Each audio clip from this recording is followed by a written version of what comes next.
very hard to go this way, very easy to go going that way, right? And so that's kind of the way I look at it, the mental model I have in my head. But even with you know, you can get to a wealth level or earnings level where none of it matters. You won't waste the time. Like, you know, people write these things like if Bill Gates dropped $100, it wouldn't be worth the time that he spent to pick up $100 type of thing. I mean, that's kind of like this big extreme example. But you can get to that where it's like it's not worth negotiating. It's not worth even talking about. It's not worth wasting the neurons even thinking about it. That's kind of what I wanted, right? That was I haven't gotten there, but that's the goal, right? Like, I don't worry about it. I don't ask the price. I'm not worried about the price. It's not going to affect my life. I have a problem. You know, in the beginning when we were talking about like this guy has a need to spend money, and the only way he can immediately search out is $10,000 model at the club, right? Like I have a need to convert into experiences, and I can't really focus on the savings part, right? That's where I wanted to be, and so. I wonder. You say you spend a lot on the revenue side, but do you spend? What would you say is more revenue or savings? I would say what would you say? Probably 50-50. Savings. I'd say more time on savings. Yeah, I would say a substantial amount more on savings. I mean, all day to day. I'll come to Graham for like a certain deal or this or that, and he's like, yeah, whatever you think, and which is fine because I like to have control over stuff like that. But at the same point, like Graham will spend. I mean, how much time have you spent, you know, on Bring a Trailer, Cars and Bids, looking at the price of a certain deal, and you're like, oh, it's just not, it's just not that great of a deal. Like, oh, it's just not that great of a deal. Like on Zillow, like all of these things, scouring to just try to save a little bit more money on something you could. I have fun doing buy. that. Yeah, which is my guilty pleasure, Cars and Bids or Bring a Trailer, and I look at certain cars that I've wanted, and I'm like, if it sells at that price, I can't say no to it. I love a deal. So it's like everything at a certain price, I'm like, I'm a buyer of that. But the difference is if you spent all of that time that you spent on Bring a Trailer, you can probably buy the cars you're looking at. You know, on increasing. Right. So I'm going to pay you like kind of a backhanded compliment. I just think that like at your level of intelligence and hustle, etc., that you are incorrectly allocating your mental energy on savings because the revenue side that you can yield will blow away the savings. Right. So he said you're spending over 50% time thinking about savings, and it was like if you just focus your mental energy on like how can I generate revenue, like significant capital. Like more money than you actually need to live, I think you would be successful, and I think it would dwarf all your savings. What about the enjoyment of the hunt and feeling proud of a purchase? That was the thing for Graham. Yeah, well, like there's the cars that I bought, I'm like, that was a great price. Like that was a good, and I wouldn't have found this deal. I4 is 4GT. I could see a little like. Oh yeah, this okay. is another. Let me put it to you this way. I think you have probably superior mental acuity than me. How would it feel to buy 100 of those cars and not get care? How about you need 100? I know, but I'm just saying like or 100 or other things. How would it know to feel like your kid is going to college and not have to worry about things? How would that feel? You think you get fulfillment from that? So my counter to that would be, to me, it seems like a disrespect of money. No, we're disrespecting your mental neurons and the allocation of it. We're just talking about fulfillment. Yeah. And you're saying I love getting a deal on a car and doing that. I was 那 like, 个那个我也觉得很好笑，那个猫谈那个 I mean, it's nice, but you 淘那个很那个流量很多 You。allocated your mental neurons to the revenue side, given how bright you are, right, and the hustle you have and your work ethic. 那流量很多，16 million， 很多人都觉得好看，好笑。 I'm just pointing that out. I'm not gonna be sure, right? Like, it could be wrong. So I'm just saying, like, from the outside, the guy knows. 所以他有流量。 You're talking about a lot of times I don't know what I'm talking about. I'm just saying that. 那 AI 做了。 Like if I got to play the game of your life, with your resources and your abilities, right? Like focus on saving deals all the time, or spend time dreaming up ways and reviewing deals and making money. I'd be like this one. This is a more fulfilling life. 50-50 or 80-20. I was like 80-20. 我很久没用那个 Sora 了，可能在用。From an allocation, your mental capacity, right? 我很久没用 Sora。 I think you're over allocated the wrong way. Okay. I could be dead wrong, right? But I'm just saying, and you're like, well, I get fulfillment, and I'm like, well, there's a lot of fulfillment in $10 million. 我在看那个日本的机票吧。 我可能会再回去。我其实更喜欢日本。我去台湾，我觉得我觉得不应该，也不是只有我喜欢。这种喜欢是什么样种喜欢？就是一种，就我觉得比英国更舒服。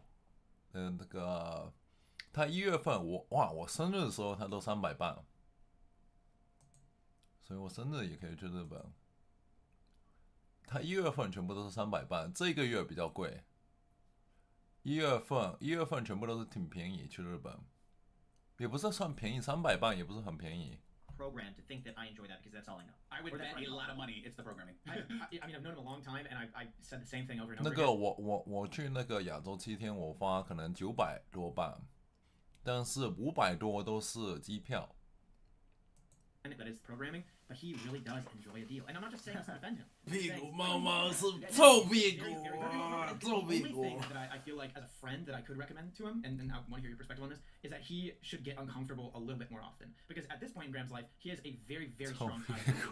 And it boils down to things as simple as like the temperature in a room. 臭屁股妈 What it 妈 comes。down to is never trying something new and challenging yourself. It's like 我当然记得，但是你是臭屁股， Yes, 臭 and 屁 that's 股 why I 妈 think, 妈 like,。maybe, just maybe, you try to like spend some money and just see if you like it. Maybe you try, like when you got uncomfortable and you skip a posting and you decrease the upload frequency on your main channel, your life has improved drastically, and it took you years to get there. But realistically, you could have done it 2 years before.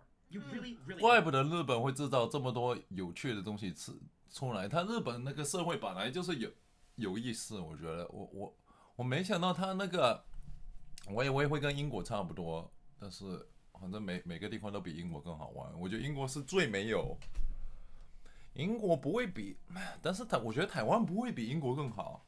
我会去台湾有的方面我觉得是更方便，但是我不会觉得住在台湾我会更快乐。I beg to differ. A year before, like it didn't need to be exactly at that time. 所以我能够了解为什么有一些台湾人会来英国，但是日本我觉得会比英国更好玩。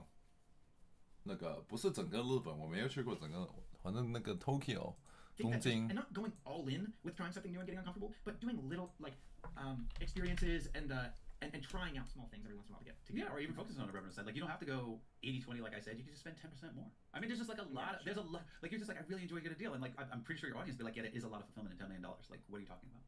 Like if I told you for a fact, okay, let's just take all the risk out of it, that if Graham only focused 20% of your mental energy on savings and 80% on that, if the reward is $10 million, so somewhere between $0 and $10 million, it makes sense. You should calculate what that is and then see if it's achievable and then run it out. Yeah. You follow me? Like that's just consciously thinking about it. $10 million, you should be spending more of your time focusing on revenue. And then we should think about what's realistic. And I think that, not immediately, like nobody's gonna learn how to play piano overnight, but I think there's like a lot of yield in your time. Like everything you create, it comes from out of your mind. This whole podcast, all your success, right? You don't go dig ditches or you're not a construction worker or whatever. It all comes from here, right? And then you executing on that, right? So more of that is more revenue. And you've gotten comfortable where you're at. And you're like, all my fulfillment comes from making deals. I'm like, well, there's a lot of fulfillment in having the capital and being able to spend that. And also obligations, future obligations have to be met. You said you want a big family. Well, it's a lot of obligations. So you should think about that. And then maybe you might go, well, 10% more on revenue side, mental focus, or 20% or 30% or 80%, or maybe even 90 more than Bill said, right? Because that's kind of the conversation I had with myself, right? Like, am I going to save myself into the life I want? And the answer was no, not the life I want. Maybe some people can, but I couldn't. I wasn't going to save it. I'm like, I'm going to have to take a big risk and make a lot of money. It's weird. Not to dig too much into like my own personal matters, but like I think I've already done that. Where I'm like, I'm spending an amount that I'm comfortable with, assuming a 50% market drop. Like family obligations come up. You have a kid with disability that needs some care. It's like all of these things happen at the same time. I'm talking like, and then our income goes to zero. And so I'm like, in that case, can I still live the exact same? If the answer to that is yes, then I'm comfortable and then I'm good. Right. Well, then you need no more. There's just no. Then the answer would be honestly that no, copy paste repeat. Like I'm not here to change your life. I'm not here to save your life, right? I'm just here to tell you that there are ways that you can look at things and see, like, hey, yes, $10 million I have use for it. What you're saying is I don't have the use for $10 million. I'm happy. I don't have any wants. Well, the thing is, 10 could be 5, and then at 5 at a 4% withdrawal rate. Hey, there he goes. Here he goes. After tax, now you're with 170, and then Yeah, I'm sorry. You might is your way. Like whether you spend it on or 4% a year on getting deals at restaurants, that's up to you, right? I'm just saying, like, where is the best allocation of your resources, right? And right now we're talking about your health and briefly your mental health, right? Where are you sending these neurons? What problems should your neurons be working on? It seems like your neurons are heavily focused on saving. And I'm like, those are really good neurons, right? These are good neurons. Oh, all right. These guys are good neurons, right? Like you guys have good neurons together with your friend, together these neurons. I'm like, should I focus those neurons on the revenue side? Me, evil Bill Perkins, right? I'm like, give me those neurons. Let's focus on the revenue side. No more standing outside trying to get leftovers. You know what I mean? I could commit to a few months of trying that out. 2 months. There's an experiment. And how is that going to look like an application? I would say instead of being so focused on saving little aspects here and there, of just being more focused on the revenue generating side. Yeah, well, he needs an action plan. Like, what is that? We have to meet on Tuesday, go through ideas, stocks, investments, business building. Like, tell me what are the things you're going to do? I mean, we don't have to lay that now, but you should commit to that. It would probably just be less focused on like the little tiny details, which maybe that frees up an extra 10%. Where but the brain has to then take those neurons and apply it to like where's your action. 很久没弄这个。 Offline, you guys should be like, okay, every X day at whatever o'clock, we're going to have a meeting and we're going to go over these things and get action items on like whatever, and we're going to execute on one of these plans. Well, I'd say one of the biggest ones is office space. Jack and I right now don't have an office. It's out of a bedroom, which I love. It's convenient, but it also doesn't lend itself to working together. How does that yield more money? Because we're focused on the revenue side. Yeah. Whereas back in the day, like someone would come up with an idea, and the amount of time between idea and execution was a lot longer because you had a text, and I'd only see Graham once a week or this or that. But I think that if we had an office, we were all meeting in person. You're 100% right. The speed by which things will get done is a lot faster. So the way I'm understanding it is that if you put out more content, it equals more revenue, and your audience grows. More content, but also just like in terms of just like communication, coming up with guest ideas. Better content, yes. Yeah. So you have more content, better guest ideas, better quality show, better execution, more money. So here's what holds me back from a finance perspective. We have it so well in the house. It's easy. There's no commute. The cost of each episode to produce is like a few grand, as it is. And I'm like, if we pack an office on top of that, the cost per episode. Now the cost per episode more than doubles because we don't film every episode in our office. We film maybe half of them in the office, and then the other half of them in the home studio, and then the other half on the road like we are right now. And so if we only film 2 episodes a month in an office space that we now rent, the cost per episode skyrockets. And now our threshold is so high, and I'm like, we need that. Well, it depends on the production value and what goes into it. The only answer is it net more revenue? And does it grow the platform? I would say the quality is going to be the same. I don't think quality's maybe a quality marginal will be improved a little bit. I think the main thing is just that we're kind of talking every day. You know what I mean? So idea generation. Yeah. Idea generation, yeah. So what he would say on his argument, using his neurons, he would say that why don't we just have a mandatory Zoom every day that we discuss this, and it's a 20-minute Zoom, and that will solve the idea generation without having an office. We could. I don't think we would. Like I think like we can come up. You don't think you would? I don't think we would do the Zoom. No, we'd be like, I don't really have anything to talk about today. But if we're like in the office and we're just kind of working on something, this is interesting, and then I run it by. So you're saying that like what if you had a mandatory meeting place that you went to? So it wasn't an office, but like every X time we have to go to Starbucks or wherever the place that people hang out. And that could work out. The thing is, when you pay for something, you're gonna value and use it more. And it's one of the like an expensive gym membership where it's like, oh man, if I don't use it, now I'm wasting money. That's how that's a measure for me. That's what you need to get him to go to ideate to create more money. Then I guess that's the only way you can do it. If you can't force yourself to meet at a meeting place or whatever. But like this whole exercise, and I'm not saying that you come to the exercise, is that this is how you should be spending your neurons more so than the food example. Yeah. That's just my 2 cents, right? Like I think that's what's going to drive you to the level of comfort that you aspire to live, and the level of pickleball travel that you want to live, more so than saving. Panhandling for half-eaten sushi.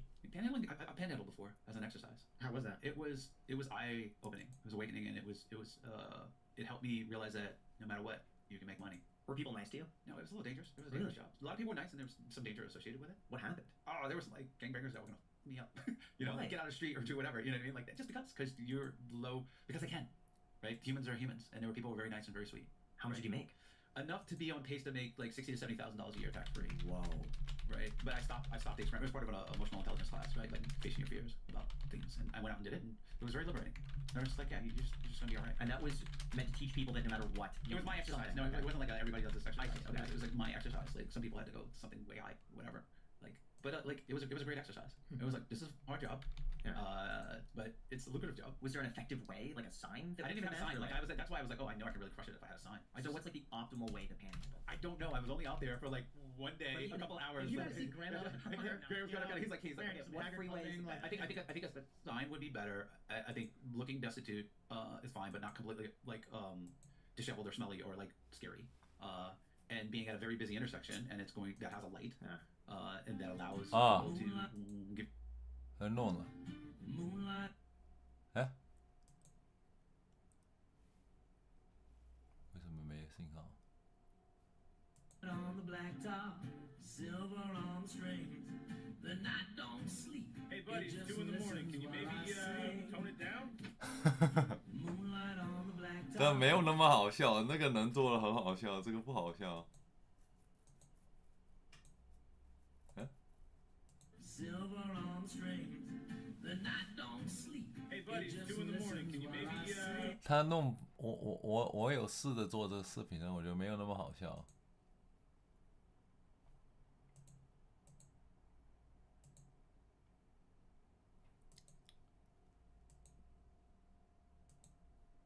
确实不好笑，不弄了。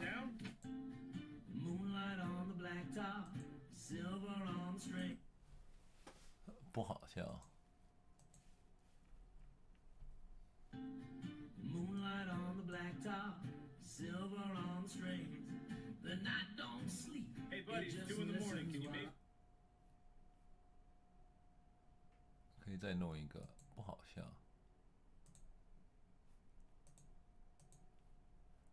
哎呀。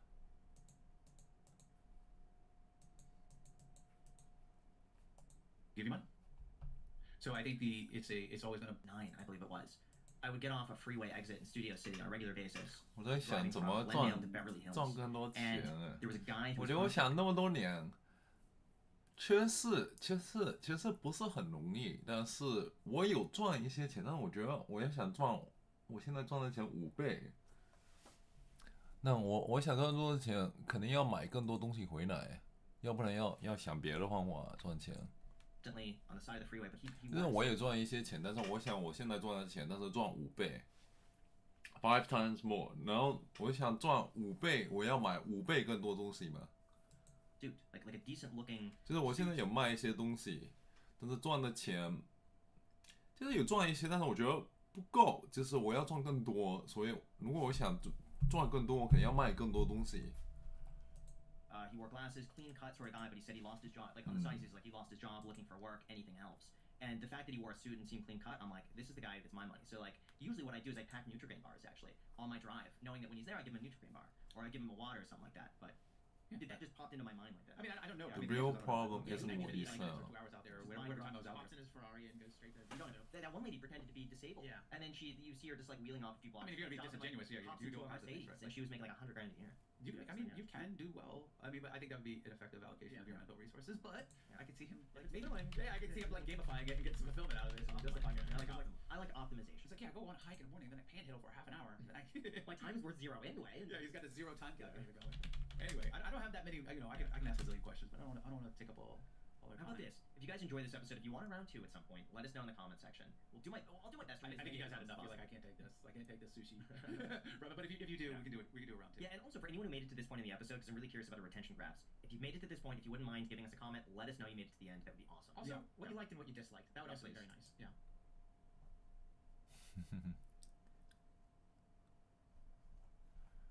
Let's see, Ben or Bill Perkins。那这个人说 "We should die with zero"， 就是你死掉有0份钱在你银行，就大概就这个意思了。Hey everyone, welcome to the Drive Podcast. I'm your host, Peter Attia. Bill, thanks so much for coming by. I've been looking forward to this for a long time. I have too. I'm 听不懂的，听不懂。 podcast, you know? So, I don't know, a little while ago, I made a video on Instagram where I talked about sort of 3 books I've read in the last 12 months that I didn't expect to sort of, A, have such an impact on how I thought about things, but also B, even though they're completely different books, they strike me as having kind of a unifying theme in this sort of thing about quality of life. So the 3 books are, one of them was From Strength to Strength, one of them is 4,000 Weeks, and the other one is Die with Zero. Now what's interesting is I know exactly who suggested I read 4,000 Weeks, and I'm really good friends with the author of From Strength to Strength, so that's why I just read that knowing it was coming out. I still don't remember who recommended Die with Zero to me, but I remember just thinking, okay, well, cool, sounds interesting, ordered it, and then kind of just couldn't put it down, and as I think I mentioned in the video, immediately made my wife read it, and then immediately just went out and bought many copies of it, along with many copies of the other 2 books. So I basically started handing them out as like a triplet copy. Like if someone was over and they hadn't read them, boom, they were leaving with all 3 copies of the book. So that speaks to why I wanted to sit down with you. And I guess let's give people a sense of who you are. So you grew up in Jersey, right? Yeah, I grew up in Jersey City, New Jersey. You're an engineer. We have that in common, right? Yeah, except I don't want people to be impressive as an engineer. We had a saying on the football team: D's get degrees. Until later, I found out, wait, you can't graduate with a D in engineering. You have to at least get a C. So I barely graduated. I was a super slacker. So I don't want to be like, I'm an engineer. What position did you play? The bench. I played the bench, but I was a defensive back, a cornerback at the University of Iowa. But did it pay for school?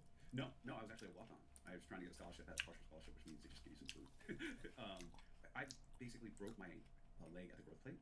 Was pretty much a has-been before I ever was. But when you love football, you love the sport, you never want to let go, right? You're not like, oh, I'll just dive into my studies and pick up this hobby. You're kind of like, football is life at that age. So what took you straight? So you graduated college with a degree in engineering. Maybe you're not first in your class. You decide, though, you're going to go and instead of going to grad school or something like that, you're like, I'm going to go to New York. Is that your first job? Yeah, I mean, I love that. Not first in my class, the understatement of the year. I was kind of like lost, didn't know what I was going to do. Really was pretty much a slacker, underachiever at the time. And my godfather calls me with one of those, like, what are you going to do with your life at that point? And I knew I didn't want to go to engineering. It was kind of this cookie cutter life. You don't really have any kind of entrepreneurial spirit in it. You work on like a subsection of a chip. Here's your career path, etc. It was all kind of laid out for you. And that was unattractive to me. It kind of seemed like death to me. And at the time I saw this movie, Wall Street. And I was like, well, that's what I want. I want to be rich. I want to go work in stocks. So when my godfather called me, I go, I want to be a stockbroker or a stock trader. And he goes, I don't know anything about equities, but there's this firm in commodities. Mind you, I didn't know what a commodity was. That's looking for screen clerks. Go check it out. And so I got an introduction. Came with my resume. This is what you're like late 80s, early 90s? Like 91. Okay. And takes my resume, tears it up, shows me, walks me around the floor. People are yelling and screaming. And, they were kind of in casual wear, and it's like trading places. And I was like, all this energy. And I'm like, wow, if that guy can be rich, so can I. And so they didn't want to hire me, actually. They were looking to give the job to someone else, another friend of the firm. So I like kind of hung out downstairs, waiting every day, calling, like, can I come up? Can I get this job as a peon? Can I become a peon here? Can I become a peon? And finally, after 3 days, they let me become a peon. So what did that job entail? It's checking trades and sneaking sandwiches on the floor for traders. It's like literally the worst version of the mailroom, right? But the system in the old days where guys would yell and scream across the pit and write their trades on a pit card and also in their trade book. They throw the pit cards into the center. There's a guy with glasses and a giant net, and all these cards would go to him. They would catch them, put them down the chute, and they would be entered into a computer system. Okay, my job was to check the trader's log versus the computer's log. Right, and your name becomes your trader. So if your trader was Why Not or S&M, that was your name. So clerks were running around the floor going, Why not S&M? Why not? And then if you're Why Not, you're like, Why not here? I got an error here. I know selling 5 lots at 54.80, not 3 lots at 54.80. What do you know? And if you know the same trade, then it's a simple process to correct it in the system, right? And if you don't, you're like, no, I definitely know only 3 lots, right? Then you go to the traders immediately, and they kind of reconcile it. And that was the system, like running around all day, checking trades. So this job is down on Wall Street. This firm's on Wall Street. Yeah. So back when the World Trade Center was there, this was in 4 World Trade Center. And how much were you learning the business? Because I imagine one could take a job like that and not actually learn what's happening, like what the machine is doing. Yeah. That's when I decided to turn it on. I always tell people like, hey, I was pretty much can I say fuck up? Yeah. I was pretty much the fuck up of fuck ups, right? For given what I had before college. But then I decided to turn it on. And like that poverty, that like being a peon and that desire to make it forced me to be like, I'm gonna learn every single thing there is about this business. I was reading books at night about trading, about the oil business, about options, about whatever. I was a sponge. And I really turned it on and said, I'm going to be diligent, I'm not going to mess around, and as much as I possibly can as a 20-year-old, right? And really, really trying to make myself invaluable no matter where I was. So where were you living at the time? What part of the city? Did you actually live in Manhattan? No. I mean, when I first got there, I had to live at home with my mom, which was completely cramping my style, right? Yeah. And so I was like, I started driving a limo at night, the company limo at night to make ends meet. And what were you getting paid in that first job? I think it was sub $16,000 a year. I have to go look. Sub 16. Yeah. I think it was like 16,000. But I was getting raises very quickly because I made myself valuable, and I would work at night, and I would make more money driving the limo on a daily basis because traders would like take me here and to be drunk and they tip you, and you weren't there necessarily for your current income, you were there for your future income, right? And so I had another clerk named Jason Rufo who had a studio on the Upper West Side, and what he did was he put up a wall by the kitchen and kind of made a small room in the studio, and I eventually got an apartment with him on the Upper West Side, living in like a pizza oven type space, but it was great because I was in New York City, I was out of my mom's house, right? I could have girls over, you know what I mean? And that pride that goes, well, I live on the Upper West Side. Everybody wants to say they live in New York City. And so as I was getting raises and kind of moving up, I gradually got into 这个呢，经常都是讲 girls， Black urban professional, 但我能了解。and that was kind of the beginning of my journey. Tell me, was your dad in the picture at this time? So my dad is now older in Port Health, in Jersey City. So he's during this time he had multiple strokes. My dad is kind of like me, which is he's fairly stubborn, but he's stubborn to the extreme. Doctor says don't do this. All the things you would tell him not to do and you need to be doing, he's like, the hell with that. You know what I mean? I guess. And so he's in the picture. My parents are divorced. He's in Jersey City. And had your parents gone to college? My dad did. So my dad got a scholarship to the University of Iowa. Like he was a real badass. He had no intentions of going to school. He walked by a football field when he was a kid in high school. He's like, I want to do that. Coach is like, you don't know anything about football. And he says, it seems like it's about hitting people. I know how to hit people. So they give him some raggedy uniforms. And next, he comes out for a practice, and in the next practice, he has a brand new uniform. Mm-hmm. He winds up, he's all everything. Gets recruited to go to the University of Iowa to go to college. And so there he is in college in 1959, the University of Iowa. All badass from Jersey City. So he had gone to college, and then my mom went to college. Finished college while I think it was like preteen or early teens. But so I had the benefit of college-educated parents. And how much were they understanding your, call it hunger, your drive, your aspirations in this new role? Because presumably they had seen you in high school and college not achieving your potential, and now all of a sudden you're hustling, you're working 2 jobs, you're reading, you're learning, you're doing things. Were they privy to that sort of metamorphosis in you? They saw it later.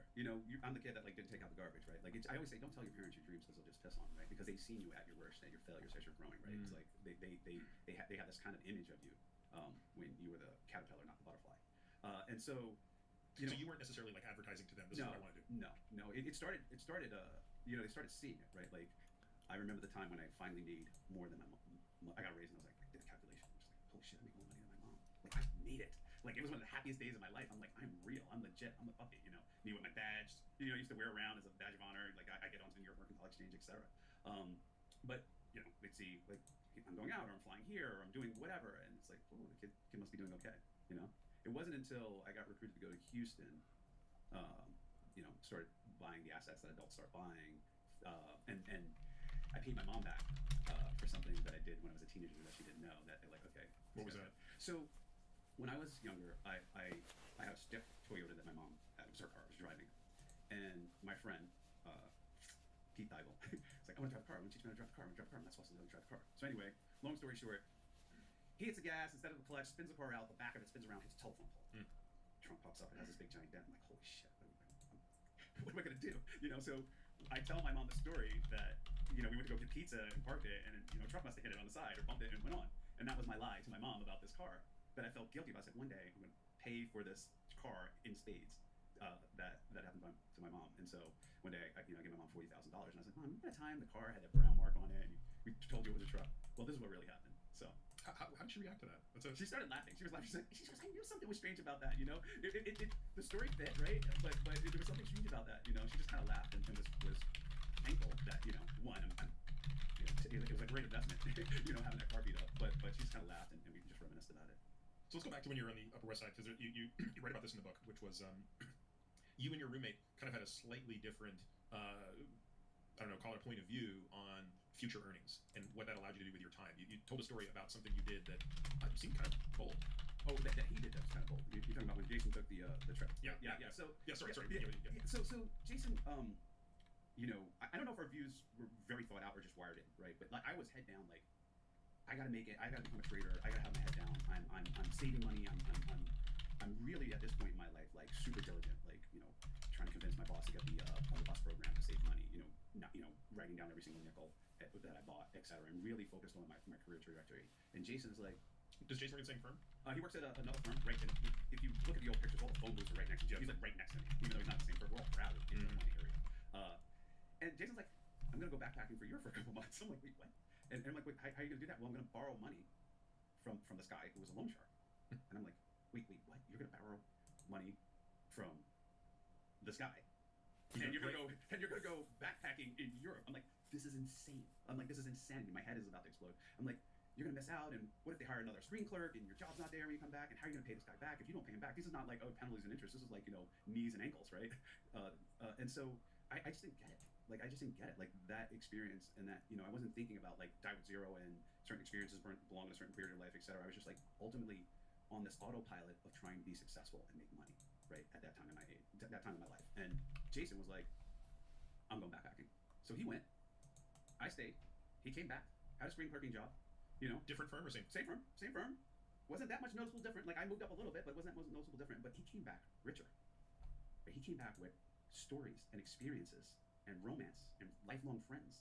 And I was like, you know, at the beginning I was kind of, oh, wow, maybe I missed out. Maybe I could have jumped in for a week, you know, that type of thing. And as time went on, I really, really regretted not joining him on that trip. I was like, when it finally came time where like I'm gonna go Europe, right? I'm gonna go have this backpacking experience. I was too bougie.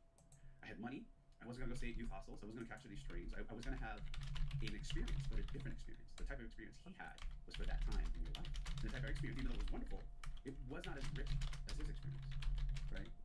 Because the time that passed me by, and it's one of my big regrets in life.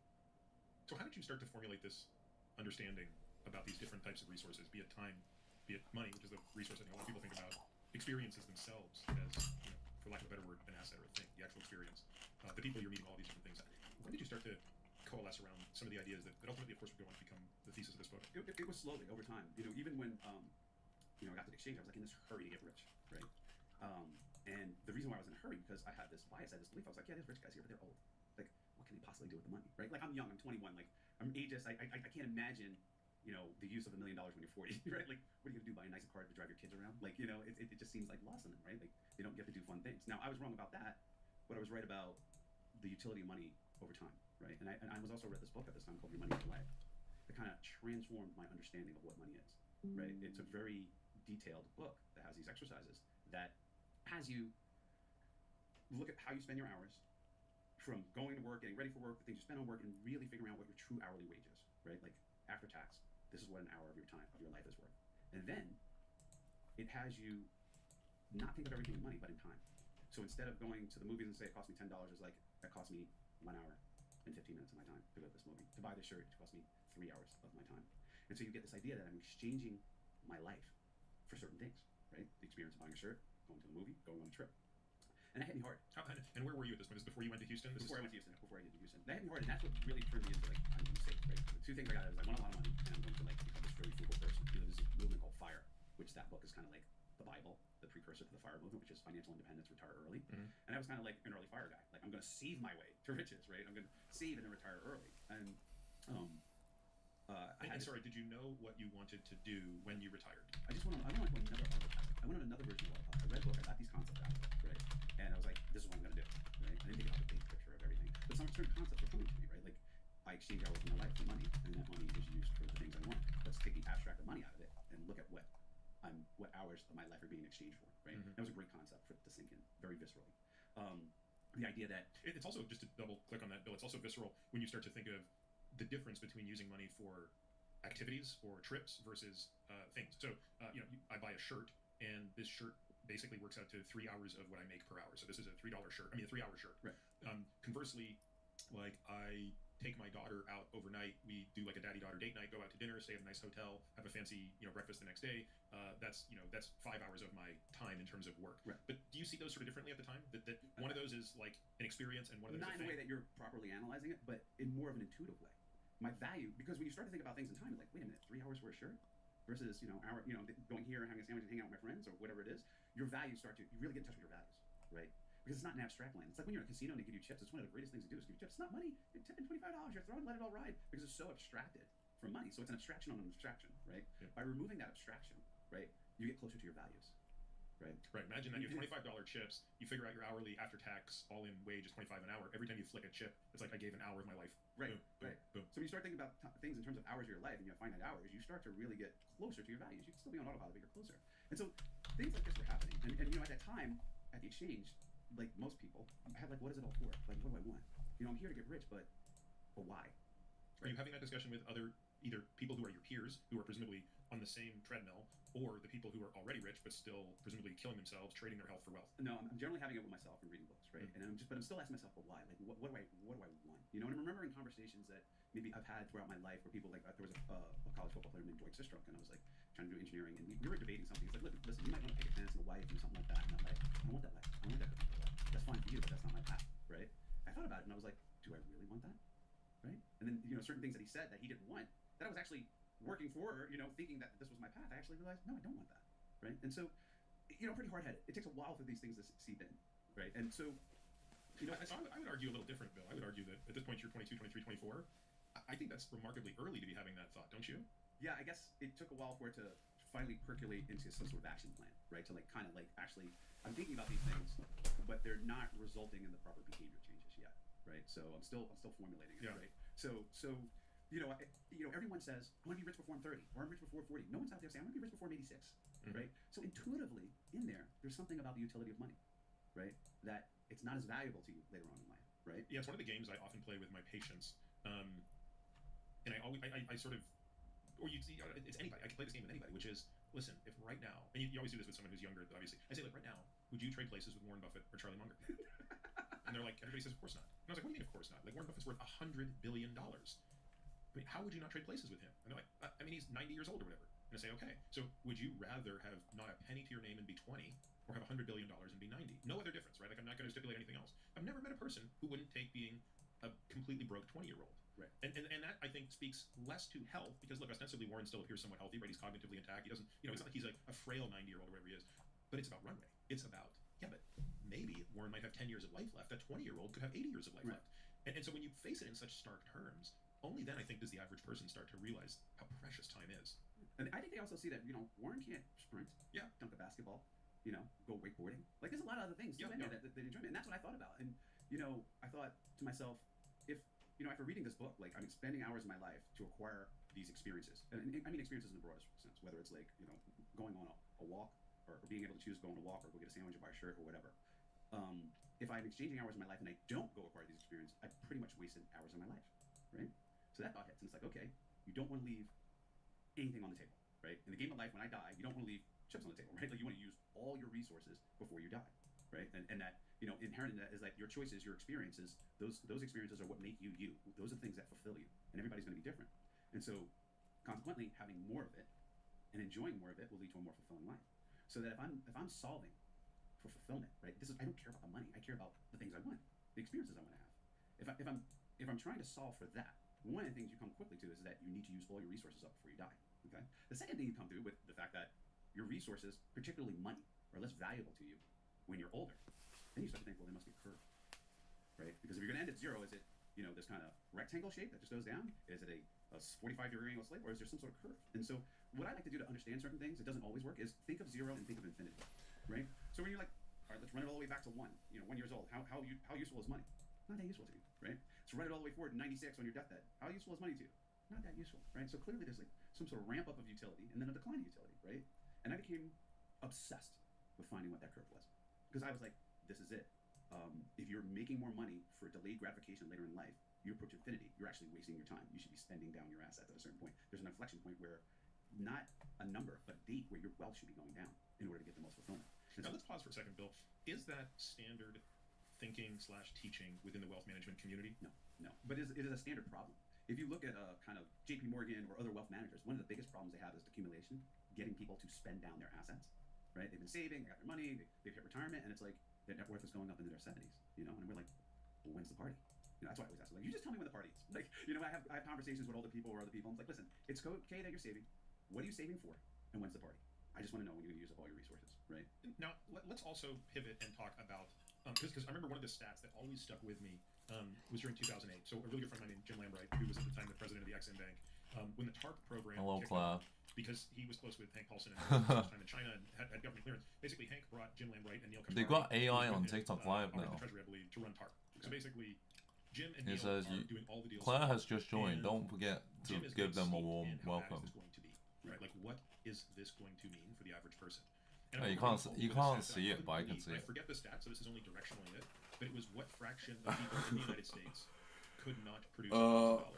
There's an AI section in my chat now, but I think you guys can't see it. Again, I don't remember the number, but it was in the ballpark of like 30%. It's kind of like I don't know what ChatGPT. those stats are today. I've tried to look some of them up, and they're not maybe quite as dire as that, but they're not that much. No, they're not great. It's not great. So what's the natural history of that person who's 40 years old, whose total net worth is $50,000, and their available liquidity is $1,000, and they're thinking, I'm gonna work till I'm 65 or 70 or whatever, and then I collect my social security. I won't use that image because I have random stuff on there. Yeah, it applies in different ways. So what I've come up with this book is there's 3 variables: your wealth, your health, and your time. And we're taking those 3 variables and we're solving. I have random stuff on there. Right. So Like, we're not solving for. I took a photo. My personal right? I'm saying trainer that's if you're with me, certificate we're thing solving. arrived. And so, one of the things we look at is that the total arc of your life, right? Given the resources you have, how do we allocate them, right? We definitely want to focus on the money, right? That's big. Everybody wants to talk about the money and the resources, but there's decisions that you make even without money.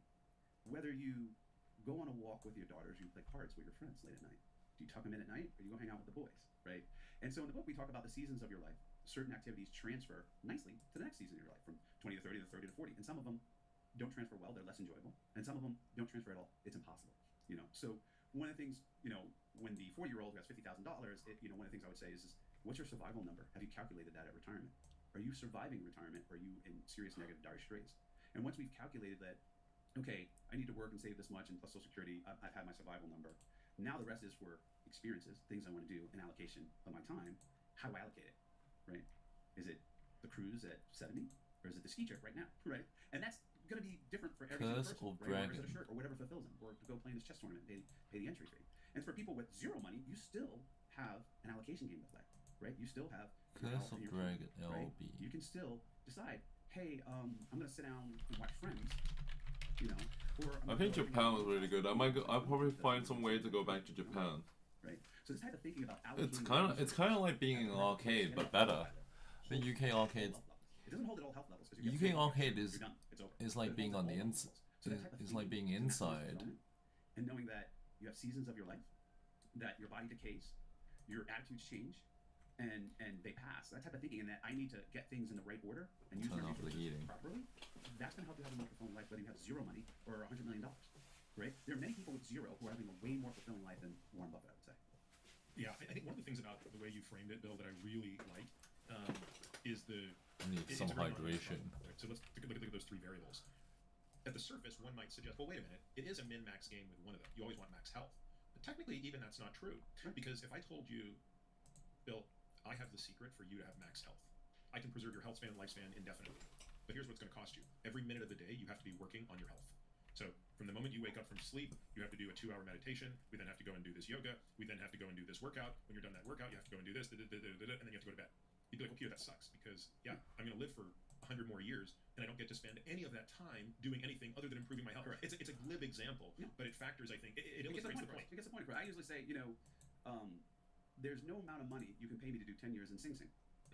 Right? Like, Sing this Sing. age, right? Like there's no amount of money, right? Like, and so, I say that to certain people who are just like always delaying gratification. I'm like, you're kind of in a jail. Like you're basically doing a version of I'm doing time, right?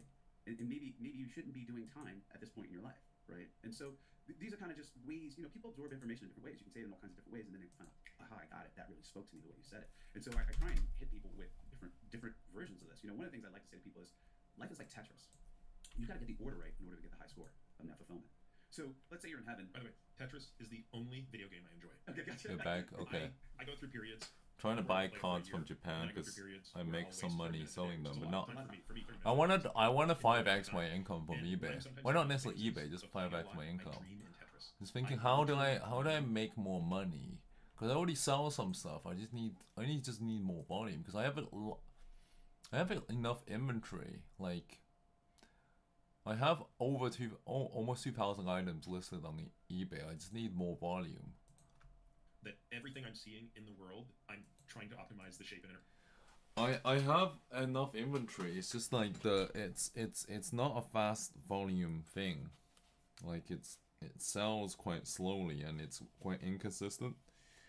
But each month it does get a certain amount of revenue. I just need to 5x this income though somehow.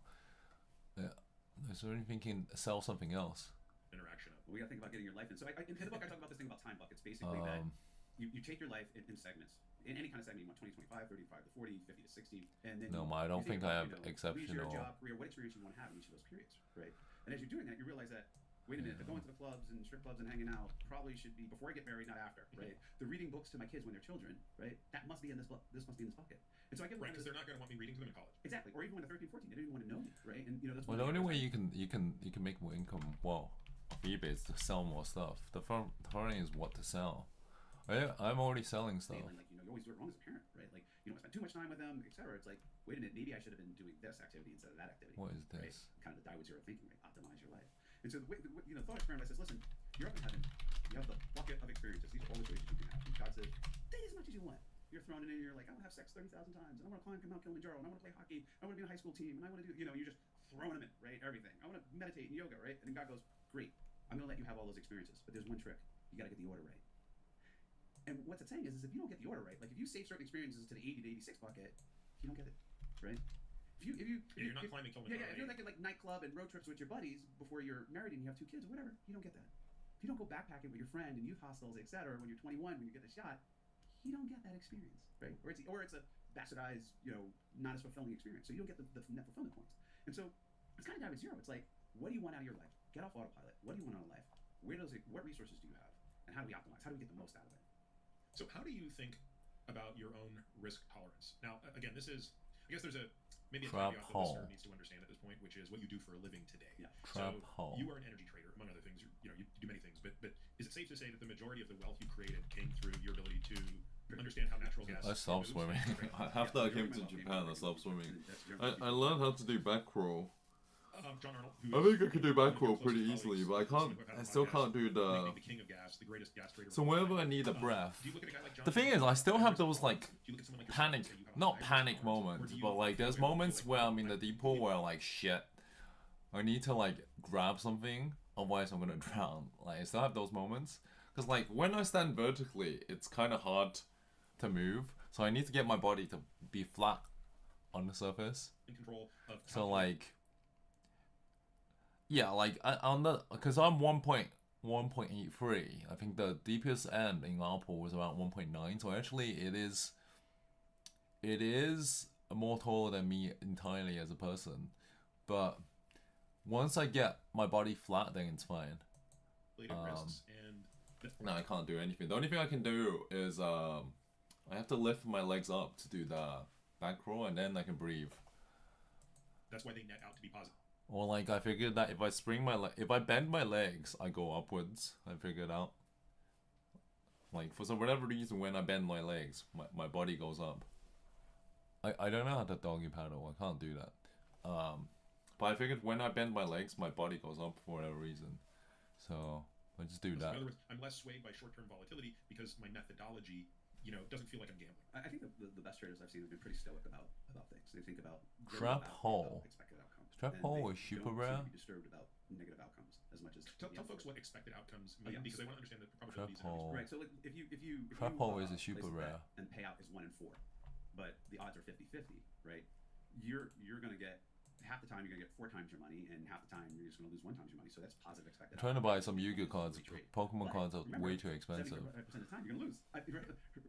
In this scenario, no, the payout half the time you're gonna lose. Half the time you're gonna lose the payout. How do you doggy paddle? I don't know how to doggy paddle. Let me check.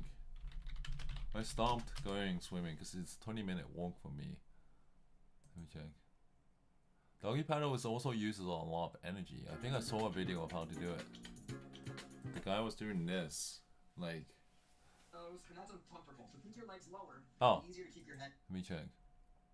Water. It's okay to keep your feet underwater on a downward angle, so your hips are kind of lower in the water, which is boosting you up. That's what's keeping your head up, is that angle and the momentum that we're about to use. If you bring your feet up too high, you're going to find yourself getting water in your mouth or around your nose, and that's uncomfortable. So keep your legs lower. It'll be easier to keep your head higher. Now, as for the arms, when you use your arms, the way that little kids do it, they just scoop.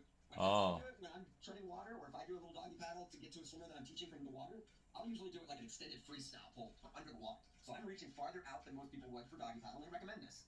Reach out and pull off to the side a little bit. When you pull off to the side a little bit like this, it keeps you balanced. It's pushing you side to side, which makes you feel a little bit more balanced. When you're going straight forward, you might sometimes feel tippy when you lose momentum, because like a boat, when it picks up speed, anything in the water that picks up speed rises in the water. As soon as it loses that momentum, though, it's going to start to sink. So, as you're pulling, it's okay to pull off to the side a little bit since we're not pulling very hard. And when you bring your hands forward in the water, there's no real perfect way to do it. I usually go with the least amount of resistance. So I angle my hand like a pizza slicer right down the middle of my pizza pie. It'll look like this. Oh, soggy. I make sure to stay at sea as far as possible. I was listening to Charlie Munger. He's dead now. I think he lived till like 99. Wow. I didn't say actually, why did he live so long? I thought it's because he had purpose or whatever reason. But he said, ChatGPT's answer, it said, oh, it's because his family lived for a long time. That's why he lived. But I think I was watching a video and he said, oh, if Kobe Bryant had him as a friend, Kobe Bryant would have lived longer. I mean, he's talking about risk or something, but anyway. It's interesting. Yeah, I don't know how to doggy paddle, but looking at it, it always doesn't look that hard. But when you actually do it. So he's saying don't kick your legs up too high, because...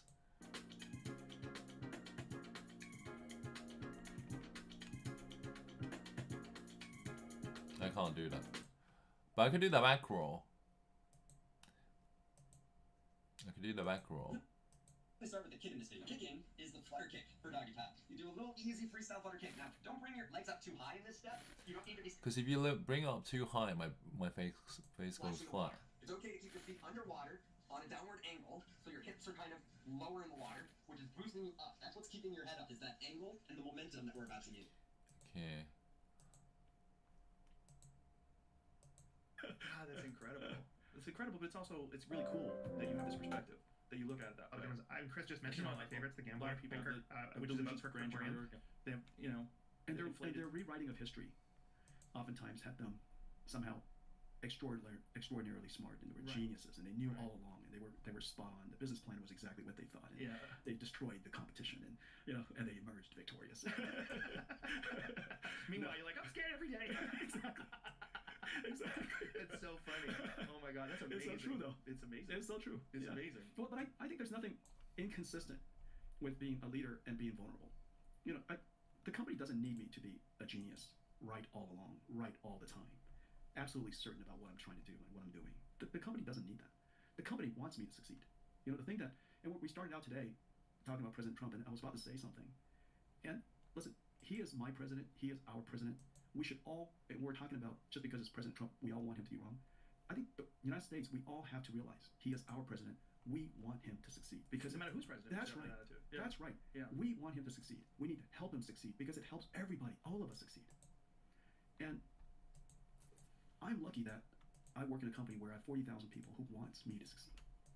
They want me to succeed, and I can tell. And they're all every single day to help me overcome these challenges, trying to realize realize what I described to be our strategy, doing the best. And if it's somehow wrong or not perfectly right, to tell me so that we could pivot. Speaking about going out, I don't think there's much I can do. Man. Just, oh my God, he's selling for $3 grand. That's not exactly right. Or right. Have you considered this information? Or, and the more vulnerable we are, the more able we're actually able to pivot. If we put ourselves into the superhuman capability, then it's hard for us to pivot strategy. Right. Because we were supposed to be right all along. And so if you're always right, how can you possibly pivot? Because pivoting requires you to be wrong. And so I got no trouble with being wrong. I just have to make sure that I stay alert, that I reason about things from first principles all the time. Always break things down to first principles, understand why it's happening. Reassess continuously. The reassessing continuously is kind of partly what causes continuous anxiety. You know, because you're asking yourself, were you wrong yesterday? Are you still right? Is this the same? Has that changed? Has that condition? Is that worse than you thought? But God, that mindset is perfect for your business, though, because this business is ever changing all the time. And I've got competition coming from every direction. So much of it is kind of up in the air. Whew. And you have to invent a future where 100 variables are included, and there's no way you can be right on all of them. And so you have to surf. Wow, you have to surf. That's a good way to put it. You have to surf. Yeah. You're surfing waves of technology and innovation. That's right. You can't predict the waves. You got to deal with it once you have. Wow. But skill matters. And I've been doing this for 30 years. I'm the longest running tech CEO in the world. Is that true? Yeah. Congratulations. That's amazing. And, you know, people ask me how. It is, one, don't get fired. I'll stop it short and heartbeat. And then two, don't get bored. Yeah. Well, how do you maintain your enthusiasm? For works, Christmas, okay. Well, the honest truth is, it's not always enthusiasm. It's, you know, nice. Sometimes it's enthusiasm. I don't think I ever went sometimes to my work. Good old-fashioned fear, and then sometimes. I don't think my good. Oh, they did have some sort of both thing, but I didn't find it interesting. Yeah, just all the emotions. I think, you know, CEOs, we have all the emotions, right? You know, and so probably jacked up to the maximum because you're kind of feeling it on behalf of the whole company. I'm feeling it on behalf of everybody at the same time, and it kind of, you know, it encapsulates it. And so I have to be mindful of the past. I have to be mindful of the present. I have to be mindful of the future. And you know, it can't. It's not without emotion. It's not just a job. Let's just put it that way. It doesn't seem like it at all. So I would imagine one of the more difficult aspects of your job currently, now that the company is massively successsul, is that arcade thing. I think that was linked to where the applications are going to be. Yeah. So how you try to map that out? Yeah, there's a whole bunch of ways, and it takes a whole bunch of things. But let me just start. You have to be surrounded by amazing people, and NVIDIA is now. You know, if you look at the large tech companies in the world today, most of them have a business in advertising or social media or, you know, content distribution, and at the core of it is really fundamental computer science. And so the company's business is not computers. The company's business is not technology. Technology drives the company. NVIDIA is the only company in the world that's large whose only business is technology. We only build technology. We don't advertise. The only way that we make money is to create okay, you have two of them. And so to be NVIDIA today, the number one thing is you're surrounded by the finest computer scientists in the world. And that's my gift. My gift is that we've created a company culture, a condition by which the world's greatest computer scientists want to be part of it. Because they get to do their life's work and create the next thing. Because that's what they want to do. Because maybe they don't want to be in service of another business. They want to be in service of the technology itself. And we're the largest form of its kind in the history of the world. Wow. I know, it's pretty amazing. Wow. And so one, you know, we have got a great condition, we have a great culture, we have great people. And then now the question is, how do you systematically be able to see the future, stay alert of it, and reduce the likelihood of missing something or being wrong. And so there's a lot of different ways you can do that. For example, we have great partnerships. We have fundamental research. We have a great research lab, one of the largest industrial research labs in the world today. And we partner with a whole bunch of universities and other scientists. We do a lot of open collaboration. And so I'm constantly working with researchers outside the company. We have the benefit of having amazing customers. And so I have the benefit of working with Elon and others in the industry. And we have the benefit of being the only pure play technology company that can serve consumer internet, industrial manufacturing, scientific computing, healthcare, financial services, all the industries that we're in, they're all signals to me. And so they all have mathematicians and scientists. And so because I have the benefit now of a radar system that is the most broad of any company in the world, working across every single industry, from agriculture to energy to video games. And so the ability for us to have this vantage point, one, doing fundamental research ourselves, and then two, working with all the great researchers, working with all the great industries, the feedback system is incredible. And then finally, you just have to have a culture of staying super alert. There's no easy way of being alert except for paying attention.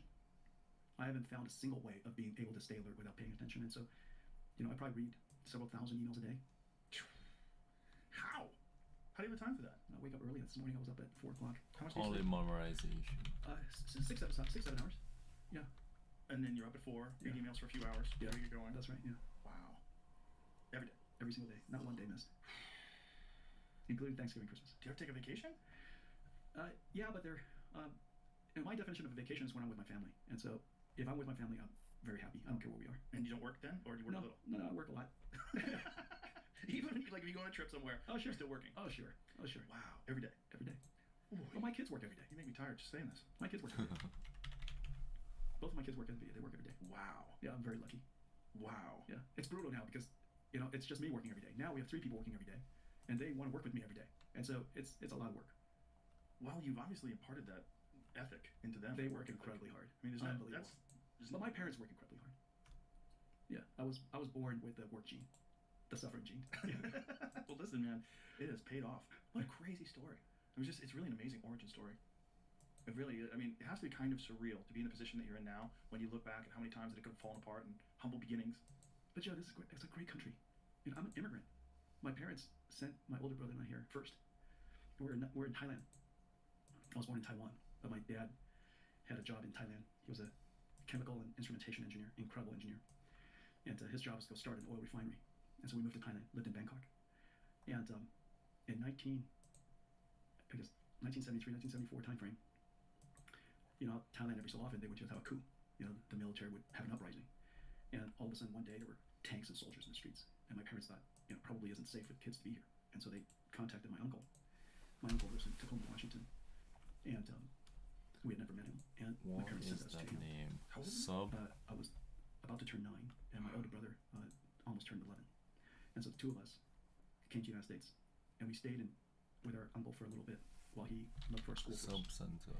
And my parents didn't have very much money, and they never been to the United States. My father wasn't. I'll tell you that story in a second. And so my uncle found a school that would accept foreign students and affordable enough for my parents. And that school turned out to have been in Oneida, Kentucky, Clark County, Kentucky, the epicenter of the opioid crisis today. Coal country. Clark County, Kentucky was the poorest county in America when I showed up. It is the poorest county in America today. And so we went to the school. It's a great school. Oneida Baptist Institute. In a town of a few hundred. I think it was 600 at the time that we showed up. No traffic light. And I think that's 600 today. It's kind of amazing feat, actually. The ability to hold your population for but it's 600 people. It's quite a magical thing. However they did it. And so the school had a mission of being an open school for any children who would like to come. And what that basically means is that if you're a troubled student, if you have a troubled family, if you're, whatever your background, you're welcome to come to Oneida Baptist Institute. It takes such Kids a from long time to international grade, who would like man. to stay there. Did you speak English at the time? Okay, yeah. Okay, yeah. And so we showed up, and my first thought was, gosh, there are a lot of cigarette butts on the ground. 100% of the kids smoke. So right away, this is not a normal school. 9-year-olds? No, I was the youngest kid. Okay. 11-year-olds. My roommate was 17 years old. Wow. Yeah, he just turned 17, and he was jacked. And I don't know where he is now. I know his name, but I don't know where he is now. But anyways, that night we got, and the second thing I noticed when you walk into your dorm room is there are no drawers and no closet doors, just like a prison. And there are no locks, so that people can check up on you. And so I go into my room, and he's 17, and get ready for bed, and he had all this tape all over his body, and turned out he was in a knife fight, and he's been stabbed all over his body, and these were just fresh wounds. And the other kids were hurt much worse. And so he was my roommate, the toughest kid in school, and I was the youngest kid in school. It was a junior high, but they took me anyways, because if I walked about a mile across the Kentucky River, the Swing Bridge, the other side is a middle school that I could go to, and then I can go to that school and I come back, and then I stay in the dorm. And so basically, Oneida Baptist Institute was my dorm when I went to this other school. My older brother went to the junior high, and so we were there for a couple of years. every kid had chores. My older brother's chore was to work in the tobacco farm. So they raised tobacco so that they could raise some extra money for the school, kind of like a penitentiary. Wow. And my job was just to clean the dorm. And so I was 9 years old. I was cleaning toilets and for a dorm of 100 boys. I cleaned more bathrooms than anybody, and I just wish that everybody was a little bit more careful. But anyways, I was the youngest kid in school. My memories of it was really good, but it was a tough town. Sounds like town kids. Everybody had knives. Oof. Everybody had knives. Everybody smoked. Everybody had a Zippo lighter. I smoked for a week. Did you? Oh yeah, sure. How old were you? I was 9. Yeah. But you're 9. You're 9. You tried smoking. Yeah, I got myself a pack of cigarettes. Everybody else did. Did you get sick? No, I got used to it. And I learned how to blow smoke rings and breathe out of my nose. Take it out through my nose. All the different things that you learn. Yeah. At 9. Yeah. Why? You just did it to fit in, or yeah, cool? because everybody else did it. Right. Yeah. And then I did it for a couple of weeks, I guess. And I just rather have. I had a quarter. I had a quarter a month or something like that. I just rather buy popsicles and Frenchsicles with it. I was 9. Right. I chose the better path. Wow. That was our school. And then my parents came to the United States 2 years later, and we met them in Tacoma, Washington. That's wild. It was a really crazy experience. What a strange, formative experience. Yeah, tough kids. Thailand to one of the poorest places in America, or if not the poorest, as a 9-year-old. That was my first experience. Yeah. With your brother. Wow. Yeah. Yeah. No, I remember, and what breaks my heart, probably the only thing that really breaks my heart about that experience was, so we didn't have enough money to make, international phone calls every week, and so my parents gave us this tape deck, this Iowa tape deck, and a tape, and so every month we would sit in front of that tape deck, and my older brother Jeff and I, the two of us would just tell them what we did, the whole month. Wow. And we would send that tape by mail. And my parents would take that tape and record back on top of it and send it back to us. Wow. Could you imagine if for 2 years, wow, if that tape still existed, of these two kids just describing their first experience with the United States? Like, I remember telling my parents that I'm gonna go I joined. that. Grade some stuff, man.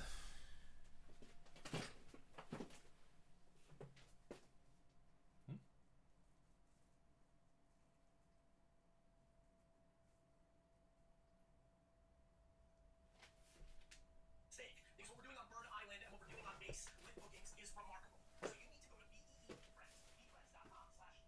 Go to beefriends.com/oldbooks with an S. You'll have an occasionally work on being slave if you are trying to figure out where the entities are, how to find them.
really buff, and so every day we spent a lot of time in the gym, and so every night 100 push-ups, 100 sit-ups, every day in the gym. So I was 9 years old. I was pretty buff, and I'm pretty fit. And so I joined the soccer team. I joined the swim team because if you join the team, they take you to meets, and then afterwards you get to go to a nice restaurant, and that nice restaurant was McDonald's. And I recorded this thing. I said, Mom and Dad, we went to the most amazing restaurant today. This whole place is lit up. It's like the future. And the food comes in a box. And the food's incredible. The hamburger's incredible. It's McDonald's. But anyhow, wouldn't it be amazing? Oh, 2 years. Yeah, 2 years. Yeah. What a crazy connection to your parents too. Just sending a tape and them sending you one back. It's the only way you're communicating for 2 years. Yeah. Wow. Yeah. No, my parents are incredible. Actually, they grew up really poor, and when they came to the United States, they had almost no money. Probably one of the most impactful memories I have is they came and we were staying in an apartment complex, and they had just rent. That I guess people still do rent a bunch of furniture, and we were messing around,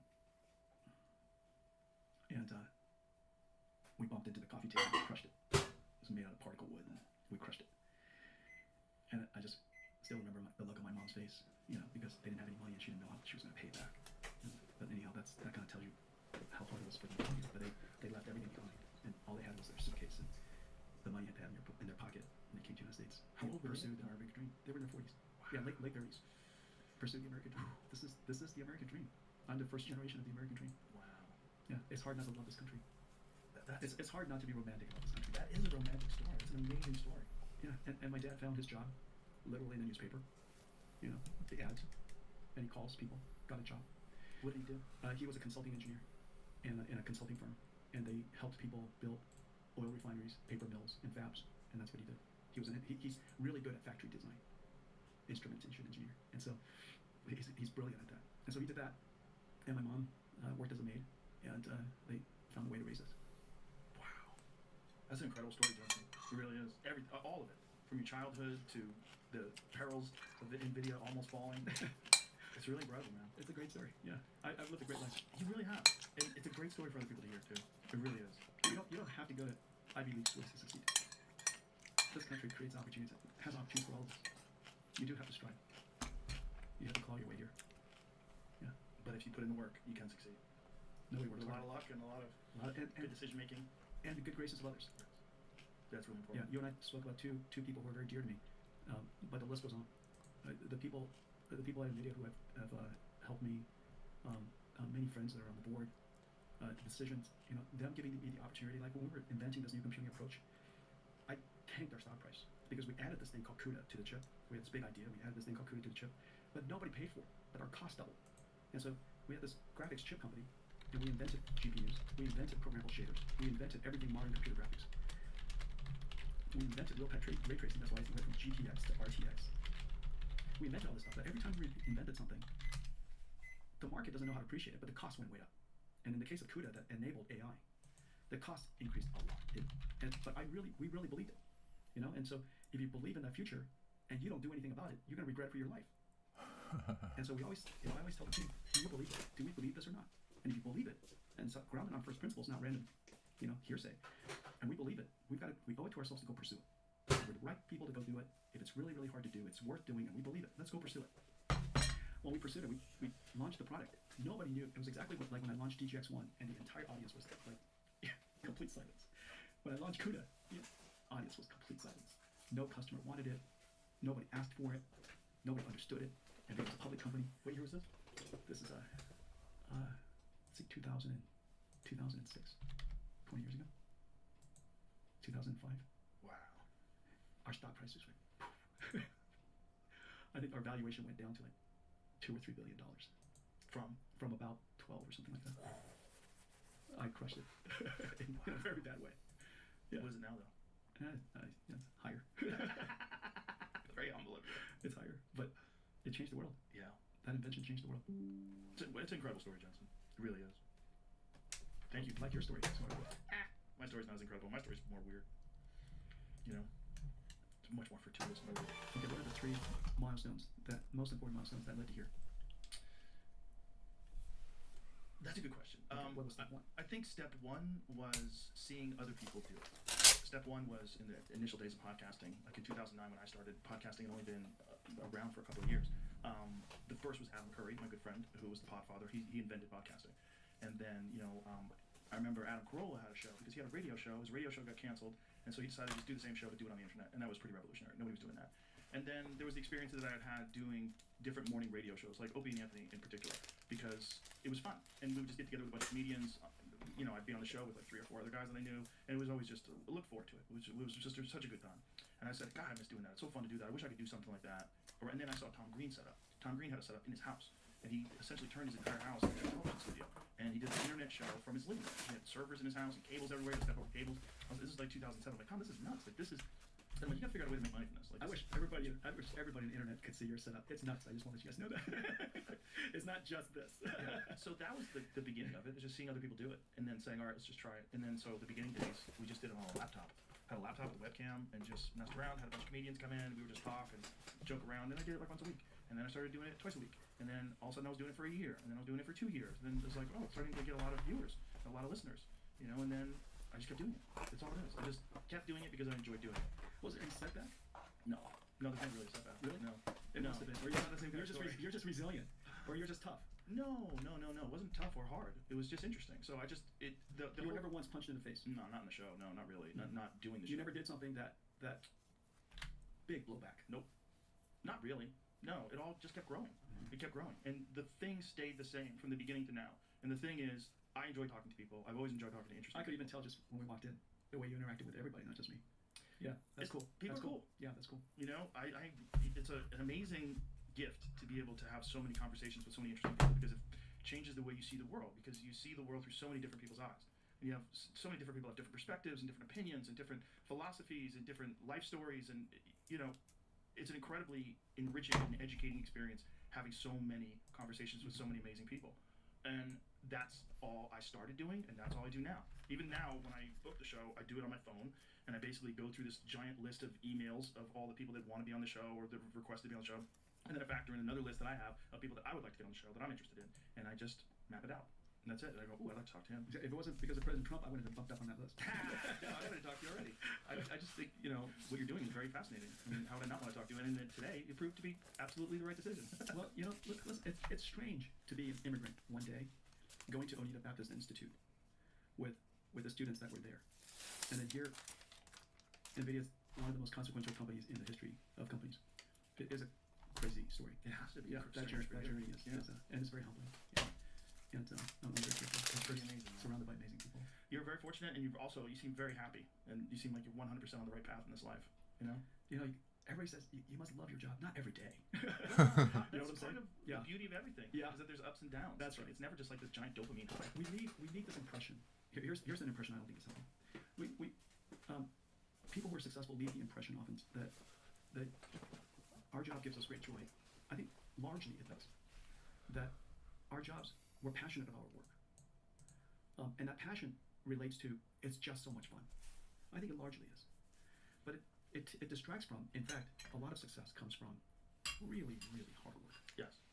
There's long periods of suffering and loneliness and uncertainty and fear and embarrassment and humiliation, all of the feelings that we most not love.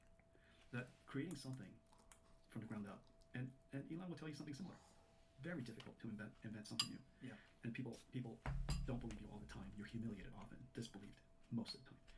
And so people forget that part of success, and I don't think it's healthy. I think it's good that we pass that forward and let people know that it's just part of the journey. Yes.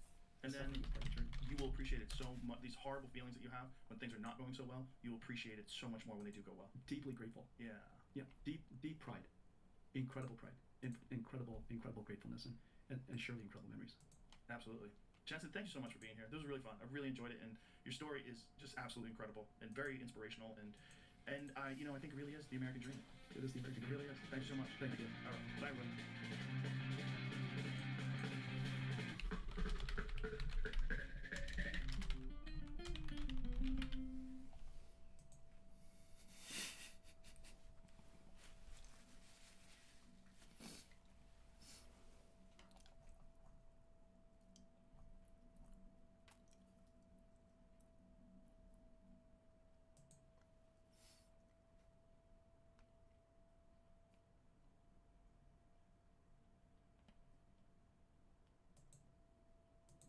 for. So half the time you're pissed, you're upset, right? And a lot of people can't deal with that. They need 4 or 5 or 7 positive events emotionally, psychologically, for every negative event. In trading, that just doesn't exist. Yeah, in trading, if someone is right half the time, they're pretty good, right? If they're right 55%, 66% of the time, they're right. Like, think about the casino's edge in blackjack. It could be 51, 50. Yeah, 0.07 or 0.09 in blackjack. In craps, it's like 0.03, right? Like, they're wrong, like, a lot of the time, right? But ultimately, the law of large numbers, they make a bunch of money. But if your emotional calculus is different, where it's such that you need a greater being right ratio, then you're not going to make it, because stress clouds your thinking and your judgment. Right. So with that said, if someone says to you, Bill, you just have a really high tolerance for risk. I don't. I'm very risk averse. I don't like to take big risk. I never want to have the chance of losing something. Loss aversion is a greater motivator for me than gain. How do you talk to that person, and how do you help them think through the difference between fear and risk tolerance? Well, the first thing I do is try and break down, like, what are they actually afraid of. A lot of times when people say the bad thing is not as bad as they imagine it in their head, and a lot of times, quite frankly, it's really the fear of judgment more than the actual thing. Right? They find out that they can survive the potential negative financial hit. What they can't survive is, oh, my friends, my colleagues, my spouse, my mom, my dad, the shame, the I got it wrong, the I told you so, etc. There's a lot of that fear baked into, disguised as, I can't risk these dollars. I'm like, yeah, you can. That type of thing. Then the other thing is they're trying to think is, get them to focus. They always focus on the monetary cost of losing. But what about the cost of inaction and the opportunity costs, right? And by talking about the opportunity costs, I get them to see the asymmetry of the risk, right? So I don't think maybe I have a greater tolerance for risk, but what I do is that I fear, my fear is reversed. I fear missing out on the opportunity cost. I fear not getting the max. A lot of people fear running out of money. I fear wasting my life, right? I'm more worried about looking back and being like, shit, I wasted my only ride that I had than running out of money, right? One of my patients said something to me once. He was about to do something that I just thought was really risky. Now, it was a very unique opportunity.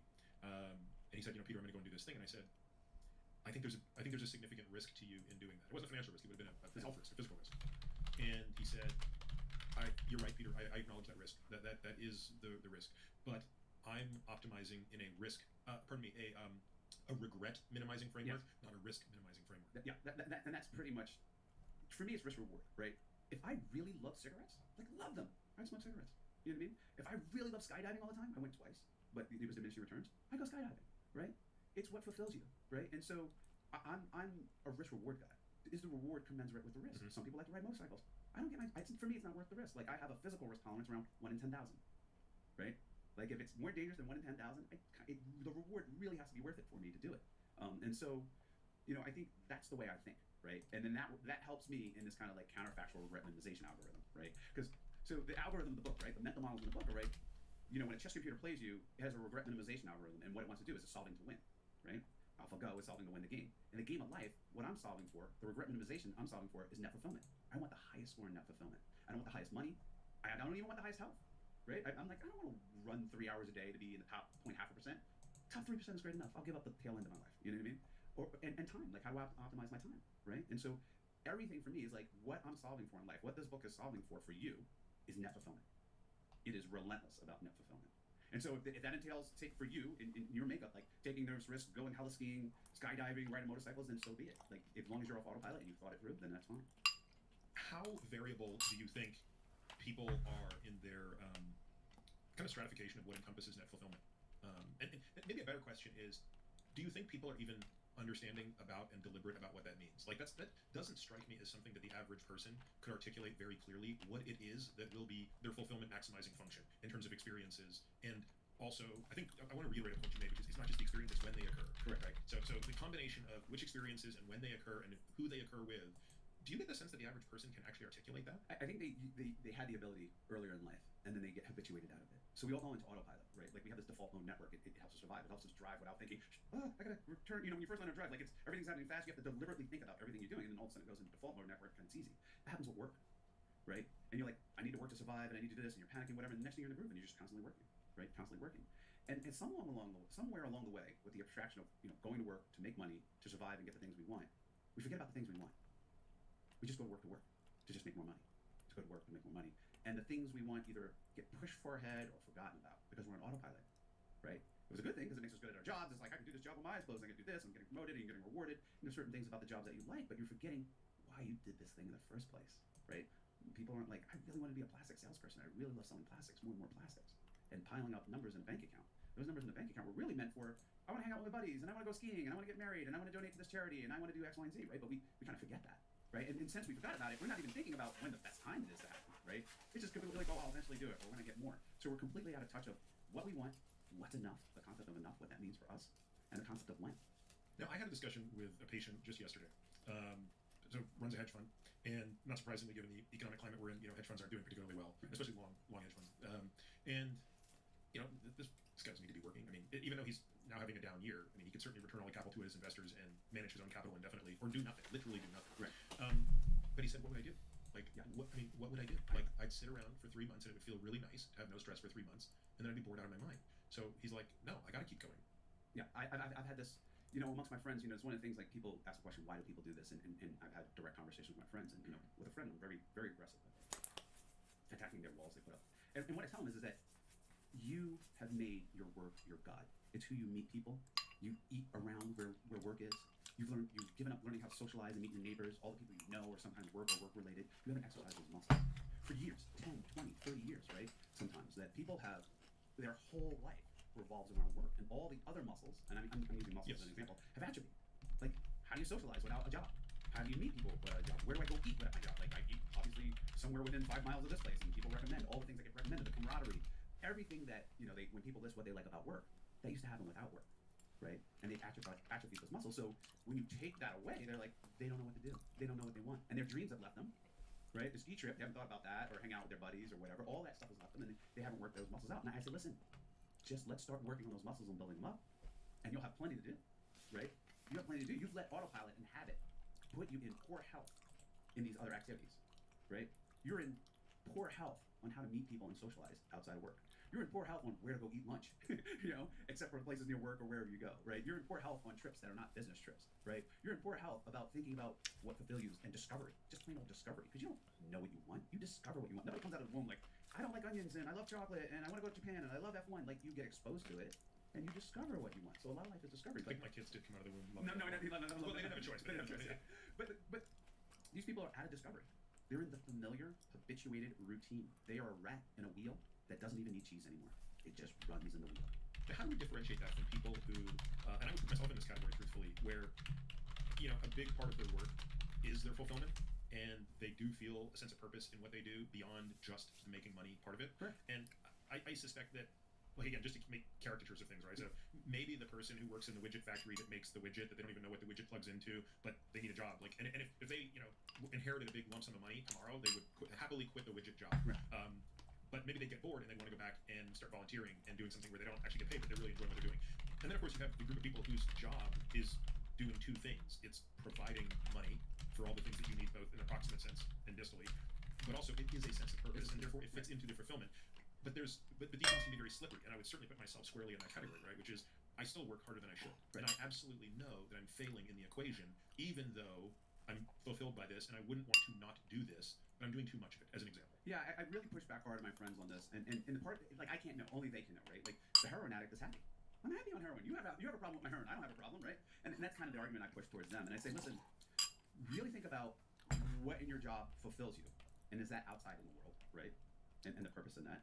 And do you have balance?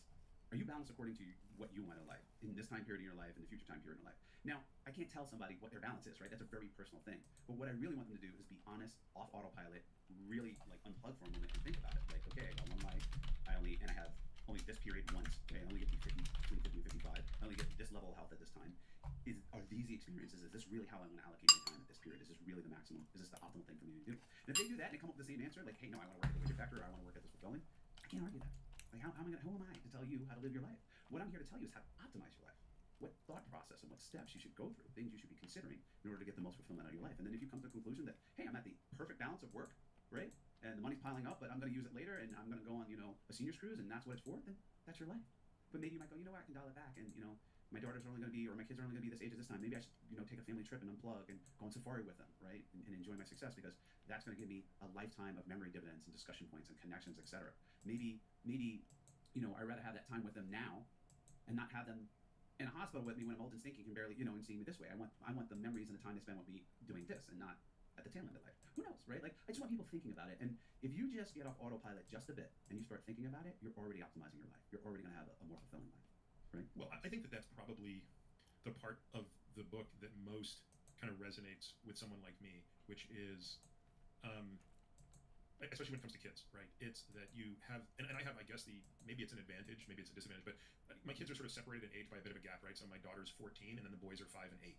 So, in other words, I now know what it's like to have a teenager. I now understand all the things that you kind of give up when your kid's a teenager.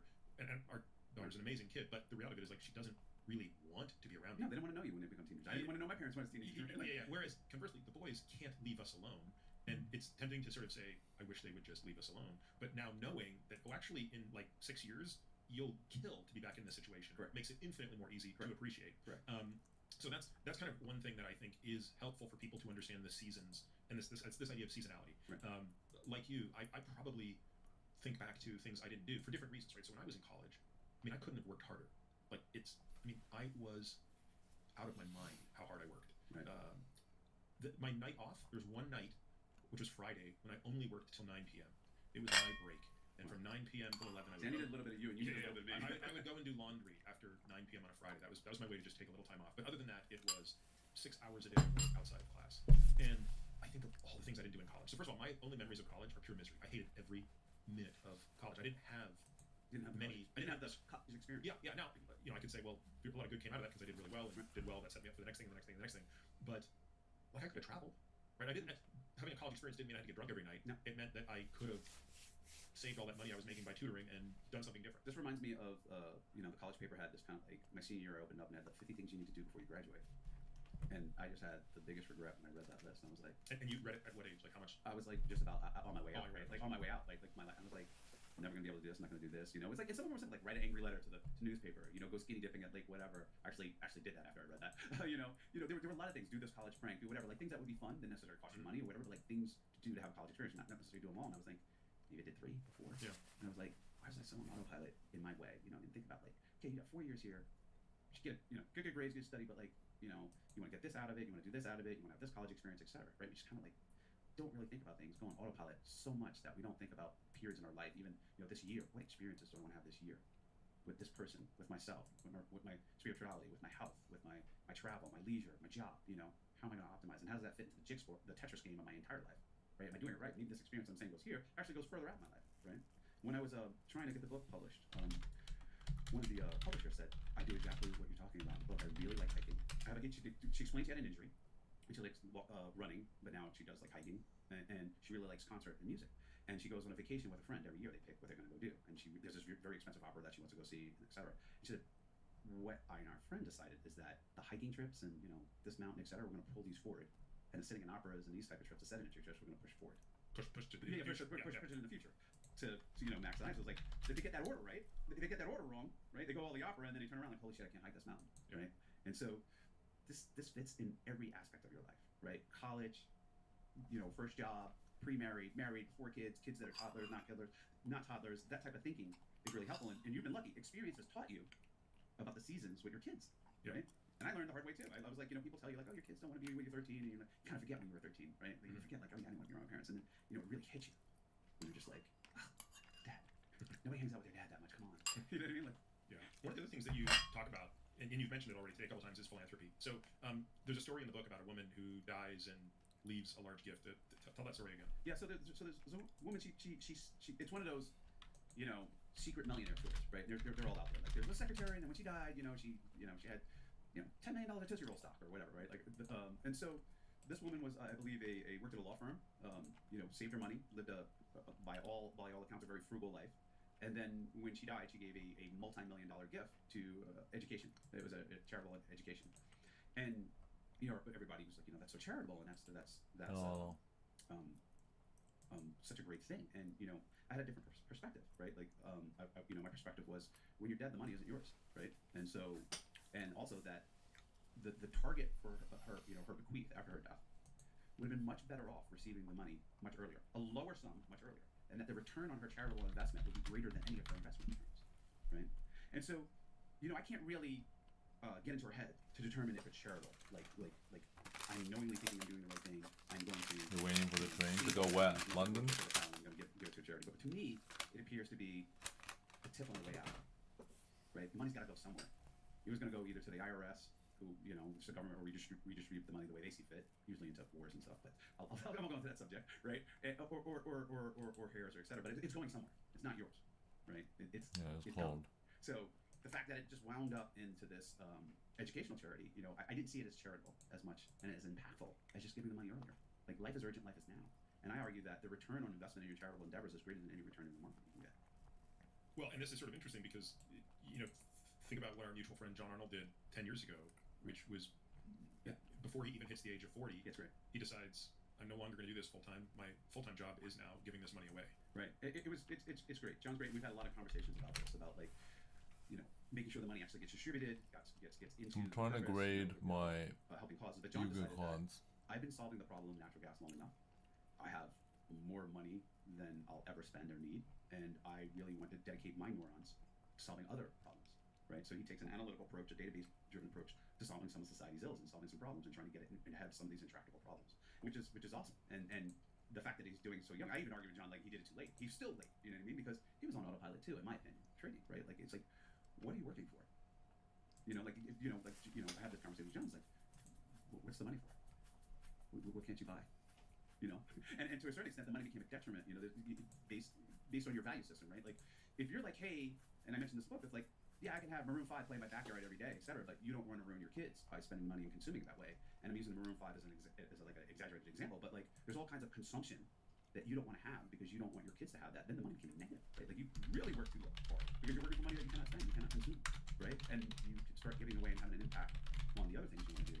Yeah. And I think one of the things that John exemplifies is how to give money away thoughtfully. Correct. And what you realize when you spend any length of time with him, which you spend more than I have, it's really hard to give money away strategically and thoughtfully, which is why I suspect John and Laura set themselves up with 50 years of a runway to give. Yeah. And I don't know, there's a pretty good chance they still won't be able to give it all away, right? Well, I think what they're doing is, like, effectively giving it away, right? Like, they want to solve problems, database decisions, and, like, there's. But it takes time. I mean, that's the other point. It Right? definitely- You have to invest the time to try something out, see if it works. If it does, double down. If it doesn't, learn why it doesn't, pivot. And you know, you can't do that if you say, look, at the end of my life, I'm going to give away $1 billion. No. Like, it won't be effective. So there's a double issue here. There's the issue you already said, which is the compounding issue. Right. No, if you give $1 billion away in 50 years versus giving away $500 million or, you know, $100 million 30 years sooner, that money will do more good. But there's another layer to that, which is you have a chance to learn from what that money did and make corrections that themselves allow for more thoughtful giving. Yeah, they're immediately jumping into the problem and let the experiments run the course, and they have the time to do it. So, and they're doing it. You know, I can't say enough about the Laura and John Arnold Foundation, about the way they're going in and helping people and solving problems. But the other thing that you talk about in the book that really this is probably the reason I had my wife read it right away, was the idea of, you know, we sometimes think that there are people in our lives that we want to give money to at some point, you know, and you sort of think, like, God, this, you know, that's a person that was, you know, really important in my life or in our lives, and, you know, maybe we leave them X amount of dollars at some point. Right. And then you sort of realize, well, why don't you finish why that's maybe not necessarily the right strategy. So the same laws of physics that govern my body and the utility of money over time for me applies to my kids, right? Maybe they have a little bit longer lifespan or health span, or relatives or anybody else. And relatives or anybody, right? Like, the utility of money to them follows a curve, right? Depending on how healthy they are, et cetera. You can just kind of draw it, right? Like, you know better than I. Muscle decay rates for people in shape, not in shape, working out, you know, et cetera. So this curve applies to them. So, you know, a lot of people are like, oh, when I die, I'm going to give, you know, I used to have people in my will that are, like, close to my age, right? Like, I'm going to give money to them when I die. I'm like, wait a minute. I'm going to give my money to a 72-year-old. Like, wouldn't it be better if I gave them less money now? Like, let them spend it and apply it, because the utility of money for them is drastic, right? Like, the day before you die, I cannot pay you anything. I cannot get you to delay gratification, right? And that's what savings is, right? You're delaying gratification, right? And so, like, there is no gratification the next day, right? And so, like, if you take it from the day before you die, 2 days before you die, to right now, right? There's this curve, right? This compensation you need for delayed gratification, and it makes no sense for me to be leaving money to 65-year-olds and 62-year-olds. It's give it to them where the money has the most impact, right? Where they'll have the most utility of that money. And so when you're off autopilot and think, yeah, that's what everybody does. They write down a will, and when they die, et cetera. Now, the will has a purpose. If you die early, you got to distribute the money. But really, before you die, if you live a normal life, there should be nothing left to give. You should have already given it away. Again, when I read your book and you articulate it that way, it's such a gut punch of this realization. And one example is kids, right? But I think, like, my wife and I have people in our lives that we're not related to that we value so much, and we've always said, like, yeah, you know, like, we want to give them X number of dollars at this point in time. I've had that. I had a good year, and there was people that I would give money to if I had a good year, or I'm not going to wait till I'm dead. Or there are people in my will, and I just went down and listened. The maximum tax-free gift you can give per year per person is $15,000. I had I think a 30 to 50 person list of $15,000 to give to people, right? Because I was like, I need to apply, and this was me reading my own book, right? Like, so a lot of people are like, why'd you write the book? Well, I wrote it to save my own life, right? I didn't want to waste my life. I want to get the most net fulfillment. And after I wrote the book, and mainly I talk about children, but I thought about that applies to everybody, right? If I'm going to do something nice and give something or leave something to somebody, it's like it's now. Yeah, absolutely. It's right now. Well, especially when you think about exactly what you said, which is that person will do much more with that in applying it to their fulfillment curve. Correct. In real time. Right, because when you're really giving somebody money, right, you're giving them life energy, you're giving them the ability to make choices, right? Like you're giving them fulfillment, right? So waiting till they're 96 on their deathbed, right? You can't really convert that into fulfillment. You really need to give them what you wanted to give them, right? So when you look at their curve of their life, right? Like, wait, oh wow, here's the maximum inspiration point. And as a matter of fact, wow, $5,000 right now at let's say 33 is like $150,000 at like 86. Yep, it's actually more impactful, right? There's more going on in life, more choices, things going on, and then the cumulative effect, the fact that when they have that experience, not only do they enjoy that experience at that point, whatever that experience is, they get dividends from that experience, right? They talk about their friends, they become more interesting, they recall that and they get enjoyment out of it. It's like, oh, remember that ski trip we went on, we had a great time with the kids, yeah, that was great. They get fulfilled from that, so they get memory dividends associated from that experience. Whereas if you give it to them at 96, they do it once, they consume it, if they can even do it, and then they die, right? How do you help a person do the math? Because we've talked about this quite a bit, and you've alluded to it. There is really a curve, and this is where both your background, primarily as an engineer and a trader, come into solving what becomes a mathematical set of equations, right, where you have certain variables you need to understand, right? So let's say we're solving this for me or for you, or it's an arbitrary person who's sitting here who's 50 years old. Okay, so 50-year-old person is listening to this, or 30-year-old person. We should do it. Maybe we do a few different scenarios. We'll start with the kind of 50-year-old who is firmly planted on the treadmill of autopilot. Okay, right. So their kids are in middle school and high school. They realize how much money they need for college for their kids. They've got a mortgage payment. They've got a good job. And they have a fuzzy notion that they're going to work another 15 to 20 years. And they come to you and they say, Bill, I read the book. I buy the thesis. I don't know how to implement it for my numbers and for my fulfillment curve. How do you help them think about it? The main thing is it's very individual, right? It's like, what do you want? Like if you're sitting there like, I just like working and going in and that's all I do. No, okay, so I'll be the guy. So I'm going to say, so Bill, no, I do have interests, but I got to be honest with you, man. I've backed away from them. I've kind of let them go. I've let myself go a little bit. Before my wife and I had kids, we loved traveling. And before our kids were born, we hiked the entire rim of the Grand Canyon. We went down the Colorado River back up. Probably the greatest thing we ever did. And then once the kids came, we were kind of head down and work. And I just want to make sure that my kids don't have debt when they go to college. So what I do is like, okay, will your kids have when in debt? I get what's reality and what's just fear-based thinking. Right? So we try and get on that. And one of the things I look for is like, why do you man? Kids? And you're like, well, it's a pain in the ass, whatever. I was like, well, no, but it's also so expensive, Bill. I mean, do you understand what it costs now? I mean, right now, if we wanted to take, one of my kids has a friend who did this African safari a year ago. They said it was amazing, but to price that trip, Bill, today, $30,000 to go do that African safari now with the airlines, with the safari. I mean, that's a lot of money. So what I think is when you die, we have $30,000. Are you on track to die with $30,000, $50,000? Yeah, I hope so. Okay, so then would you rather consume that $30,000 now, and have this experience with your kids, etc., or would you rather have $30,000 left over when you die? And I just want to be safe. I mean, how do I know? Okay, so then we can sit down and go down the hard numbers. It's like, do you have insurance if you lose your job? What is safe? What do you need? What do you envision yourself doing in retirement? Are you ready, Lisa? Right. Let's go, Jenny. What's that thing that will happen that you can't find insurance policy for? Is it going to your insurance? You get that by your own. It's very I look at what risks they're having, and I look at least now. And so a lot of people who are conservative, like, oh, I'm worried about something happening. I'm like, what's this? Are you ready, Lisa? Let's go, Jenny. When you do that with people, Bill, how often are they able to articulate clearly what they're afraid of versus it being kind of just a fuzzy notion of... A lot of it's fuzzy notion, and you just keep pushing and pulling it out. What if I get sick? What happens, right? Like, you go over, like, medical insurance, like, then it's worth it. Basically, what happens is people try to act as their own insurance agent with a client of one. Right? That's very difficult to underwrite. So they have a client of one. They really don't understand the odds of the bad things happening, right? And so what they tend to do is put it in a big giant bucket of insurance premiums, and they just work and save and save and save. I think that they have the notion of all these bad things happen. And a lot of times I'll point out two things. I go, one, are you ready, Lisa? Some of these bad things are saying will never been mentioned. Right? You get some, maybe you know whatever, but most of the people I talk to, I was like, do you know it was like $25,000 a night for my dad? Insurance didn't cover that. Comes up, doesn't matter. Right? Like I'm not, you know what I mean? It's only got X days, right? Like you're not saving. Some of these things are like, you shouldn't be the insurer, right? If you're actually afraid of that and that's important to you, you need to buy the insurance policy where they have the lower large numbers and their edge is 6%, 8%. you are going to be woefully inefficient. And on top of that, you don't even know the odds. Like some of these things are like, you know, robot alien space insurance. Like, wait, you're worried about this? You know what I mean? Like, and then I also like to do a comparison. Like 400 pounds. Here's the risk of this scenario happening, this bad thing happening. It's bad, right? We'll accept it. And here's the risk of you not doing the thing that you want to do now. Right? Here's the risk of you not doing the trip. Like, what does that look like on your deathbed when you know you couldn't have gone on the safari and had this wonderful time with your kids and connected with them and something to talk about forever and expanded your worldview? Was it worth the $30,000? Was it worth the insurance policy that you're trying? Was it worth you trying to play insurance agent? And so a lot of these are thematic conversations. They're not like hard number conversations. But you have a model. Yeah, we have a model. But the problem with the model is it's an abstraction. Like the variables we're talking about are infinite. Yeah. Right. And we have to abstract and abstract and abstract. So what the model does, it really tells you the direction, and it's very good on the direction, but the magnitude may be off. Right. And so for you as a person, it's like, what's your survival number? We have that model. Like, really think about like, okay, just survival, not I'm hanging out. Yeah, not thriving, but surviving. What do you need?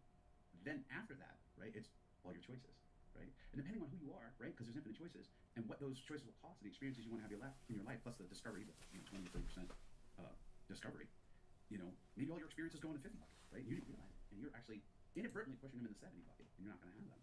And so that's kind of what I try and get people to do is like, are you going to have $30,000 trips in your lifetime? And they'll go, yes. When is the optimal time for you to have $30,000 trips? And with whom? Right? If you're never gonna have a $30,000 trip, I'm like, okay, let's think of a different type of activity they can do that doesn't come that will give you the same fulfillment or close to it. That's not a $30,000 trip. Right. I mean, to me, that's the interesting distinction. Right? It's like maybe somebody listening to this says, "Are you freaking crazy? Like, I'll never take a $30,000 trip ever in my life." Yeah. The bigger point is there a trip that you think you will take near the end of your life, and you're holding back on taking it now? I mean, to me, that is one of the big aha insights from this philosophy. And if you're gonna think, well, I'm saving because of just in case, it's sort of like, guy, you're not the best insurance agent. You're actually the worst insurance agent. You don't know the odds. You can never have the notional and the edge, the premium that you're extracting from yourself, and that edge is your own life, right? Like you have to give up hours of your life to have this insurance premium is way more than just paying your insurance. Right? So people worry about running out of money. I'm like, get an annuity. You're worried about long-term care health, long-term health, and what if I'm sick and I can't move any nurses? Get long-term care insurance. It's really cheap. It's surprisingly cheap. You know, what about this? Like, there's an insurance product for a lot of things people are like, quote unquote, saving or worried for, etc. And like, let's mitigate the risk with the professionals. Let's get you living your life. So how do you get through to somebody when you confront perhaps an even more illogical problem? Because the problem that we just discussed is actually quite logical. Like, it's easy to understand why a person would think, I have to save for a rainy day. Right. That's been pretty ingrained into a responsible person. To me, there's a far less logical reason that people forego doing things when they're young. And by young, I mean kind of like middle age, like in their right now. Young is right now. Yeah. And it's because they're so busy making money. Yeah. So this is probably the one. That's the rat in the wheel with no cheese, right? Like, you know, they got habituated. That's right. They got habituated. Like, you take a rat, you know, give them to run the wheel, you give them the cheese, you give them to run the wheel, they do the cheese, and pretty soon you don't even have to give them the cheese. They see the wheel, they just start running, right? And the reward is no longer the goal. It's just to do the thing, right? It's to do the thing. And so, how do you help somebody break that? That is the hardest thing, because they've been brainwashed into thinking that this is what I want to do, and it's one of the hardest things to extract somebody from. And so I have to explain to them, like, where do you socialize? You know, we just go through it. Like, where do you eat? Where do you eat lunch? Well, I like the people at work. I like hanging out. You know, I get this, like, I don't want to quit work. I like hanging out with the people. I'm like, you can quit work and take the people on a trip with you. You can vacation with them. You can still visit them at night and play bingo games. Like, the people don't go away just because you don't. Okay, I need to grade my cards, man. Okay, show all the cards I have. Cards I'm grading. So, Barrel Dragon. Do do do do do do do do do do do do do do do. Free Exodius with the LOB. Can't see the LOB. Do do do do do do do do do.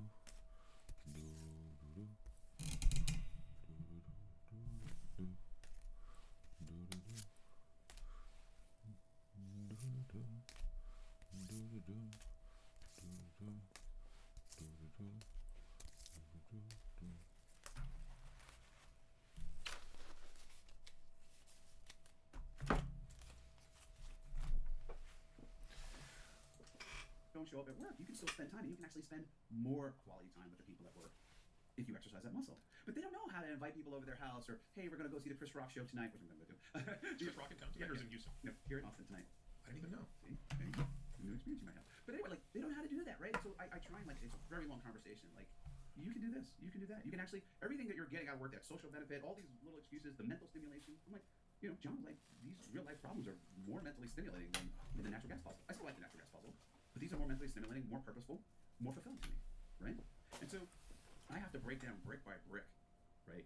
How and show them how they got habituated and how they haven't exercised these other muscles and how they can replace it, and realize work is not the unique thing to get the things you're getting out of work, right? It's actually a bastardization of it. It's minimizing those experiences. You're not actually getting the most quality time with your coworkers in the working environment. You're actually not getting the most mental exercise. That's not necessarily the best mental exercise for you in the work environment, right? It's just you know nothing else because you've been stuck in this lab running on this type of wheel, Yeah. And it's really hard because people will be extremely, extremely resistant, right? Like change is painful, right? If you get somebody who hasn't worked out forever and you're like, hey, let's go to the gym, we're gonna work out. It's like, oh God, why am I here? I don't like this. You know what I mean? Like just to develop the muscle to do the thing, to play the tennis, the filming thing, it's a process, right? And you have to show them the reward that life is rich. It's fat.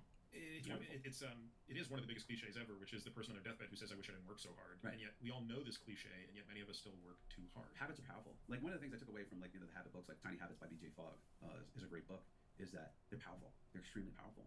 And so we get habituated in many different ways, right? For good or bad, right? Like if you have snacks in the house and you eat 200 calories a day, in 2 years you're like 40 pounds heavier, right? 200 extra calories, right? Like how did that happen, right?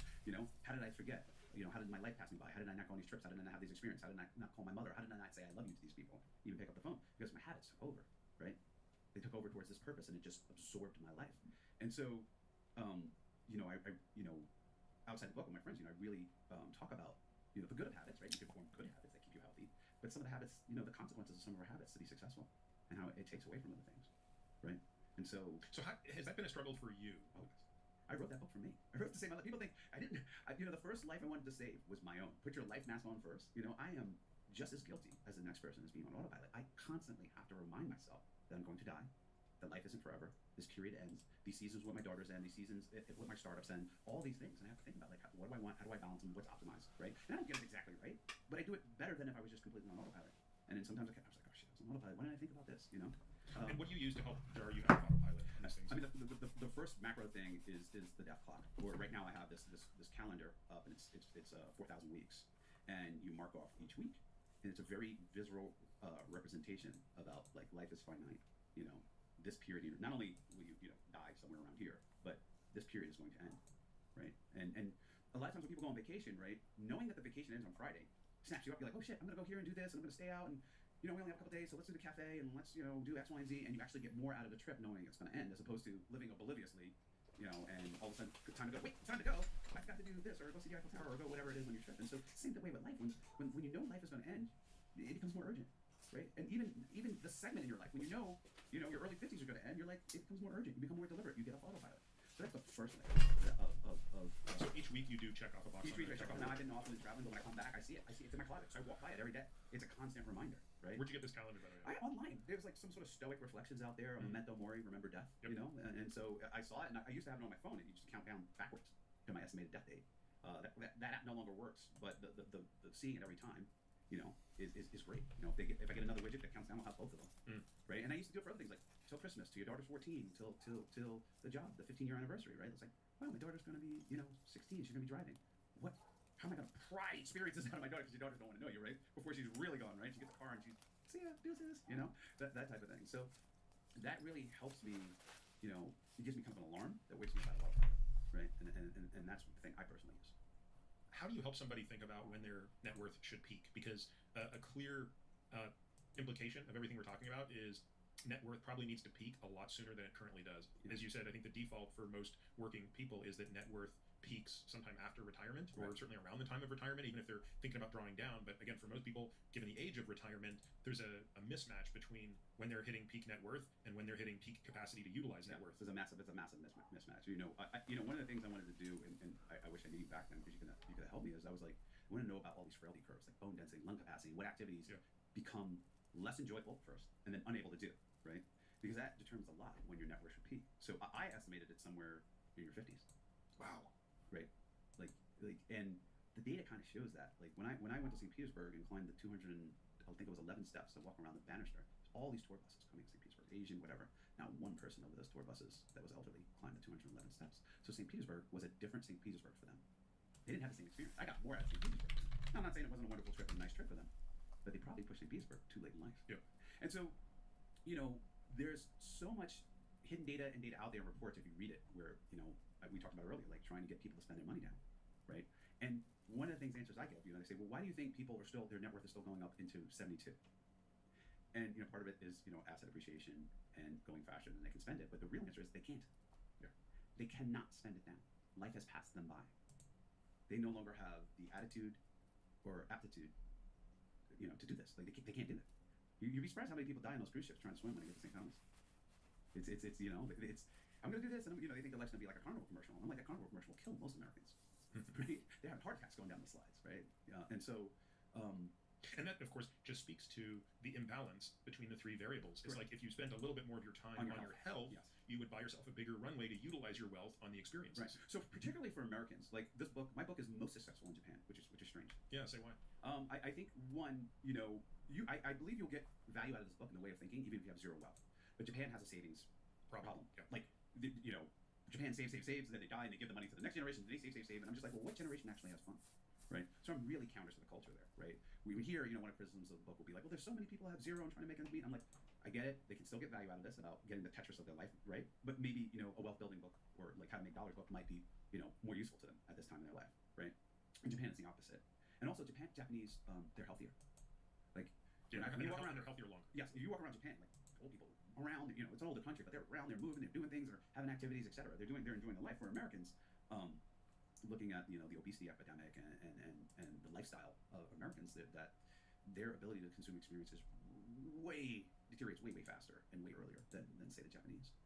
Let's go back to risk again. We were talking before about how what's the mantra of the energy trader or the gas trader? Yeah. The name of the game is to stay in the game. Right, like sort of like Simon Sinek's book, The Infinite Game. Yeah. Right, it's not about winning; it's about being able to keep playing over and over again. So inherent in that is never making a bet or a trade that can completely wipe you out and take you out of the game.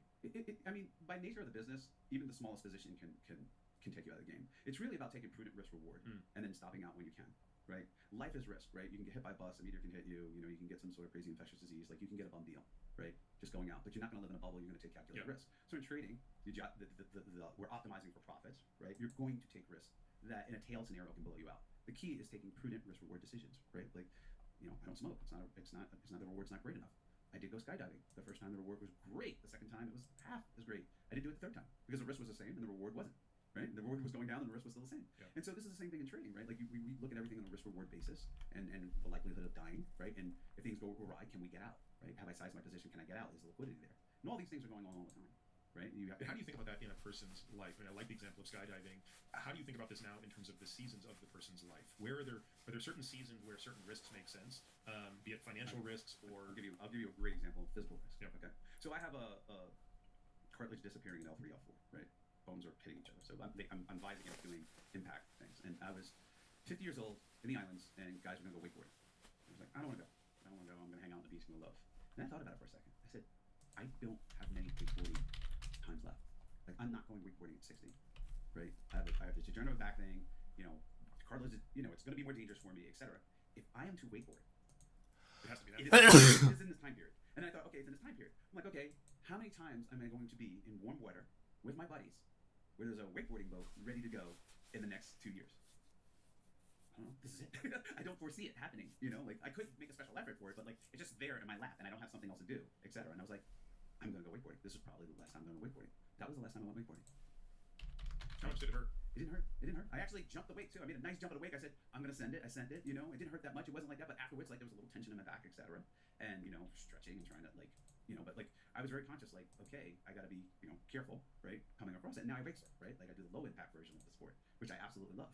Until there's some technique to like put cartilage in my back and re-strengthen my back. I'm waiting for the technology to catch up, so maybe I'll get my back back. But right now, it's the last time I went wakeboarding.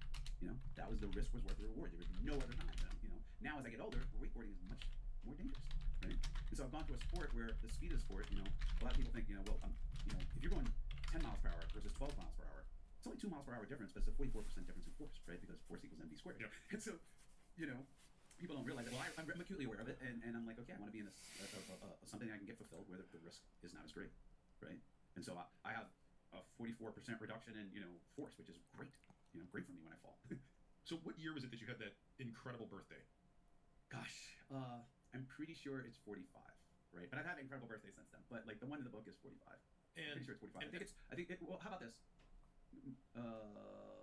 It was 2008, right around 2008.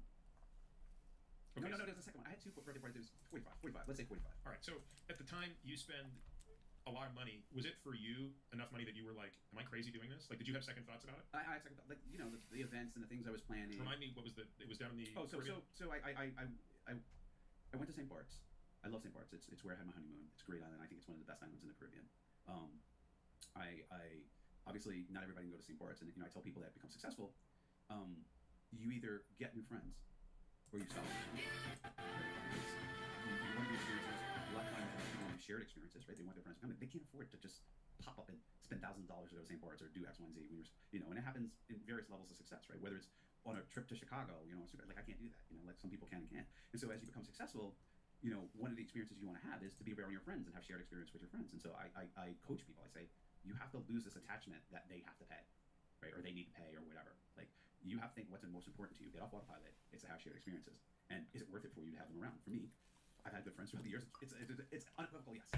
Friends and family. So, but it gets expensive, right? And you have this, you got to rent out the hotel rooms, etc., and entertainment, and plan this thing. But I was like, some of these people, they have their own lives and own complications and conflicts. You won't get the time to deal with it.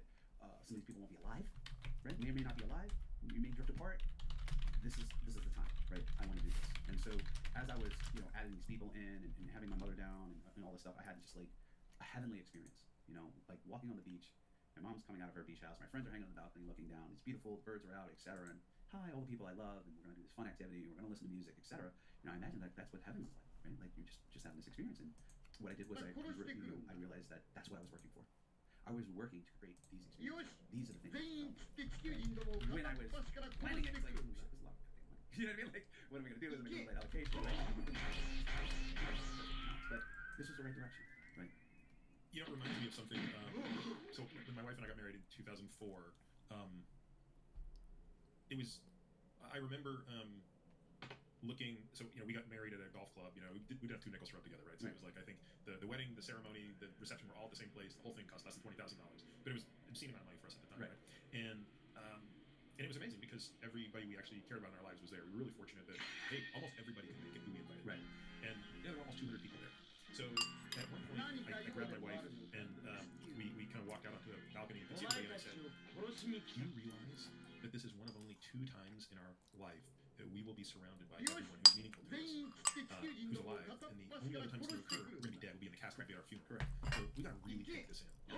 And I realized that there was a huge error in my logic, which was that was totally untrue. That didn't have to be true at all. You can create that any time you want. Right. You can decide, for no reason, I want to bring everybody in my life who matters to a it could be a birthday party, it could be just a party. Correct. And most of my life is finding excuses to throw parties.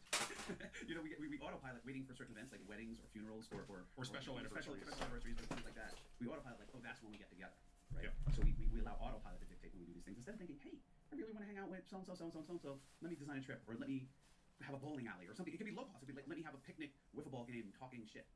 One of the things I want to do, which I guess the startup cost will be something expensive, but like I'm getting some laser tag guns, and I put it in my group. I have this group called Cool Awesome People. I'll put you in it if you want to be in it. And I'm like, it's on. I'm gonna get laser tag best ass laser tag things, and there's gonna be some serious reward. Everyone's like, yes, you know what I mean? Like I'm creating this experience. Like, yeah, I'm gonna kick some ass on laser tag, right? And shit talk, but I'm also gonna connect and have a good time with people, right? And I can do that once I put the initial cost. We can do that all the time, right? We can have a league. We can do all kinds of things, and it's like, it doesn't have to be laser tag. It could be wiffle ball at the park. You can have a wiffle ball league, low cost, dollar store. Pick up a wiffle ball bat, and then you're creating memories, and somebody brings sandwiches, and you can do that, right? And that's getting off autopilot. So I'm sorry to interrupt you about you really hit the nail on the head about that. It's like, design your life. Think about what you want out of it and make it happen. Well, now let me ask you a question. At that birthday party when you were 45, how many people were there? We took out the Taiwan hotel and some of the other one, 100 something. And how much time did you get to spend with each person? We were there for a week, so I got to spend time. Whoever wanted to spend time with me, they got to spend time with me. Some people, I have this thing. This is just me. I don't know. This isn't like some people. I want their presence, but not saying anything. Just I know you're okay. I get to see you being happy. Maybe I don't talk to you as much, but I get to enjoy you enjoying yourself.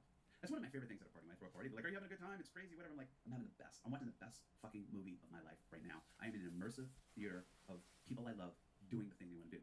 Now I'm kind of antisocial. Like I don't like to talk that much with people. Like I get awkward sometimes. You know what I mean? Sometimes I grab my wife and I'm like, "Talk for me, talk for me." We'll go to a party and I'll be like, "You gotta talk for me, babe. I can't take it." I can talk to a million people, no problems, the stadium or whatever. But sometimes I get awkward. But what I really, really do enjoy and what really fulfills me is watching people I love have a good time. Yeah, so it's funny. That's, I think after my wife read the book, that was one of her first thoughts, which is, I've never had a birthday party. So the last birthday party I had was, I was 7 years old. And after that, I just decided I never wanted to have a party. And I never have. And she's like, "Look, I really want, I know how much you are obsessed with your friends and how much you share with them individually, but wouldn't it be great for everybody to be under one roof for, your birthday?"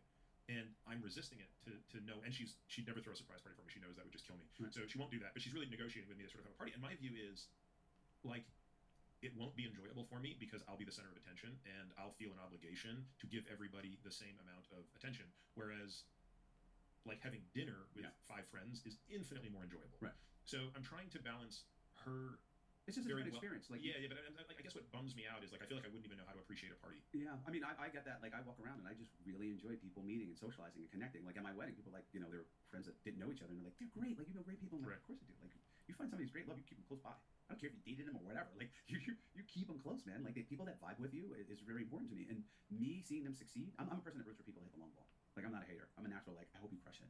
I hope you become a trillionaire. I hope you whatever it is, right? And so seeing people at a party and, like, I like to throw parties and make people have fun and create environments for them, loosen up, enjoy each other, have a good time, and watching that success and watching them interact is enjoyable for me. Even though I might be just sitting there smiling, right? Like, not really talking. So you can enjoy a party as much if you're the host or it's your birthday as if you're at somebody's party? It depends. It's not always the same because, you gotta solve problems, someone can get in, the ice maker's broken, whatever. Like, there's that type of things. But yeah, I'd rather watch that movie than go to the movies. I'd rather be in that immersive theater than, McKittrick Hotel in Sleep No More in New York, which is an immersive theater. That's the best theater, right? And even so what? I only got to have a small conversation, whatever. Like, the feedback there was like, "I met this person, we had a great time, it was awesome." Like, very fulfilling to me. Very fulfilling. What year did you finish writing Die with Zero? Let's see. It had to be. It was supposed to come out in 2020, so it was probably 2019. 2019. So 2019. in the 3 years ish since you've written the book, yeah, has your thinking changed in anything? Have you evolved? Are you more nuanced in anything that you wrote about? I'm it's kind of like when you write a formula, and it's not like I came up with this formula, this life cycle hypothesis thing, which is basically the book, right? This counterfactual reminimization algorithm, and I'm solving for net fulfillment. It's not as if these ideas weren't out there, right? Like, I always say, like, anybody could have, like, just thought about it and wrote this book. It's how I present it so that it hits the widest audience and so that it hits them viscerally, so they actually apply it, right? And so I think about it deeper and deeper, layers of it, right? And sometimes I go deep into the subcategory because I use these variables: wealth, health, and time. And I'm like, what's the maximum level of health I should be? There's tons of health books out there, right? Tons of health. Like, I'm not writing a health book, but I'm like, how can I optimize this, right? How these two interplay, the time and health. How much time do I really want to spend on the Peloton?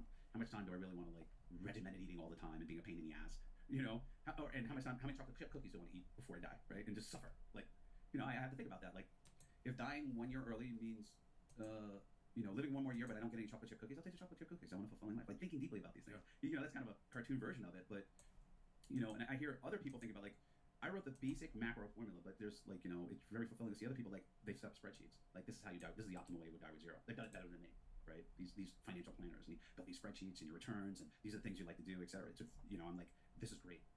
So they've taken the ball and run with it, and I've taken the ball a little bit and run with it a little bit myself. And the way I'm applying it mainly is more socially, more of these things like, at my wedding, I said to somebody, I said, probably no one in this room will see each other more than 50 times.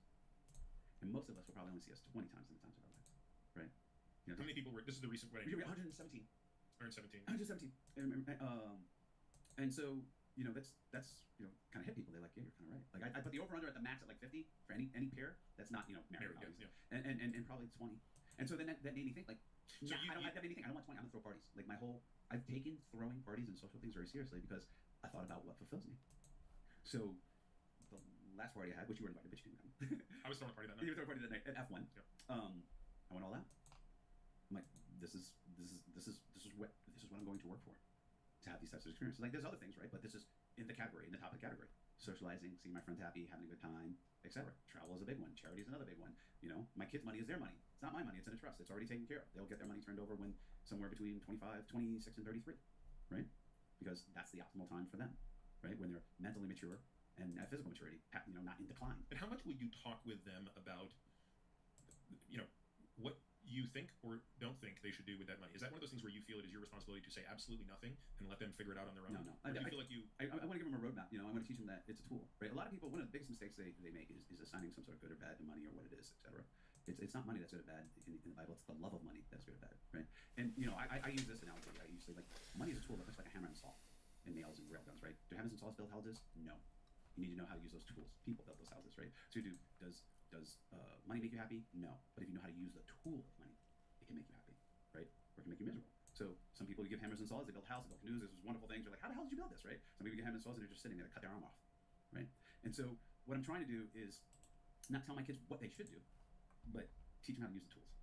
Now, once they know how to use the tools, if they decide to build houses or canoes or cut their arms off, that's up to them, right? But I want to make sure that I gave them the instruction manual and got them a little bit proficient on how to use the tools, and that's it. Then my job is done, right? Like, I have so many friends that try and control people from the grave, that use the money as a control mechanism.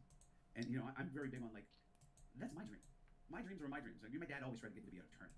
Get the hell out of here! I'm never doing that, right? But you try and push your dreams onto your kids, and I want you to be a doctor. I want you to be this. I want you to be that. Whatever. And that's not necessarily what they want to do. They have their own life, and it's their adventure. And what I want to do is set them up with the tools to choose their own adventure. Now, I might not agree with that adventure. I probably won't, because I come from a different era and a different culture and all kinds of things, right? But I will be rest assured and happy that if they're fulfilled, great.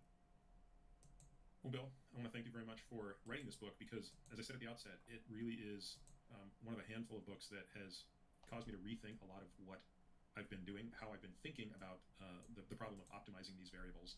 And I'm really confident that people are going to pick this book up and find similar value, at least in magnitude. They might find different things that speak to them more or less than me, but I believe that from a valence and magnitude perspective, people will across the board find this valuable. So thanks so much for writing it and also for coming today. Thanks. That's great feedback. I mean, you don't write books to get rich, right? You write books to get your point across. And for me, I see it as saving lives, right? And a lot of people I've said this before. They're like, "What do you mean saving lives, Perkins? You're fucking crazy. Like, what do you mean saving lives? You're not saving lives." And I'm like, "Well, listen.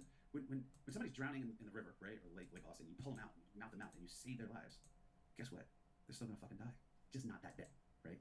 So what did you do when you saved their life by pulling them out of the river? You've given them more choices, more experience, more life, right? So when you read my book, and you get off autopilot, and you get more choices, more experience, more life. Isn't it the same? At least in my mind it is, and that's what motivates me. And so when you say it had an impact in you, and you're gonna have a more fulfilling life, it's like I fucking did it. You know what I mean? I feel very happy, so I appreciate it. I think the example you gave there is a great one, and I would agree with you completely, because I too fall in the camp, despite my profession, of believing we are all absolutely going to die, and in relatively short order. And therefore, anything that changes our experiential existence for the better is part of living. Yeah. So thank you. Thanks for having me. It's been great.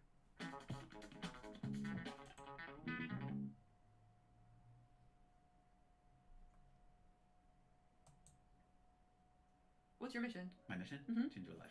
The haters, everybody else, even fuck your current stuff. Most people don't try the new business idea, don't go say I love you first, don't move to another city, mainly because of the ego risk, not because of the financial risk. If it's not catastrophic, you can always come back. You still have your health, you have your wits about you, you can come back. There's some romanticism in a very simple, quiet life, playing your part, but that isn't me. Do you ever pass a homeless person on the street? They're like, yeah. I said, if it was an 11-year-old boy, would you have stopped? They said, yeah. That's kind of like how it is in life. Everybody's trying to help you, but once you're an adult and you're in an adult world, you're a competitor. I think I was so delusional at times that I didn't need courage because I swore I was going to be successful.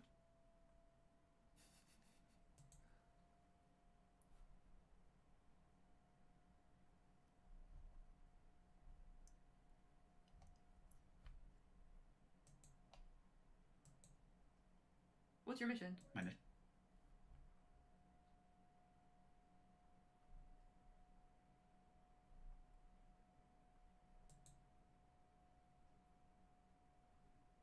For the people that maybe aren't familiar with you, what's like the 30 seconds? Who's Bill Perkins? I think I'm just a regular person living life. I grew up in Jersey City and wanted to be rich because I was very influenced by what was perceived as rich people being able to do, which is whatever they wanted, have nice things, etc. And that was marketed to me. I worked my way through being like a peon, screen clerk in commodities, up to a commodities trader. How did you get into this career? Because you're the third person that we've interviewed with energy trader. Yeah. And they're all super rich. And I have zero idea still with energy trading. We'll get to that. But how did you get started in this career? I really wanted to get into equities, but I have there's a spot for a screen clerk. I didn't know what a screen clerk was, and I got introduced to the floor. And back then it was open outcry, and it was like chaos, people yelling and screaming. To buy sell stock? Yeah, buy sell commodities like oil, natural gas. You know back then. Natural gas wasn't even a concept back then. My thought, being like an arrogant 20-something, was like, well, it's easy to be rich, so can I. I went from serious super slacker, like least likely to succeed, to turn it on to 100 and learned as much as I could. What changed? What sparked that? Necessity. Like when you have to stay at home and living in a little room with your mom, can't get laid, cramping your style, and realizing like this sucks in the real world hitting you. You have two choices. You can become a victim or turn it on. And so how did you run your career to get to your first million? Was it as a commodities trader? Yeah. So I was a screen clerk and worked my way up, learned as much as I could, and finally got into a trading position. And traders generally, by and large, eat what they kill. And so that was like, oh, that's where I want to be. They get a percentage of what you make. What was that like for you to get to the first million? Like you said, hey, I want to be rich. I was dreaming of all this stuff. How did it feel when you finally got there? It was kind of anticlimactic. Commodity trading is a puzzle, and I think humans are puzzle-solving creatures, right? We love solving puzzles, and this is like a puzzle that's constantly changing, and the feedback is fairly instant. You know instantly, hot stove, great trade, hot stove. You know what I mean? Like the feedback loop is very close to the action, the trade, and it's complex enough but not intractable. And I enjoy solving that puzzle, and I really enjoyed the life that it could potentially afford me. When I got the money, I had been so conditioned when trying to make it, I forgot why I made it. You know, I became disassociated from the reward. Right, it was all abstract. It was just dollars. The first time when I made $35,000 a year, that was probably the most exciting time in my life in terms of making money. I got to like 50 something, and then I was like, I make more money than my mom. I'm a badass. That felt the best. Way more than a million. Way more than a million, 10 million, 100 million. You know, 100 million years. Just kind of like, oh, I got 100 million. You made 100 million in a year? Yeah. All right, we'll get to that story. What are you trading? What is happening to make this money? Because you're the third person I've been fortunate to meet that's done well. We're trading natural gas. So I trade natural gas and power, betting on whether the price is going up, down, whether relative spreads are going, or how volatile it's going to be. Same thing, but in commodity space. Most of the people think like we're competing against each other like other hedge funds. We're not. All the money is from people that like are actually in the commodity business who don't give a shit. They're like, hey, I found natural gas, and it cost me $1.25 to make it, and it's trading $2.50. I want to hedge and lock in the money and run. I will sell you a strip of natural gas for 2 years for $2.50. And we're like, okay, we'll buy it at this price because we think this is a fair price and it'll go up. And hedging is where we make the money because the buyer of that, let's say a power plant's gonna come on and says we need to buy gas. He's not there at the same time, right? The people hedging for different reasons are not at the same time. So somebody needs to warehouse that risk. In the meantime, given the information that's going on. Sometimes we get wrong, we get ran over. You know what I mean? Sometimes we get it right, right? That's where the money comes from. It doesn't come from me being right versus Jay Aaron or Morgan Stanley or et cetera. It comes from people that need to hedge, that like a farmer. I'm going to plant this crop. The crop's going to come out next year, and I need this price to make money. Somebody has to come and speculate and say, I'll buy at this price. I think it's going to be higher. That's where the money is made. Well, if someone is young and they're just getting started, or even old, they're like, hey, I want to make $1 million in energy trading, what would you recommend for them to go to? Wow, it's really hard. I would recommend them go to a place to learn. Usually the banks or some sort of internship where they can actually learn. And that's where you can cut your chops. You know, work your way up to being an analyst, and then saying if I want to be a trader. But not everybody can be a trader. It doesn't matter how bright you are or how smart you are. There's a certain level of stoicism you have to have. And, you know, I've said this before. I don't know if you heard, like most people require 5 to 7 positive events to make up for 1 negative event. If you're the best trader in the world, like God mode, you're what, 60-40? And so there's a very few select people who can handle that. The emotional map is I need 5 days or 7 days of good days when it just doesn't work right. So then your prefrontal cortex and that stress and that cortisol stops to work, and you just break down. It's not worth it to you. Who can handle that many bad days and still function properly? How did you practice that skill? I think it can be learned, but I think some of it is just innate. I don't know how you get it innately, but I think certain people do practice it, right? They read all the Stoics and they meditate and they do everything, but there's certain people who are just like, it is what it is. What were some of the wilder stories on the big wins or big losses in your trading? We had a huge drawdown. One of the things I told my investors, they were worried because they see my lifestyle. They're like, oh, you're going to quit. Right? We're going to give you a bunch of money, and we're going to invest in you, and then you're going to quit in 2 years or 3 years. And I told them, I won't quit you until you quit me. And we were down like, I don't know, 50%, some ungodly number for a commodity trade, right? And I thought, like, these guys are going to pull money, we're going to be done. And it takes a certain amount of capital just to run the fund, just for expenses. And my CFO was like, you should shut down the fund. We should fire these people. You should just trade your own money or whatever. And I was like, nope. I'm going to fucking chop wood. And my investor said, they're not going to quit me until I quit them. I'm not quitting. And so chop wood obviously made like 200 or something percent the next, you know, very quickly. And came back and made the money, and the rest is history. I think a lot of people were like really depressed and distraught. And I was just like, this is what we do. If you're a boxer, you're going to get knocked down. You're going to get punched in the face. Right? If you're an insurance agent, the storm will come. There will be at that time. Right? Like the plane will crash into that. Whatever it is, right? It's going to happen, and that's the game we're in. And so if you can't handle that, you shouldn't be in the field. What's it like making $100 million a year? I don't want to work for nothing. So $100 million is who gives a shit. What I care about is what experiences and choices does it allow me to have. When I like time bucket out my life and the things I want to do, it's like, okay, I want to have another kid. I like writing trains. I want to be able to write trains. I want to move from here to here. What does this cost, etc. So one of the things that I would want to have that I don't have, that the money would now afford me. So I think of those things. Call it money, Chuck E. Cheese tokens, whatever.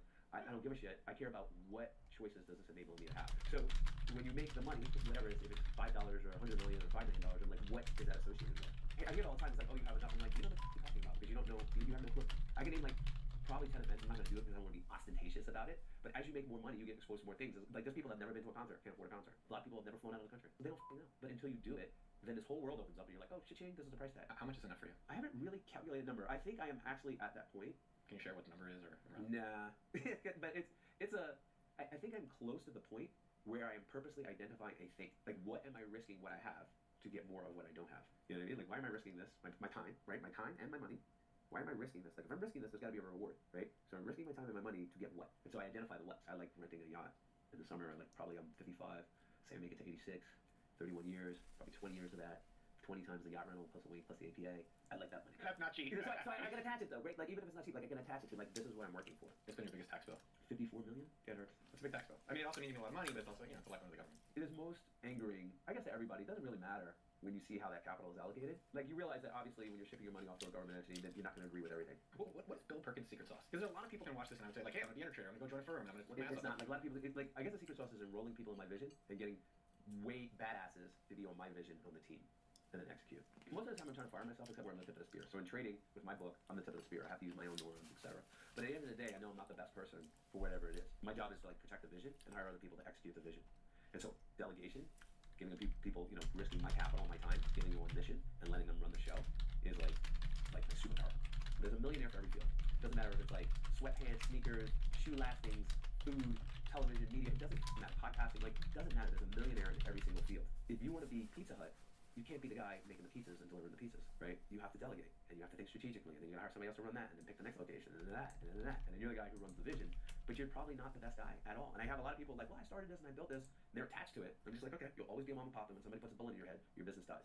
But I can kill the whole executive suite of IBM and it'll still keep going. My thing is like I put people who are better than me in positions to do whatever it is the thing is. Like I love to fire myself, and then it's just a machine. Most people don't try, not because they can't handle a financial risk, but because they can't handle the emotional shame of their friends and the ridicule if they fail, right? Well, if I fail, then I'll be here. Who cares? You can get a job as a waiter and make $57 grand a year. That's tips, right? Like, you got the skills, you got subject matter, I'm sure you can be a waiter. But their ego won't let them be a waiter or a garbage person or whatever, right? And they're worried about, oh, see, you went and you started and you failed and your friends, your mom said you shouldn't do it, whatever. But I don't care. That paralyzes so many more people that are willing to admit it, and I just don't have that as much as everybody else. Can you share for the people that don't know about Die with Zero? Really depends on the audience. Like, it's a counterfactual regret minimization algorithm solving for net fulfillment. That's the programmer version? Yeah, it's the programmer version. What this book is basically giving you the mental models, okay, to solve for net fulfillment. There's a lot of books like how to get rich and how to be wealthy, right? Like you have a $1 Million Weekend. Yeah, $1 Million Weekend. You have podcasts, whatever. They're out there. They're great. So it takes your wealth. That's one variable. It takes your health. There's a lot of books on health and podcasts and everything on health. And then your time. Those are the three variables, right? Because you're a human being. There's two things that are given. You will eventually die, and you will decay. And so, given those three variables, how do we use those resources throughout our life from wherever we are to maximize for net fulfillment? And how do we allocate those resources throughout our life so that we can have the most fulfilling life possible? And the assumption is that the purpose of life is to be fulfilled. I'm value agnostic. I'm not like, to be fulfilled, you should, hike the Himalayas and praise the Buddha or be a Muslim. I don't care what your values are, right? Your values can be strip clubs, can be checkers. I'm saying basically giving those variables. How do we think about each phase of our life, each day of our life, and how do we allocate these resources throughout the life to have the most fulfilling life possible? Because you only get one ride. And that's what the book is about. In the book, you actually say there's a moment that changed your life where you started thinking about spending more of this money. What was that story? Because I don't know if I saw it in the book.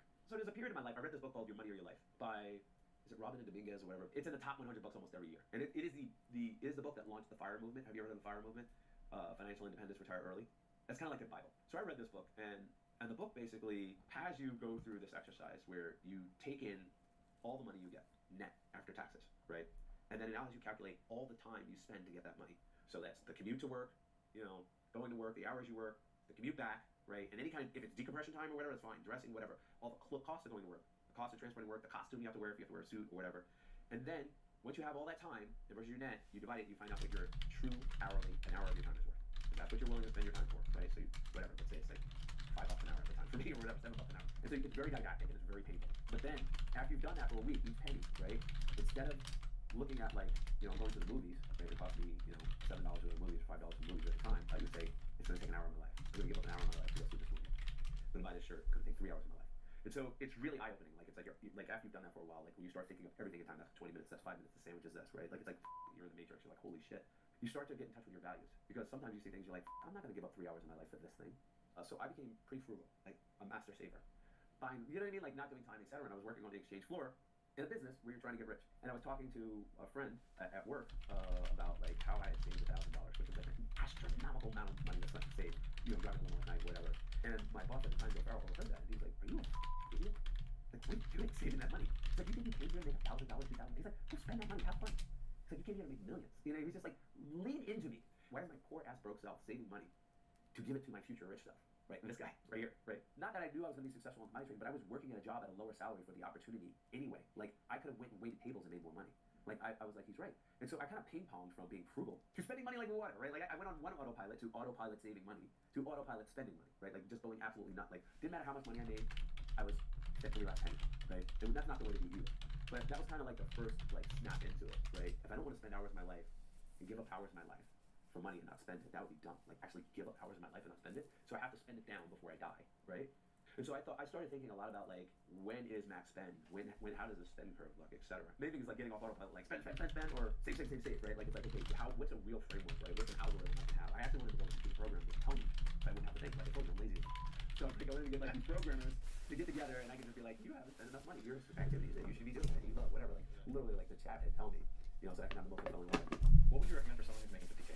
Which is a lot of people out there today. You know, they're not at these crazy numbers. Yeah, because it's not about crazy numbers. It's about choices. One of the things that I don't do is like I don't watch TV unless my wife wants to watch a series and we're spending time together and that we're bonding, and I will not watch TV. I can watch every single show that ever existed when I'm 90 in the Oval Film eating tapioca pudding. Right now, I'm gonna go hiking. I'm gonna go biking or whatever.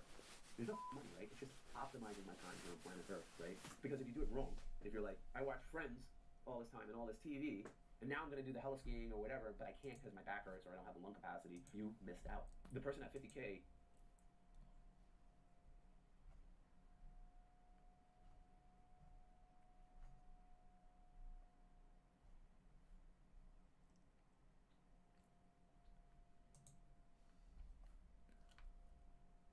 Unique alignment for long-term growth and kind of continue to compound capital for that long period of time.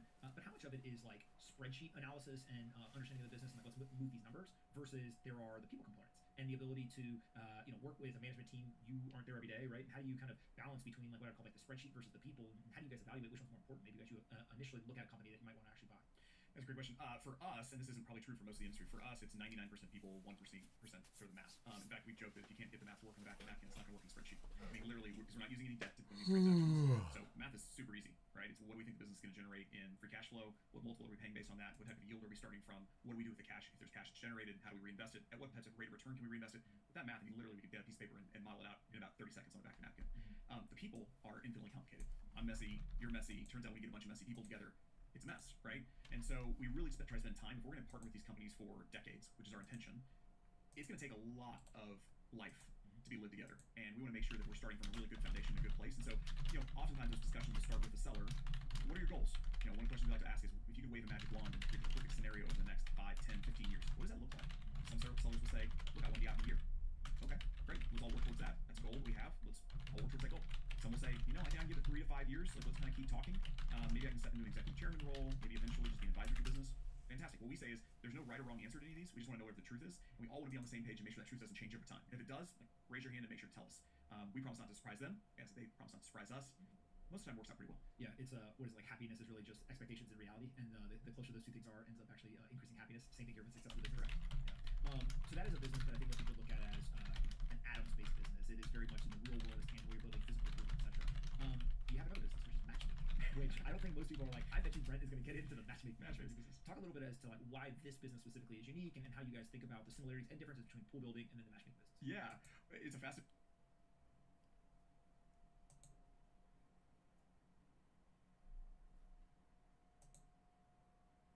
Something will break differently, and it will have to break, I think, much more astronomically because of the capacity for what this means. It doesn't surprise me that the equity market will continue to go up. If you really think the whole play for a while was everyone seems to be in the toilet there, and they're very worried about what's going on with price. And of course, we end up with QT is over and QE's back, baby. All that and much more in this conversation with Jeff Park. All right, Jeff, let's start with crypto sentiment online is not very good. People are very upset. Now, I noticed that consumer sentiment in the United States is not very good. There's kind of a reason to explain that. Crypto sentiment, like price, is pretty much the only thing that seems to be heading the wrong direction. Every other data point is up and to the right, and like we should be all excited. This guy is there's no industry like crypto where the bottom's in when people turn against each other. It's incredible. Every cycle, the crypto enthusiasts turn on each other, which you never see almost in any other industry, even amongst competitors. And I always found that to be such a profound thing, because on one hand, that is what a democratic movement is ultimately about, with free thoughts and free speech and having open arguments and debates. But crypto really takes it to the next level. Sometimes I worry that self-fulfilling cycle of a bearish sentiment is thrusted from within, even when the macro can look so compelling as one of the best times to still invest in crypto. But yeah, sentiment's been horrible. And I've been thinking all about why this would be the case, especially against what I still think is one of the most compelling macro backdrops we've wanted for a long time. We are now seeing the global carry trade in itself being at the center of a lot of the tensions in the way that central banks operate. We're seeing dollar weakness. We're seeing rates come in. All the things would feel like they're heading. Yeah. Incredible book about investing and just doing the right thing, operating with integrity, different mental models for investing. I mean, phenomenal book. I would read How to Get Rich by Felix Dennis as well. Highly recommend. Yes. Right now, reading Business Games is really good. I bought your book, by the way. Yeah, like we're huge readers. Yeah, me too. I bought your book in like and so I got that list that you mentioned, the PDF with the list. But I was wondering if there's anything else. So yeah, I'm gonna email you And then, if I can, the other question was, for how long have you been, if I got it correctly, for how long have you been financing the acquisition of startups through MetaLab's profits? And when did you started using other people's money or other investors' money? Well, yeah, when did we start using MetaLab's profits? Like, I almost feel like it was like 2009 till 2013 thereabouts. And I've always thought that this is a bit of a series of lessons. Like, one of the early lessons Andrew and I had is let's pretend MetaLab isn't this sexy tech business. Let's pretend it's an analog role business. So let's pretend that it's the world's greatest law firm. And whatever's true for the world's greatest law firm will eventually be true for a business like MetaLab. And it becomes a capital allocation problem, where if the world's greatest law firm makes $10 million tomorrow, what can it spend that money on to meaningfully move the needle? And there's not that much. It's in a very competitive advertising space. There's no real equipment a law firm needs to buy. This is equally true for agencies. I find, maybe the world's greatest law firm could acquire another law firm, but growing via acquihire is pretty hard and dangerous in culture. If you're the world's greatest, you don't need to buy their book of business. You don't really need another law firm's brand. So I find most law firms end up eroding margin by getting increasingly nicer offices or art galleries. And that's true with agencies. If you move the parallel from analog to what we were in as an agency, we know an agency in Toronto that has a basketball court, for example, or had, they're now defunct. And so the lesson early on was we should take the proceeds and start better businesses. And so we did that kind of like from 09, maybe a bit before you were doing it, to about 2013. Just incubating. Yeah, just incubating. And we ran into a couple different problems. One was the squeaky wheel always gets the grease. So a problem client at MetaLab would always be louder. So we'd pull resources that were working on an internal project and pivot them over to, back on client work. And so all the internal projects would continuously suffer.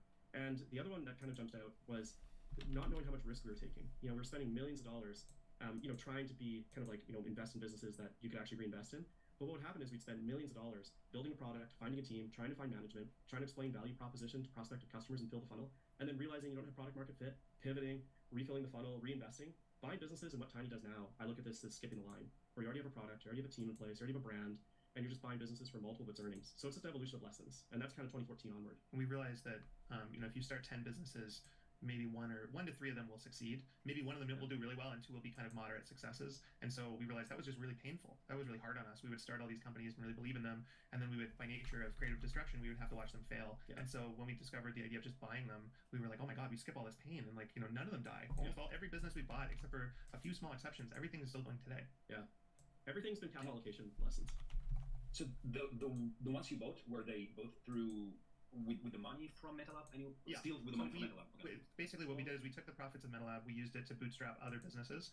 We sold one of those businesses, and in 2013, we had a lot of cash flowing companies. We were making $4 or $5 million of profit a year, and then we also had this pile of cash from selling the business. And at that point, we said, well, we've really been ignoring it, but we should really learn this boring stocks and traditional investing stuff. And that was when we discovered Buffett. Yeah. Okay. Cool. Awesome. Thanks for your question. If we can go with Rakesh, who had a question earlier, and then we'll go with Christian. Yeah, hey, this is Rakesh Agarwal. I run a $7.5 million ARR media tech company, Snapstream, and a $100 million fabricated steel manufacturing company. This is a unique opportunity. You guys are partners. Can you share a little bit about your partnership? What does that? Are you driving a Tesla right now? I am. I just heard that little autopilot doo-doo noise. Yes. We're gonna hear him die. He's gonna drive into a highway divider. Right, just keep going. Yeah, well, so the question is just, would you share a little bit about your partnership? If there's a division of labor, what does that division of labor look like? In what ways do you challenge one another in particular? Well, it's really interesting because Chris and I are very similar in some ways. We're both naturally wanting to connect with others, and we're both kind of students of psychology. We love relationships and figuring people out and making others happy and all that kind of stuff. So we have some of those core shared kind of methods of operating. But we always like to joke that if Chris owned a building, it would be like derelict, and it would be highly profitable. So it'd be like, he'd be a slumlord, basically. Like, it would just be maintained enough that no one complains, but it'd be maximized for profitability. And if I owned a building, it would be like a shiny architectural masterpiece, but it wouldn't make any money, right? And, it would be very well thought out, but ultimately I'd be putting everything back into making it more beautiful. And so when you put those two things together, something really magical happens. And, we've both changed over time. I think we've influenced one another. I think if Chris owned a building now, it would actually be a lot nicer because he'd realize being a slumlord is stressful. And I think I'd realize that pouring all your money back into a shiny architectural building sucks, and I would also be more humble. But I think that's kind of where we started. We always like to joke that, at any given time, one of us is the gas and one of us is the brakes. Just today, Chris came in and he was feeling really stressed out about a problem that he's dealing with. And I was able to counterbalance that and say, hey, let's think long term. In a couple years, that won't be a problem and we're all good. And often it's vice versa. I'm coming in panicking about something and Chris is the chill one. Other thoughts? Well, I think you actually hit everything really well. I'd say there's no very clear delineation of duties, though. We just kind of naturally gravitate to what we just we have our own problem sets that we'll gravitate towards over and over, I find. But there's no real set expectations. Yeah, we kind of have different relationships with different CEOs and leaders of the company. So like Chris kind of has his own people and I've got my people, and then we have crossover. And what that allows us to do is we'll get attached to somebody, right? So Chris might have a CEO that he has a really good friendship with and he talks to a lot. And when he brings up that person's comp, he's got a certain he's biased, and then I'm able to come in and be cold and rational. And that same thing happens back and forth. But yeah, it's quite random, I'd say. Yeah. Did you guys? Is there tension and stress? How do you guys fight? How do you disagree? Yeah, we fight all the time.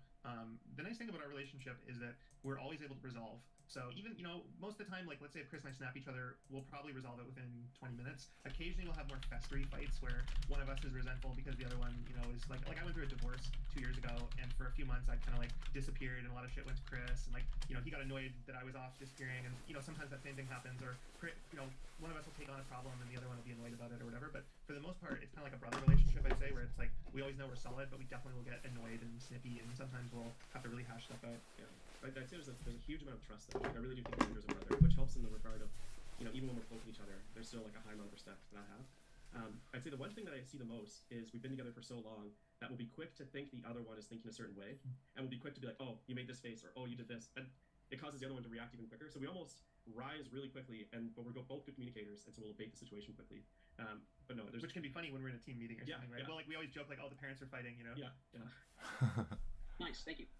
Yeah, you bet. Christian, can we go with Christian? Yeah, perfect. First of all, it's honestly nuts that for like the $30 a month we can ask a couple of founders of a public company some questions, so appreciate it. So I just recently exited a company, and I'm just like super interested in holdcos and building a portfolio and things like that. I guess my question would be, if you guys were to like start today trying to buy companies, what industries would you look at, that type of thing, other than like what you're doing at Tiny, because obviously it's like simple SaaS. I guess a different way to ask this question is, you mentioned before like barnacles on wells is a good strategy to go with. Are there other wells out there that you would start to look at if you're beginning today? Well, my immediate thought is just kind of like, what's your circle of competence? Because when we originally started Tiny, Andrew and I had this idea of, hey, we made money in the digital world and we'll go out and buy analog world businesses. And I spent an inordinate amount of time looking at an HVAC company at the start.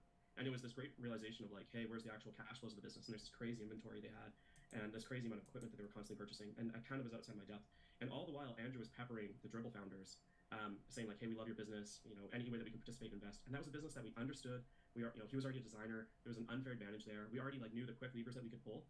And so if I was to go back over again, I would kind of just like look at what are my immediate circle of competence that I can understand really well, and I would look at that and over time expand. Like we've expanded since, and I now feel really comfortable buying analog world businesses or traditional businesses. But it's taken like all of everything bolts onto each other and builds this depth of experience, or builds more scar tissue to learn from. And so I would honestly look at like, hey, what were you doing just recently? What clients were you working with? What suppliers were you working with? What relationships did you have? What problems do you have? Yeah, what problems did you have before with your old business? Who were you negotiating with? And I would look at all of those businesses and just try and find the best one, because you probably understand that better than anyone else will. That's my thought. Yeah, I mean, I think just like entrepreneurship, I think the best opportunities are problems you understand, to Chris's point. Yeah. And I think, if you think about what are the problems that you've experienced in your last business, how could you solve one of those problems? I think that if you go into HVAC or something you don't understand, I don't know what your last business was, you're the patsy at the poker table. So it's like you don't want to have no clue about the levers to pull. I think that Chris and I, we're pretty accomplished entrepreneurs in 2016. We had a lot of success. We're grown a big business, and we started a pizza restaurant. And I'll tell you, man, we lost over $1 million on a crappy little pizza restaurant because we didn't know what the hell we were doing, and we thought we would implement digital POS, and we'd have great music, and we knew the vibe, and we're designers, and we had all these advantages. But it's pretty easy to get your kidneys harvested when you just don't know how to call bullshit. And so we've looked at many analog world businesses where they look great on paper, but ultimately as you dig in, you realize they're just so hard. Well, and you don't know, it's so easy to outspend, because someone will say, oh, we have to get this refrigerator replaced, and if you don't know, the next thing you know, you're spending like 12 grand, and like these little paper cuts end up just killing actual cash flow generation in these businesses. And so that's why I kind of lean circle of competence is key. Well, every entrepreneur, they fetishize the other business, right? Yeah. So it's like, if you're in SaaS, you want to be an agency. If you're in digital, you want to be an analog, right? Like I look at friends that have businesses that are in the analog world, and I go, oh, you're so lucky. You don't have to think about AI. You don't have to think about technological disruption. But on the flip side, they have really serious problems and fixed margins, and they can't grow without capital, and they're dealing with all sorts of problems that I don't even understand. So it's hard. Yeah. I think my problem a little bit is like I come from direct to consumer, and as you've stated before, e-commerce is kind of like playing business on hard mode. like, oh, I don't really want to do that anymore. It's a grind, but yeah. But it'll make you frosty, right? Like Chris and I, we operated business on hard mode in an agency, and then when we went into an easier business, we dominated, right? We would just be like, oh my god, we can run this software company that previously operated at 10% net margins. Well, why can't we just operate at 40% margins? And the reason that they hadn't done it is just because they didn't know how to negotiate. They were overspending on silly things. So I think that skill set is really valuable if you can apply it to a different industry. Well, plus, like, you have an unfair advantage with D2C to look at other brands then, or what software tools were you relying on? What did you think would have been better, right? And I would honestly expand the circle to every single product you interacted with and just see who owns it. Or is there a competitor? Or is there a better version? And then just throw it We didn't think about AeroPress. So we bought AeroPress. Yeah. They did no D2C. They had no D2C strategy. They didn't have their own website, really, barely. I think it was like 1% of their sales were actually sold direct to consumer. And so we could buy this really exceptional business that had all these great channels in retail and wholesale, but we could just add in the D2C. And it didn't need to be perfectly executed in order for us to do well, right? So you could do something like that too. You could take an Analog World product that's already successful and doesn't have a lot of competition and just add in your D2C stuff. Thanks, guys. Thanks for your thoughts. You bet. Colin, can we, are you ready? And then we'll go back to the people who already asked. Sure. Yeah, so I wanted to learn more about how your partnership works from a logistical perspective. Like, what type of decisions do you make without consulting each other? What decisions do you absolutely need to talk about? How often do you meet with each other? And just kind of how do you manage the partnership on a day-to-day basis? So we'll go through periods where we don't see each other for 2 weeks, and then we'll have other periods where we're together every single day, or we're traveling, or something like that. We are generally texting almost the entire business. All of Tiny is basically run on iMessage. We don't use Slack or any of those tools. Yeah. So we're basically both on text, and then we have really amazing personal assistants that own our inboxes and basically relay stuff to us. So I don't think either of us do our own email. Do you? No. So really we're in constant kind of back and forth communication. Chris and I will both basically go set comp structures for key executives and stuff. Usually we'll run that past one another. Chris will sometimes have a deal that he likes, and he'll kind of run it past me. But sometimes they'll just say like, "Hey, we sent an LOI out. This is happening." If it's smaller, if it's a larger acquisition, we'll bring it to one another, right? But I mean, there's no rules. Like generally, we just operate it as if it's like completely equal, and at any given time, one of us can block the other. And so if Chris feels really strongly about us not hiring a certain person or whatever, we'll either agree to that or we'll disagree and commit. There's people we've hired where me or Chris has been like, I don't like that person, and we've disagreed and commit. And sometimes one of us is right, and sometimes that person is wrong. But if we feel really strongly, it's kind of a hard no.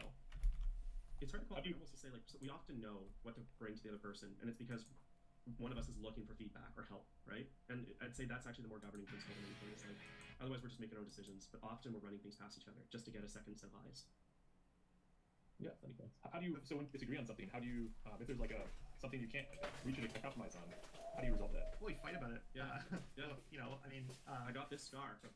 Yeah, I mean, we'll argue about it. We'll kind of get on the whiteboard and start debating it and hash it out usually. And there have been instances where one of us completely disagrees with a choice, but we're pretty good about not blocking unless we think it's a fatal wound. We always joke that we want flesh wounds, not mortal wounds. Yeah. And so if we think, if Chris wants to do a crazy acquisition, or I want to do a crazy acquisition, and the other is just completely opposed, that's not going to happen. But if it's like something small that's an experiment, or we want to try some quirky compensation model, we usually will roll our eyes and let the other one go for it. I think like the Warren Buffett, Charlie Munger model works pretty damn well. And we'll rub our noses in it when it doesn't pan out, like constantly, Yeah, that makes sense. Thank you. Daniel, I think you're in the car, but if you can go. Yes, thank you. I'm parked. Hopefully not driving. No, I'm parked. So my question is, I own 4 construction businesses, and they're doing well and cash flow positive, and I have bandwidth personally to look at more. I don't necessarily have tons of capital to invest in more. Over years I would. But how do you guys decide or think about when you go to outside investors versus just waiting 4 years to buy the next thing? I think a lot of that depends on your personality. I just did a podcast with Jason Fried, and he is somebody who he owns 100% of his company, him and his business partner, other than they have like a tiny investment from Jeff Bezos, but like complete control, and he does whatever he wants, and he never does anything he doesn't want to do. So here's an example. I went to him 5 years ago and I said, hey, I'm starting this company. I want you to be an advisor. I'm just going to give you for free 3% of the company, and that's like $50,000 or something. And he just went, I don't like doing legal paperwork. I'm not doing it. But if you ever want any help, text me. Like, that's the degree to which he doesn't do things he doesn't want. Someone like him should never have investors, even when completely logical financially, right? I think for us, we're a little bit there's been decisions we've made where we've said, you know what, as investors, we are much better off having a smaller piece of a bigger pie and raising outside capital. But it really depends on your personality. So can you tolerate somebody potentially making your life difficult? Who that investor is matters a lot. I mean, I don't know. What do you think? I just think some of our biggest mistakes have been rushing into something just for the sake of it. I like what Andrew's saying, actually. I would really write out, how does my life get worse? And if you think it's worth how your life gets worse, then I'll do it. One way that my life got worse with outside investors is now people can text me and say, call me now. But I have to call. Or before, like when there wasn't, anyone, no one could really text me and say, call me now. I didn't owe anyone anything. Where now I have a duty, right? And I feel that constantly.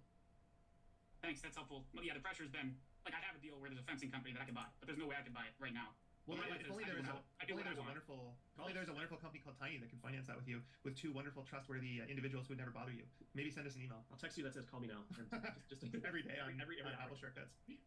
But I do understand the value of like right now. Nobody can tell me anything, and so I get that. That's something I gotta think through, and that's a good point. Seriously though, send us an thanks. email. We want to get into more businesses like that, so send us an email. Okay, we'll do. Bowen, do you have another question or? Yeah, just a quick one. And now we are talking about like the building holdcos. And my question is like hypothetically, would you guys rather have like one big company, let's say MetaLab, or are you more satisfied with the holdco model? Let's say MetaLab is kind of like an Accenture, like one big company and bringing different services. Would you rather have the holdco model with a lot of different small companies? I think Accenture specifically, if you think about Accenture, I don't really know that business super well, but I ultimately think it comes down to how many revenue lines you have, right? So I think it's possible that you can have one corp, but if you're General Electric and you're selling jet engines over here and microwaves over here, you're pretty diversified. But if all of your revenue, like let's say Accenture, if all your revenue comes from enterprise contracts with Fortune 500 companies, I think there's risk and cyclicality in that. And so what I love about being diversified and owning so many different businesses is that at any given time, when one is suffering, another is winning, right? And so you've always got that offset. So I personally prefer having a lot of investments and stowing away a lot of root vegetables for the winter. I actually look at this and I always think Tiny is just a reflection of Andrew and me, and we always have shiny object syndrome. And we are the people who will just always constantly, when we meet interesting opportunities and we think we can get it at a fair price and bullish on the space that it is or has a margin of safety, I think we're the people who will just always take swings at that. I don't think we've ever actually been the one company, optimize it, and rally the troops and do the raw speeches, and actually just like grow one big business. We're just not those people. We are the many business people. Yeah, like we have a lot of respect for Constellation Software, but I don't think that we're more abstract, right? We like to go and discover new things. I think like Mark Leonard has like a formula, and he buys one type of business, and he's just trying to. Yeah, they're very diversified across industry, but they really do one thing over and over again. And we're more like Berkshire. We like to get, we can own a vacuum company and an insurance company, and a brick company. We like learning about new businesses and new people and following our passions. Tim, do you want to go next? Sure. Hi guys. Oh, Tim, you emailed me today. Oh, you saw that? I did, yeah. Nice. Yeah, just for fun. Yeah, just a funky little car. I think so. Tim sent me a nice car that he saw, used Porsche, and I'm well aware of that Porsche, not that particular one, and I know that they have the moniker the Widowmaker.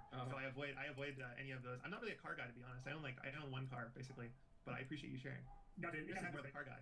It had kind of this like plush aesthetic. And I was like, I wonder if Andrew might like this as enrichment, just for fun. Yeah. But, yeah, just wondering, two questions kind of. What are both of you guys excited about right now? What's catching your interest? And then, do either of you have a lesson learned that you could share that we might be able to kind of pick something up from, like a recent lesson learned? So I can go first. So I've got a book coming out in July, and it's a culmination of like 3.5 years of work. And the realization for me is that it's incredibly satisfying to have your hands on the tools and to produce actual physical work. Obviously it's more intellectual work writing a book, but it's very much a reflection of a lot of time and effort, and it's something that will exist in physical form for decades, hopefully, and that people can continue to get value from for a long time. And so I realized, a couple years ago that being an investor is amazing. I mean, if you think about it in terms of the elegance of abstracting away business and all the stress and problems, it's like Chris and I are not aware of a million problems today, and they're all being solved by other people in delegation. But the downside of that is that you don't ship, you don't craft. And so for me, the lesson there is it's very satisfying to still craft, whether it's hopefully in a way that benefits your business, like I think the book will. But having a craft or a hobby or something you're doing off the side of your desk is really important if you're an investor. Is that kind of like the email, your newsletter for you right now? I'm loving the email newsletter because it's like I recommend all these things to people via text anyway, so now I'm just writing it down, and I'm just loving. I'm an evangelist, right? I just love great products. I like that. I could address more of the lessons that we've had recently, I suppose. I've had a couple. One is the idea of like how these small yeses I'll do will compound into big pains in the future. Yeah, do you know like the Buddy Hackett story actually? You'll know once I start. But like, so there's this story of like this big city guy decides to go hunting, and he's out hunting and he shoots a duck, and the duck falls in someone's farm. So the big city hunter jumps over the fence, goes over to collect the duck, and the farmer comes out and says, my property, my duck. And they start arguing, right? And then the farmer starts saying like, well, hey, we have a local tradition here to settle disputes. And what we do is we kick each other in the groin And this until girl one gives up. is too short. And the big city guy According not to wanting to Chinese be shown social up by media. this local How bumper who says, unhinged are the "All beauty right, sure." standards here in So China? the farmer winds up, Choose a great kicks as example. hard as he can. Chinese afraid of people the big city love guy their falls over, standardized he's tests. moaning, And for groaning. better or Finally worse, says, "Okay, beauty well, is it's also my a test. turn. Yes. I'll go." There are literally The farmer beauty goes, tests that are going "Gotta keep viral going." all over. And so it's one of those lessons I Pass keep that thinking of, test, like, and you you're know, an you S gotta tier make sure bad. the discomfort Fail is it, worth the fight. and you're And so I definitely look mid. at all these little So, yeses and how they what are compound, the and I four find myself most over and insane over beauty tests in these that situations Chinese where I'm doing girls these swear big by? fights and dealing First with such is the discomfort A4 paper for such test. little gain. Hold a piece And I'm of trying to A4 reframe paper all of my in thinking front of to your make waist. sure what I'm doing If you is can no actually longer impactful, see your waist, and then I'm just doing you one pass. big thing per day. In the because I don't ain't want to no way be you're that big holding that city paper in who landscape. end up shooting the duck. Well, the ultimate art is like when someone puts something on. I think both of us have this disease of wanting to please others. And Yeah. so when people text me and they say, "Hey, Andrew, I just need some feedback or help with this problem," or "Hey, can you sort this out, or can you read this, or whatever it is," there's a real art in just saying no and pushing it back down, or saying, "Let me delegate that to somebody else." And I think Chris and I both will take that backpack of stress on and say, "Well, now I've got to solve this problem." Yeah. And a great example is when someone comes to town. So Chris and I both have pretty busy calendars, and someone will just text us like 2 days before they come to Victoria and be like, "Hey, guys, I'm coming to town. Like, I'd love to get lunch." And we're like, "Oh my god, like we're in this small city. We should probably meet them. We feel guilty." But like that gets crammed into our calendar and ruins our day. And yet it's that little yes of guilt. The guilt yes, you know? Yeah. It's stressful, yes. Discomfort's often not worth it. Yeah. Thanks. You bet. Christian. Yeah, I'll be real quick. Obviously, public facing, you have like a criteria of what you look for in companies. I was wondering if you guys had like a shareable like checklist of like, oh, we're looking for companies that are X% in margin, and here's a few other of these things. I'm just trying to get. Yeah, it's actually on the website. If you scroll down on tiny.com, there's a little bit of a breakdown. But ultimately, it's like simple, predictable, free cash flow generative, doing something good in the world. It's hard to compete with in some way, right? They have a niche, or they don't have a lot of competition. You know, it's pretty straightforward, right? Something that it's like you'll know when you see it. A good business. You know, you would know it if you're an entrepreneur. Business on easy mode, not hard mode. Yeah. We get a lot of people sending us offers to sell their D2C company with 1% net margins and no positive cash flow. We don't want those. We want like the monopolistic, boring business that is in a niche where nobody wants to compete with them. Nick, if you have another question. Yes, I actually have 3 questions if I can. There are 2 of them are real quick. First thing is, Andrew, you mentioned that you had an interview with Jason Fried from Basecamp, and I was wondering if you were gonna. Oh, just lost you. Yeah, sorry. I was wondering if you're gonna make that available on your podcast. Yeah, it's coming out on my podcast in probably the next 2 weeks. Awesome. Then I have 2 more questions. Nick, maybe if we One's can do about- one more question and then. Sure. Yeah, choose your best question and then we'll get back to you if we have time. Yeah. So I was wondering, maybe because I'm in this, future bubble and I see a lot of SaaS companies, I hear a lot about, I probably feel it myself, about subscription fatigue. Do you guys also think there is something like that, or it's just that? And so more and more, I mean, some people are suggesting to just go for a one-time payment or once-a-year payment instead of that, monthly recurring payment, because users are starting to get a bit, feeling fatigue on all the subscription revenue, all the subscription services they're paying for. I'm wondering what's your take on that. No, I personally feel subscription fatigue. Like, my wife and I are constantly looking through what we can actually cut. And I keep seeing over and over decisions that are made in the best interest of the business versus for the actual consumer. And there's a lot of products out there that simply are not made better by being a monthly subscription. You can actually probably talk about this with Jason Fried and what he's doing, because it's actually quite powerful. Yeah, so Jason is doing once.com, and he's basically said Slack is bullshit. It shouldn't cost $20,000. It's a simple piece of software, and why don't you just buy it once, pay us annually for updates like software used to be, and you run it on your own server. So I admire a lot what he's doing. I think ultimately it comes down to the commoditization of these things, though. Yeah. So the fact that you can move off Slack so easily to a product that costs you $200 says a lot. And so I think if you're in a niche, let's say that you're building golf course management software and there's 2 competitors, and ultimately if a golf course chooses you, they're going to stick with you for 20 years. Yeah, I think you can get away with having a ridiculously high subscription fee, and you can pay a lot for that customer, and you don't have to worry about it. But if it's a commodity product like chat, and there's no network effect, where with Slack, for example, we thought about this with MetaLab. MetaLab pays a lot of money for Slack, but they use it with clients because clients are standardized on it. So if they move to once.com, that's negative. But maybe one of our software companies that uses Slack, we could easily move them to once.com. So it just depends, how much of a moat does it have? Does it have a network effect, or does it have a niche with high switching costs? Rakesh? We can maybe Rakesh, Steven, and there's one more question. Why don't we do 2? We can do 2 more questions. Yeah, and then Ethan has a question that on the chat. I don't know if you can read the chat. Sure. Yeah, hey, I'm not driving a Tesla anymore. So you have my all this question is, cool. What's all this cool stuff on the whiteboard behind you? Yeah, buildings mostly. These are companies. It's your manifesto. Yeah. Brainstorming. Looks So like my a question pipe bomb is. in the background. Okay. Oh shit.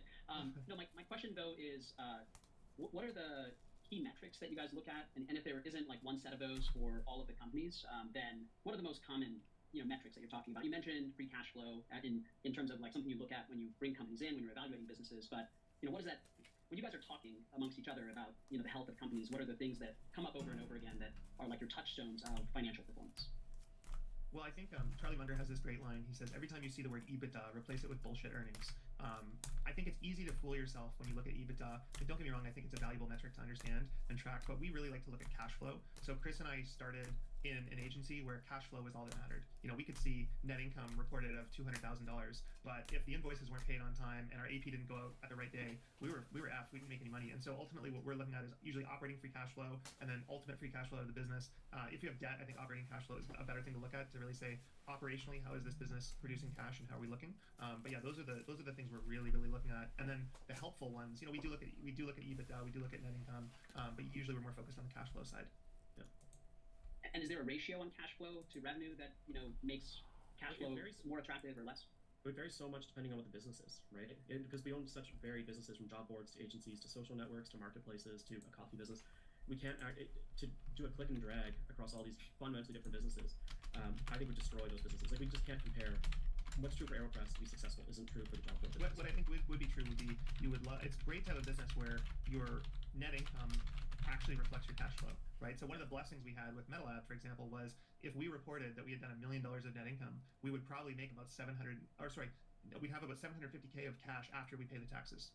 And that was quite predictable. Whereas in other businesses, even in AeroPress, for example, let's say that we reported $10 million of net income. Well, we might have taken 3 of them and invested in a new product line. And in that business, a new product line actually costs real money, inventory, all the other stuff. So I think it totally depends on the business to understand what is reasonable and what fair capital expenditure and reinvestment is. I'd say what we talk about more than anything is actually, just between us, is often what is the incentive at play.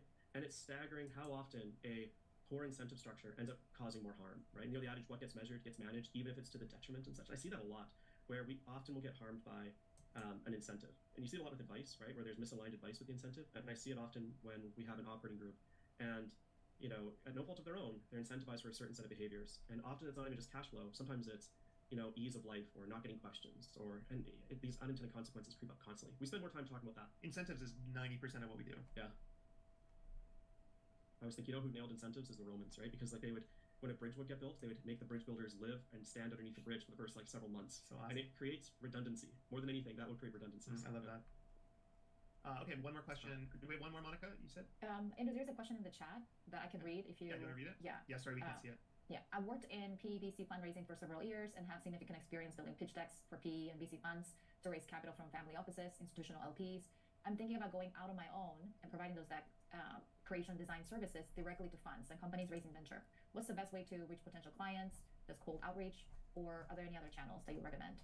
I love that. I think that's a really great idea. I think PE and venture pitch decks. Venture pitch decks are pretty damn good, but PE pitch decks are just a fucking nightmare. They're so confusing, and the graphs and charts and addendums and stuff. So I think that's awesome. I think you should email us. We're always trying to come up with better ways to communicate with our investors, and we have a lot of people that would be interested. We actually have our own internal investment bank called Penzing. So you should email me, andrew@honey.com, and I can connect you with them. But that sounds cool. I like that idea. It's a good niche. I think if it was anything else, I would say don't do it. It's not high value enough. Like, you're only going to get paid $300 to do a deck. But I think when you're working on like a $20 million deal, they'll be okay to pay you quite well to do a nice deck. Great, guys, that was really really fun. It was nice to have Chris here, and thanks for joining us, guys. We'll see you next month. Thank you. Bye. Thank you. Thanks.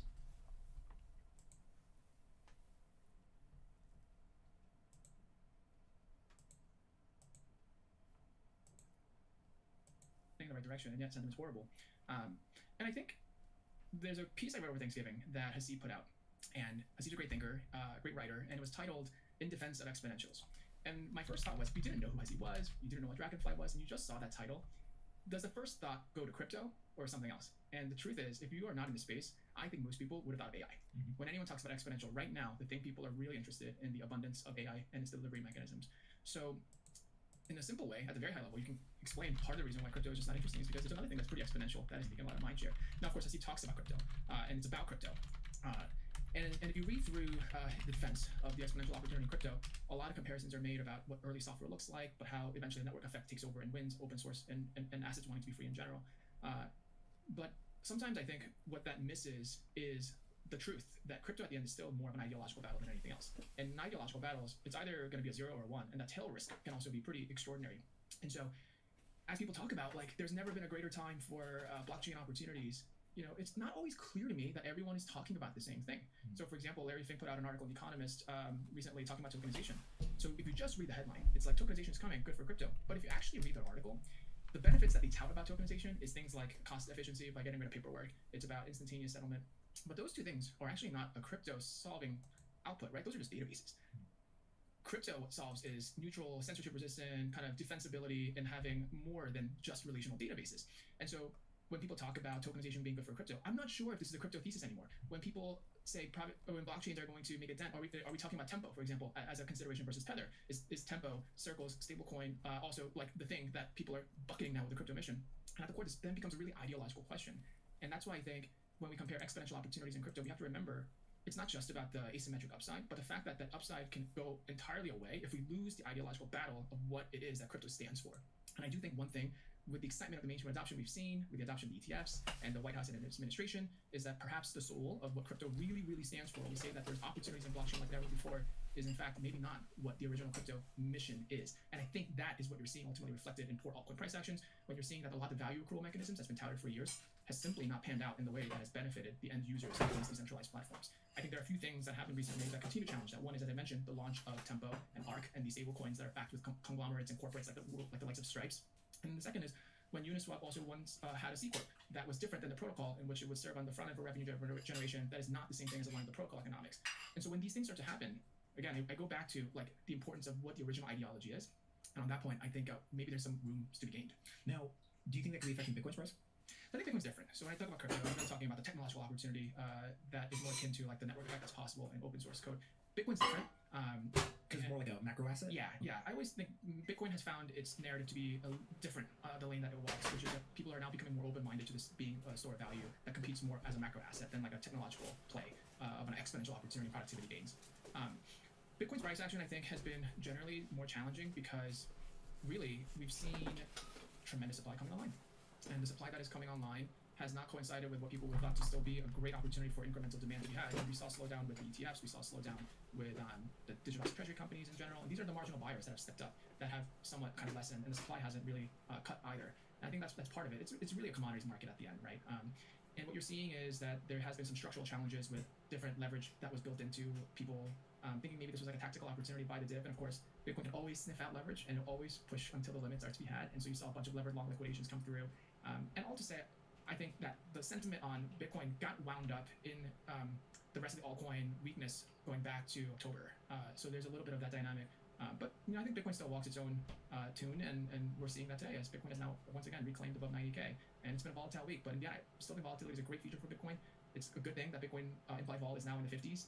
At one point it got as high as the 60s, and yet people will realize this is still below where we started the year, which was closer in the 70s. So one of the things I've been paying attention to is the correlations between these assets, and stocks have been doing very well. So S&P's up like 13% this year.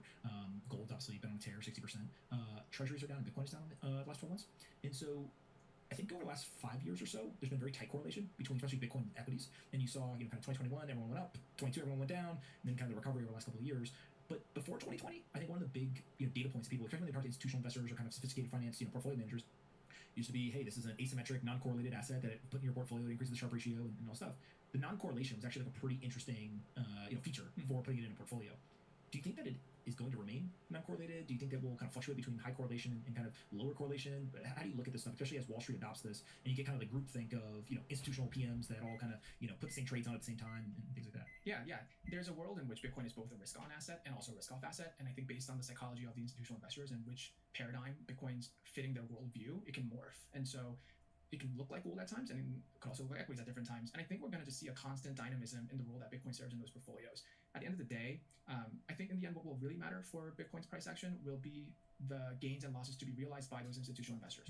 And so one thing that is dramatically going to look different going forward is that as institutional investors participate in the Bitcoin market, these are generally not principal actors, they're fiduciaries. And fiduciaries have a different risk tolerance than the principal retail investors where they're investing for their own capital.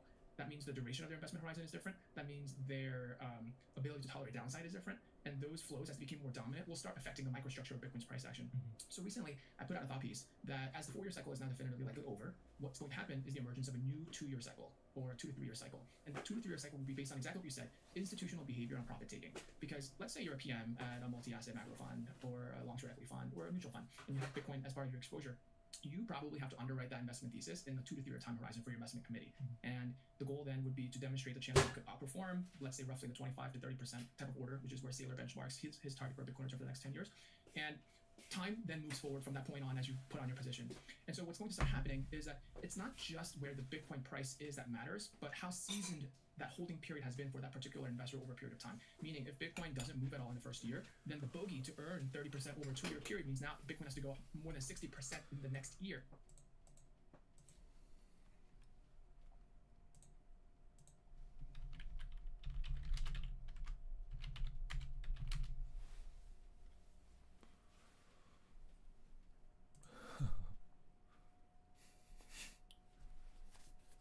Some people think that moving across the world with $600 and a plan to start a YouTube channel is absolutely crazy, nuts.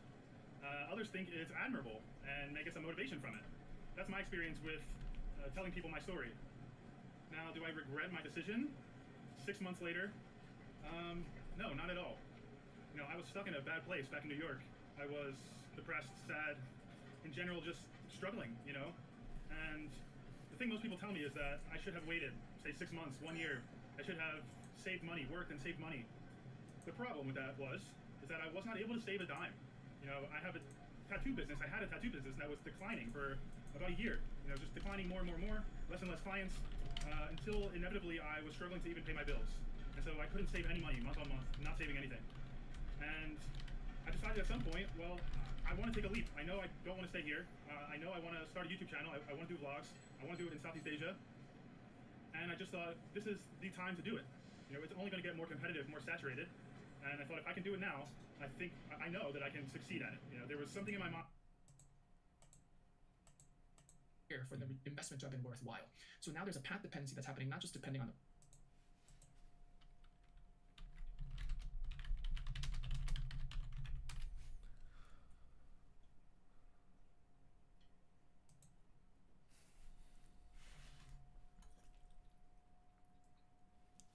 It used to be that the difference between more expensive gimbals and more affordable gimbals was the performance. So you paid more for gimbals that gave you more stable footage. But over the past couple of years, gimbals have gotten better and better, and the biggest difference between gimbals now is mainly their feature set. So DJI has this automatic folding and locking system, and Zhiyun has like a sling design, and they have some gimbals with color touchscreens and follow focus systems. And some gimbals now are even including tracking features that like track the subject with the gimbal. But all these things make gimbals more expensive and don't actually make your footage any smoother. So Zhiyun has just released a gimbal which effectively strips out all of those extra features and just gives you a high performance gimbal at the lowest possible price. And because of this, I think the Cinepeer Weebill 3E represents the best value gimbal on the market. And I think for most people, this is the perfect first gimbal. I'll put some links in the description down below to the best price I could find on the Weebill 3E gimbal, as well as all the audio and video equipment used to produce this video. I've also been given a substantial discount code for viewers of the video, and I will put those details as well. In full disclosure, this video is sponsored by Zhiyun. I've used their products for years, but this is the first sponsored video I've ever done for them. So in this video, I'm going to give you some hard numbers on how the gimbal compares to some competitors, including price, weight capacity, features. I'm also going to give you a number of examples of how the gimbal performs in real-world situations, so you can make up your own mind the value the gimbal represents. I'm also going to point out the feature advantages the other gimbals have over the Cinepeer Weebill 3E, so you can decide if those features are critical to you. Now, the first thing I'm going to talk about is price, and I'm not going to quote raw numbers because right now, because of the tariffs coming into the US on Chinese goods, these numbers are changing all the time. But in theory, all the gimbals should change in about a similar amount. Looking at the DJI Ronin RS4, if we consider that the most expensive gimbal and we call that a 100% price, the highest price that you might pay for a gimbal in this category, and then we compare that to the Weebill 3E, you're going to get about a 55% discount off the price of the RS4. So you're paying about 45% of the price, or less than half, for the Weebill 3E. And then when we look at Zhiyun's own Weebill 3S, that is the Zhiyun branded Weebill, that is going to be around 20% off when we compare the standard Weebill 3E to the Weebill 3S, and 45% off the gimbal that I've got here compared to the combo Weebill 3S. Now, importantly, when we actually look at specifications and weight carrying capacity, they all have the same weight carrying or load capacity, which is 6.6 pounds. Now, because of the designs of the gimbal, they might not always support the same thing or the same camera lens combination, but they are going to be very, very similar. And when we look at the feature set they have as far as the core gimbal functions, we have a number of different modes, and although DJI calls their modes different names than Zhiyun does, what you'll find is they are all effectively the same. You've got a pan follow mode, you've got a lock mode, you've got a follow mode, a point of view mode, and a vortex mode. They all have the ability to go into a vertical video mode. They all have app control integration where you can control the gimbal via the app. They also have the ability to control your camera via Bluetooth, so they all have that functionality, and they all have the ability to plug a USB-C cable into the gimbal and then into the camera and control the camera or certain functions in the camera via USB-C. And when you think of those list of functions, a few years ago, those were the only functions gimbals have. So when we look at the extra functions that these other gimbals have that you're going to pay a premium for, these are functions that didn't exist in the past, and people still successfully use these gimbals and got very smooth footage.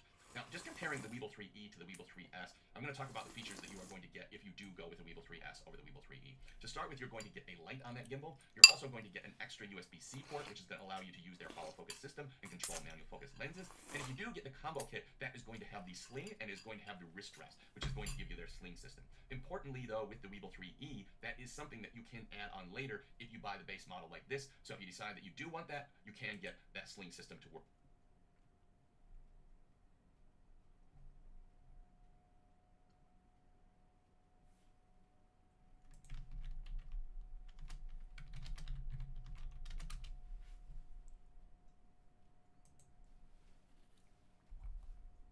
This is the new Zhiyun.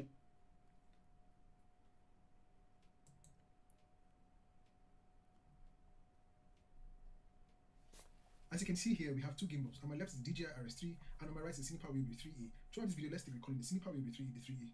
Okay? Anyways, I bought the RS3 with my own money, and that's after selling my Crane 2S. Yes, I had the Crane 2S from Zhiyun for a long time. It did what I wanted it to do. I even went as far as getting Zhiyun's photo focus motor to be able to control my manual CV lens.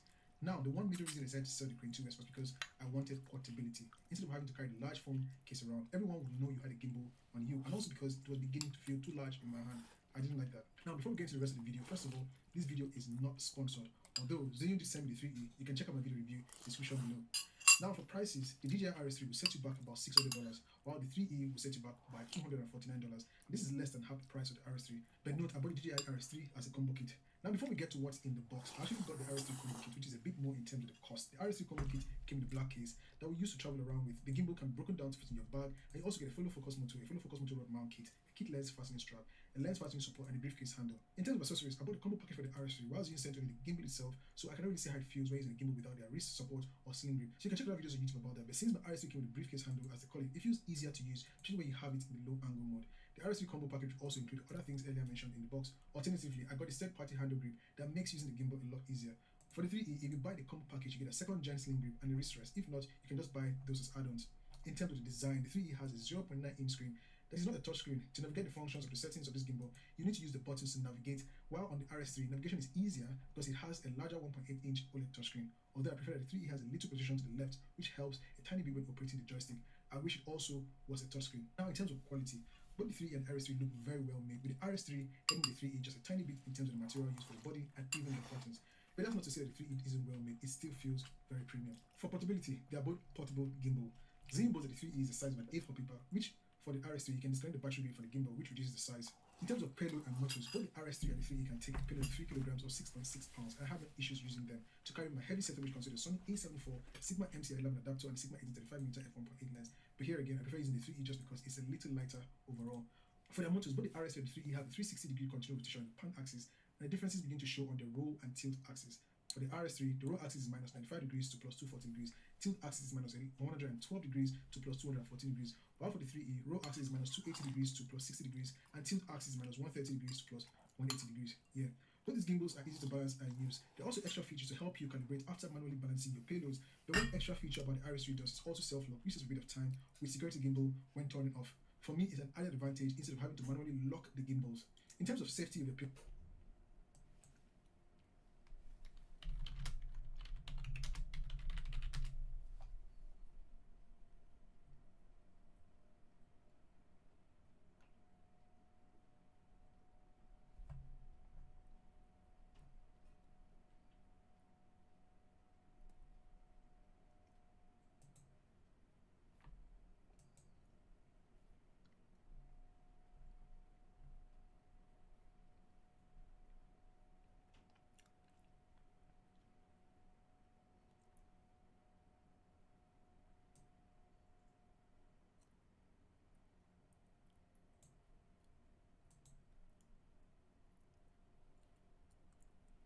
up there. It says June 15th at 1 o'clock. That's today. And I want to take a hot second to talk to you about gear. Not this year, but some thoughts. Because I don't know about you, but I also just noticed that several gimbals just got released because there's at least a dozen or more videos in my subscription feed, and they're all talking about how amazing the gimbals are, and you know how that goes with gear. Something new releases, and they're like, oh, it's the best, and you have to wonder. Anyway, I thought I'd share some thoughts because I have a gimbal story for you.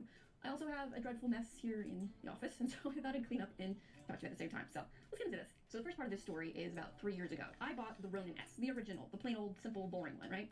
And it had been out for a little while when I bought it, but I still bought it brand new for like, I want to say $800. It was the Essentials kit, and then I also bought some accessories for it to make sure it was, the best thing I thought I needed at the time to get all these smooth shots and do amazing stuff with, right? Now, over the last 3 years or so that I've had it, I've probably used it a dozen or so times, not really enough to justify the $800 purchase. And there's nothing wrong with it, it's just that it was heavy, and it took forever to set up. All that balancing and stuff, and especially with heavy lenses and the cameras that I owned, just wasn't working out. I noticed that for the last year and a half, it's just been sitting on the shelf.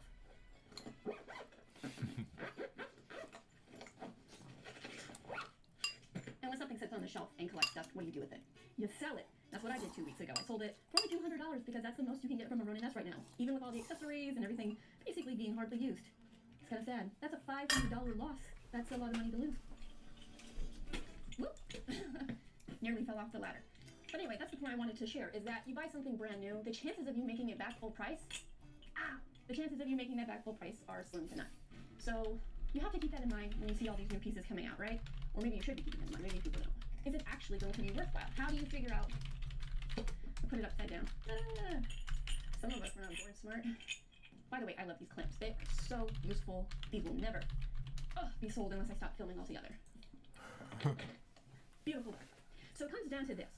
If you buy the latest piece of tech, and say it's a gimbal, and within a year they're announcing a new one that has some sort of new feature, menu system, I don't know, but your brand new, you paid full price, is now, like, you're not even gonna make half of it back. So most likely you're going to lose a large sum of that investment. So what can you do to avoid this? Because this happens every time, like today, that there's 2 new gimbals from 2 different brands that come out. There's gonna be a whole the price, but the holding period. And this calculus is actually what drives a lot of fund managers' behavior. If you think about the classic pattern of year-end as an important data point of why we have a Santa Claus Rally in January, it's because those are fund manager behaviors where they're crystallizing their fees at an annual performance track record. And so those types of things will be more, I think, acutely present in Bitcoin. And in some sense, I think it's a renewed opportunity for people to track other metrics that are more relevant for that world than historically what would have been like on-chain metrics that really dominated with retail profit and loss taking. Now we're heading into a world where institutional profit taking and loss taking is going to be a big inflection point for price action at the marginal level. Today's episode is brought to you by Arch Public. As markets shift, headlines break, and interest rates swing, one thing stays true. Opportunity is everywhere. At Arch Public, they help you do more than just buy and hold. Yes, their dynamic accumulation algorithms are built for long-term investors, but where they really shine, their arbitrage algos designed to farm volatility and turbocharge your core positions. The best part of Arch Public's products is they're free. Yeah, you heard that right. Try Arch Public for free. Take advantage of wild moves in assets like Solana, Sui, and Doge, and use them to stack more Bitcoin completely hands-free. Arch Public is already a preferred partner with Coinbase, Kraken, Gemini, and Robinhood, and their team is here to help you build smarter in any market. Visit Arch Public today at archpublic.com, and your portfolio will thank you. How do you think about strategy? There's a lot of controversy. It reminds me a lot of Tesla and Palantir, and these things that you can take a lot of smart people, put them in a room, they all disagree, and they think the other side's like very dumb, right? For believing what they believe. I saw headlines this week of traders are being punished. I think one of the headlines was Sailor's Bitcoin hype machine has a glitch, or something like. Just like great headlines. I don't know how well it'll look over the long run, but how do you kind of view some of the critiques and then also maybe some defenses from supporters or holders of the stock? Yeah, there's I actually this past weekend got to watch a play by Keanu Reeves, which I've been dying to see. It's Waiting for Godot. I don't know if you've ever had the chance to read or see it, but there's a really great line in the play, and the line is, therein lies a man once again, blaming his shoe when his foot is guilty. And it's a classic line about some absurdity within a sense of existentialism, where men are always looking for excuses, when in fact the likely source of your own misunderstanding comes within. And the strategy fight, I think, at some level is a reflection of that. There are times when Sailor is the savior, and then there are times when people will pin him as like the creator of a Ponzi scheme, as if he's the culprit of the latest price action. And so markets can swing wildly on that opinion, and the most important thing is you stay on course, be transparent about what you're trying to do, and over communicate on the milestones to which investors should be able to hold management teams accountable for, and then you got to deliver. I think it's that simple, and we should also take the moment to understand the Bitcoin market's very dynamic, and one of the experimentation that we're seeing with what digital credit might look like under the strategy thesis is an ever-changing kind of construct. So the latest news that hit was that there's now a USD reserve under Strategy's balance sheet that is meant to fund at least the next 2 years worth of dividends for the preferred equity investors. And if you calculate generally at the current state what that liability is, it's about $800 million of interest or coupon, if you will, that has to be paid out annually. The question had always been, where's the cash going to come from if there's no dollar reserve? And so the creation of this dollar reserve is meant to facilitate that conversation. At the same time, I think what everyone knows and everyone will keep reminding is if you look at just the holding company value of Bitcoin on Strategy's balance sheet, which is now around 650,000, so around $57 billion, that can fund the dividends for essentially 7 years. It'll outlive us all at this current price. Of course, Bitcoin can go down or can go up and change the math, but the point is that the leverage is very, very low. So I think that is the most important thing. And at the end, what you then get to realize is that this is ultimately an asset liability matching question. And all of the greatest creations in money and fiat and banking and store of value is a game of asset liability matching. That's what the central banks do. That's what a fractional reserve banking system is. And one version of now how to appreciate strategy is they are in the same business. It's an asset liability matching question. What are your short-term cash needs to fund the ongoing expenses and operations? And what are the long-term assets that can defend and support that endeavor? And because now there's a component that requires current income as the construction of the preferred equities that existed, it just so happens that gap is looking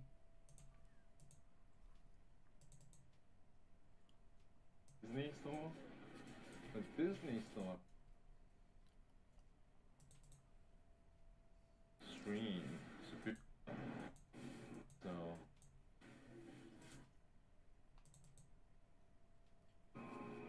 okay on 58% culture is like okay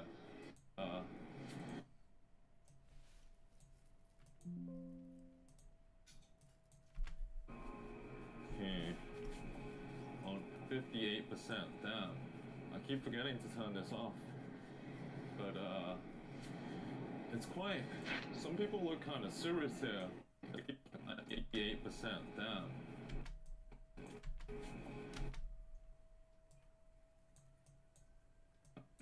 On 58% down.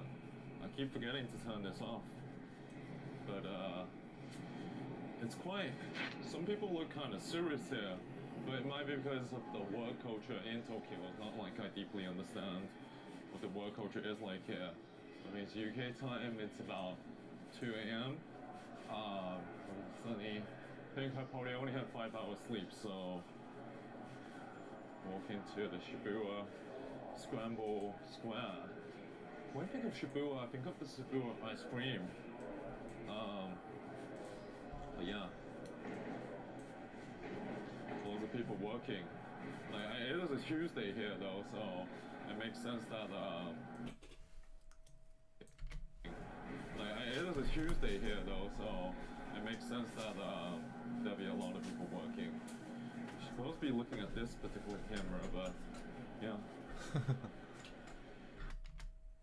main thing about looking at the camera is that they don't really see any humans involved in it. Myself here. I feel myself here. To be honest, it looks better in person than online. Damn it, man. It's what I look like, what I'm wearing. Check out the gear. This bag just went you quite far back. It's fine.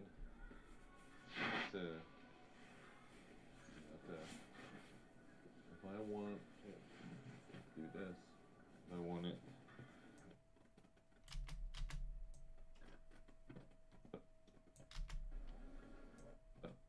It's further up.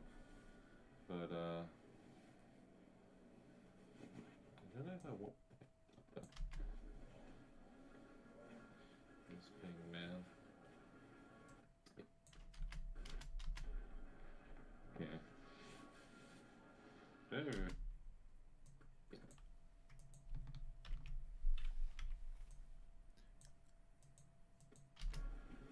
thing, man. Guess you cannot see. Okay.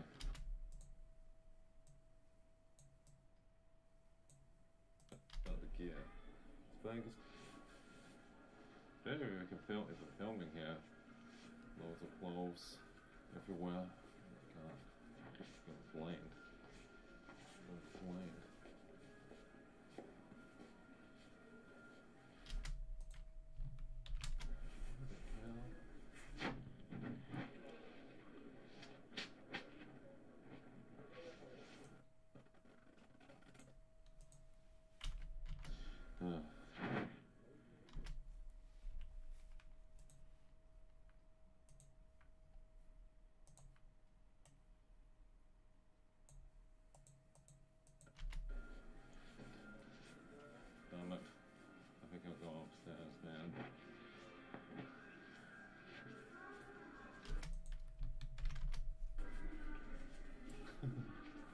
I have to do the nod head thing that more here than anywhere else. I think it's still interesting though. I think seeing the amount of people not smiling is not really interesting to me. I think I need more people that smile. But other than that, they have some things that I think they do better. Yeah. To the stairs, man.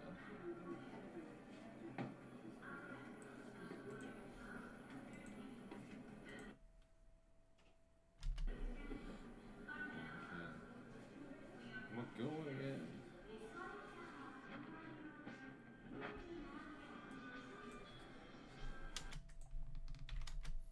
Yeah. It's made for women. Amount of bags. Go again. So many bags up here.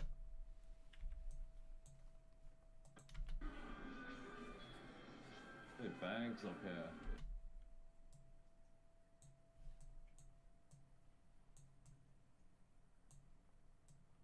Yeah, so many bags up here. I feel like it's made for women. The amount of bags. See this? It's me. My fucking gear, man. My fucking gear.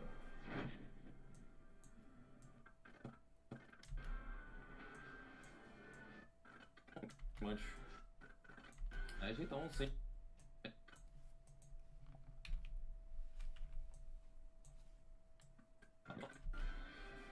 I actually don't see much Caucasian kind of advertising as this one. A lot of Japanese women on adverts, obviously.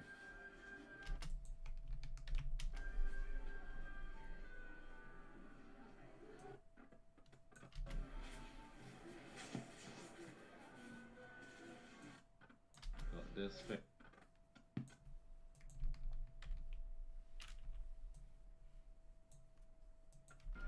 A lot of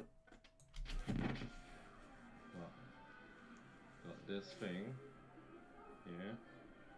You can see this. You can see this. Hello everybody, welcome.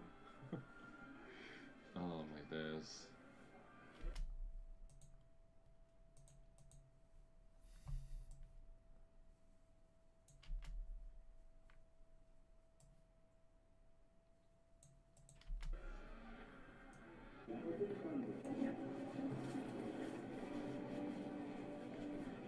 Oh. Lazy man. Lazy. Man. Lazy.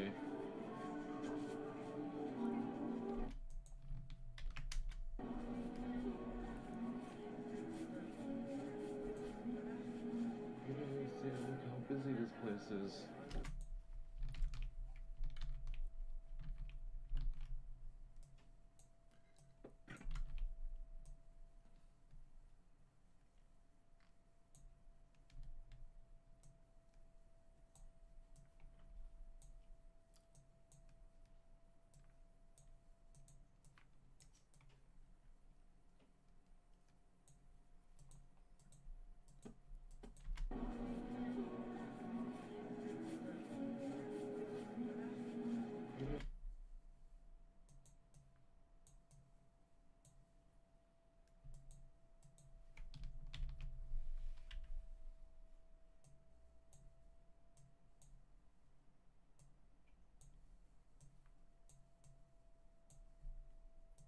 Look how busy this place is.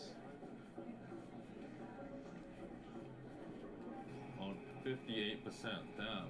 I keep forgetting to turn this off.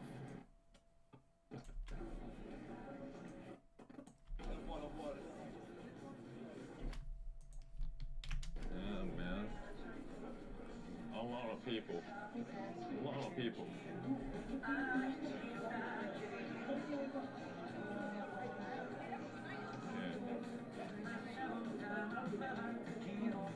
I don't know what we're adjusting, but it seems to work.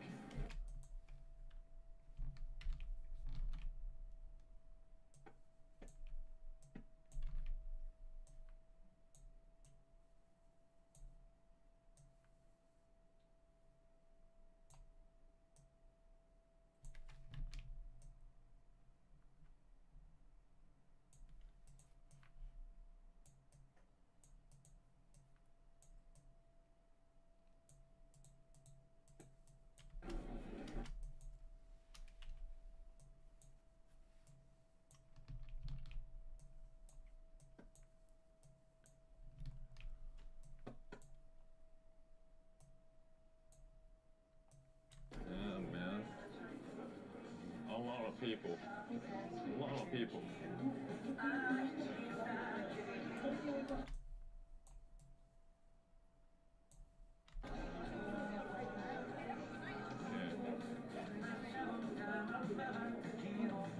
I don't know what we're adjusting, but it seems to work on 58%. Damn. I keep forgetting to.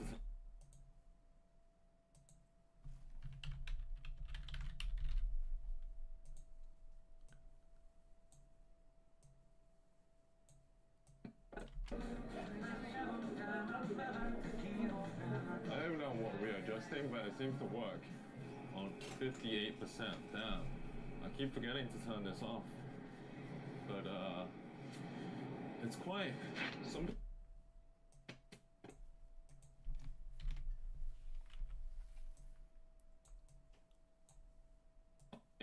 Thing, but it seems to work. It seems to work. It's quite. Some people look kind of serious here, but it might be because of the work. Have to figure it out. Figure it out, man.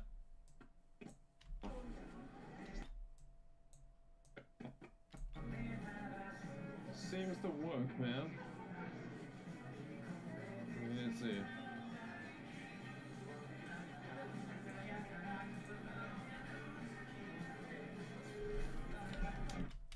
Hear the music. This, I'm hearing the advert who it sounded like Full Metal Alchemist voice actor. I think it sounds pretty cool.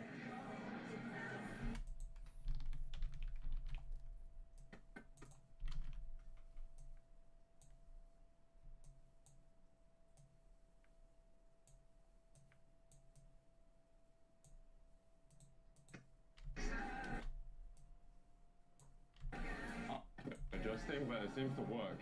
I can hear the music. This, I'm hearing the advert who it sounded like Full Metal Alchemist voice actor.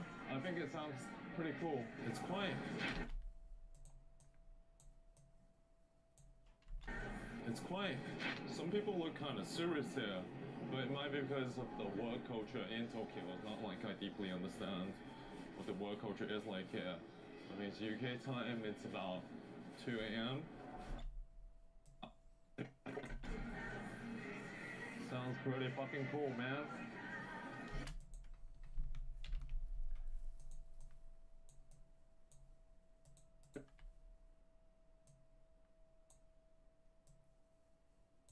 Like Full Metal, pretty cool. Sounds pretty fucking cool, man. It's quite. Some people look kind of serious here, but it might be because of the work culture in Tokyo. Music here.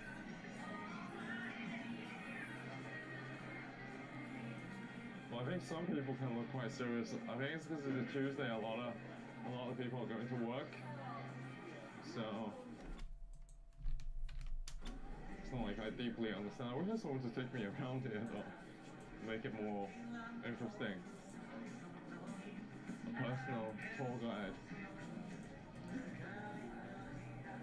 Guess you won't always have a personal tour guide. Have to figure it out. Figure it out, man. Figure it out.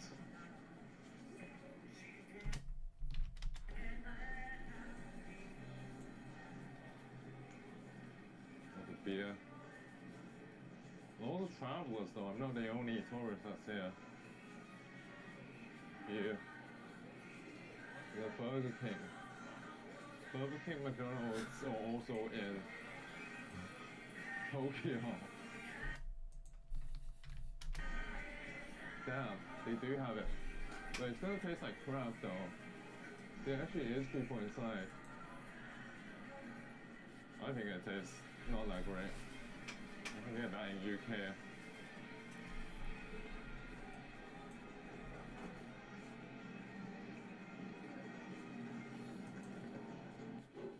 Get into a more quieter part. I don't know what this is.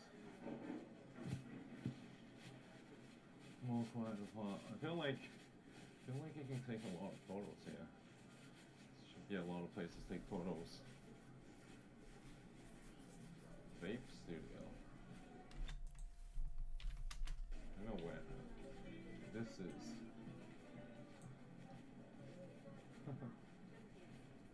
Feel like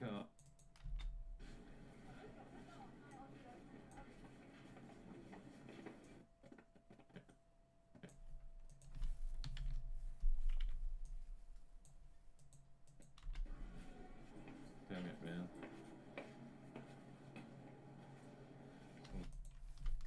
The reactions are like the Tokyo videos that I've seen.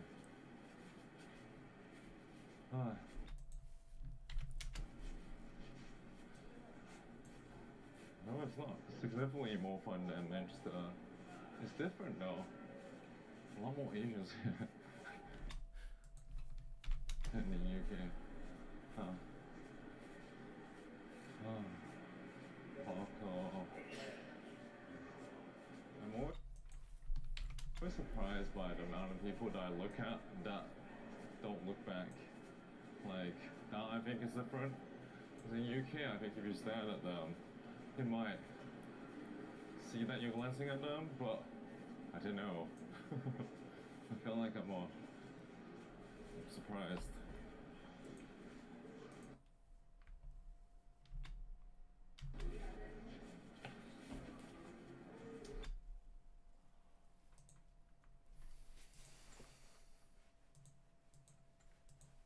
More explicit, but in the end, if you fundamentally believe the asset will outperform the cost of capital, then the term of value should accrue towards equity. The question then becomes, what is the path dependency in which that value is realized, and along the way, are there potential triggers or covenants that could deconstruct the balance sheet in an irreversible way that damages the future possibilities? And in the end, that's what I think Saylor has come ahead of to explain. At least there's going to be dollars on the balance sheet, so you do not need to worry about there not being current income associated with these prefs. And the other thing I would add is, it's probably the kind of thing that rating agencies ultimately will need to check a box. One of the box-checking endeavors of these rating. That I knew that I would succeed. That's the reality. It's hard to convince people of that, you know, and it doesn't mean it wasn't a risky move, you know. I don't think that anything good necessarily comes easy, and sometimes you need to take risks to get a reward. You know, it's not much different than somebody taking out loans to start a business and, you know, taking on a lot of risk.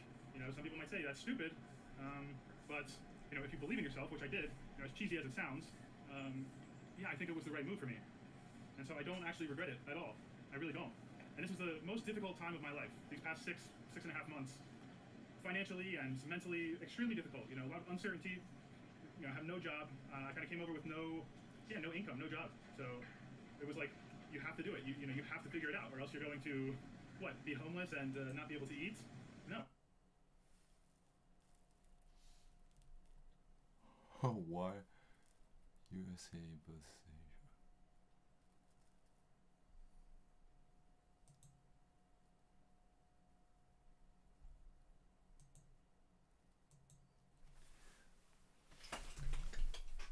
What do you do out here in Bali? What type of business do you guys have? What is the tough part about being in Bali? How much do you pay for rent in Bali? What's a common misconception that people have about digital nomads? What's it like living in Bali? What's the most you've made from one modeling job? 6K. Have you ever been scammed in Bali? Is there a dark side to the digital nomad lifestyle? Any tips for creating great content? How much money do you make? Between like 400 and 500K. Hey guys, so we're in Bali, Indonesia, and today we're gonna be asking digital nomads what they do for a living. Now, we made this video about 2 years ago. They absolutely blew up. We talked to some amazing people. So I figured we should do it again and find even more awesome people to meet. We'll be asking questions like, what do you do for work? How much does it cost to live in Bali? How much money do you make? And what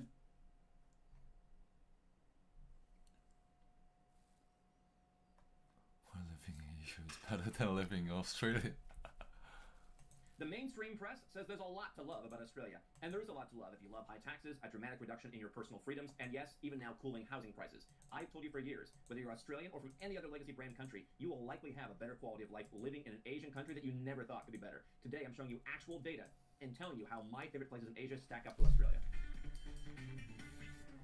Speaking of Australia, they say the country has sunny skies, excellent food, and an abundance of beaches, even if it's also home to some of the world's deadliest creatures. And a lot of places in the world, including, if you're Australian, not so far away in many places in Asia. Oh, and minus the critters. I'm looking at a report from The Economist magazine. Their intelligence unit every year puts out a list of the most livable places in the world. We've talked about this for years. The #1 winner is some very western city where the authors are enamored by the quality of the subway system, and that's why it ranks very I don't get how America ended up having a completely different accent from like UK, but Australia it's pretty much sounds fucking the same. Let me ask. But today I'm going to talk to successful people. You're the person who lives in Australia. You're paying a lot of money in taxes. It's harder than ever to run a business. Your freedoms are being taken away. You've seen that in recent years. And you're saying to yourself, why is this worth it? But someone in Australia tells you, hey, it doesn't get any better than this. Everyone's coming here after all, right? Well, no, because Nomad Capitalist helps a lot of our clients, including Australians, move to countries that are up and coming. The places that maybe you didn't think had a better lifestyle, but I'm going to dig through The Economist's data and show you how you can use this to actually find a place to go. So, The Economist ranks cities on a 1 to 100 scale. Melbourne and Sydney are around a 96, 97.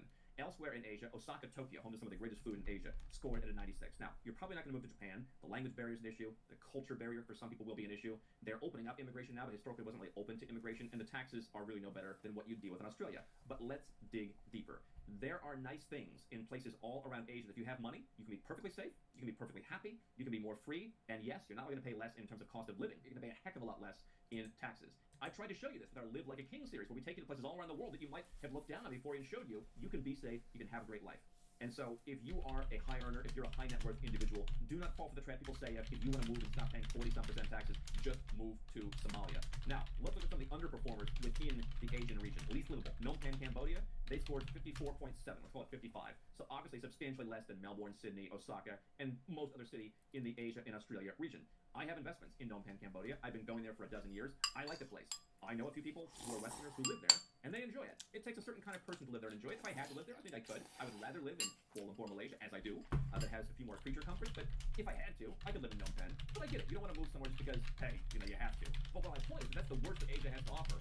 I get why somebody coming in from scratch might be like, oh no, Cambodia. If I had to spend time there, it wouldn't be the worst thing in the world. The cities that rank even lower, like Dhaka and Karachi, yeah, I can understand people are not going to want to move there, but those are the bottom 5, basically. So if Phnom Penh is in the bottom 5, and you could live there, let's dig into the places that rank much more highly. We'll start with Singapore. They're still ranked above 90 on the list. So I told you Melbourne and Sydney, they're in the high 90s.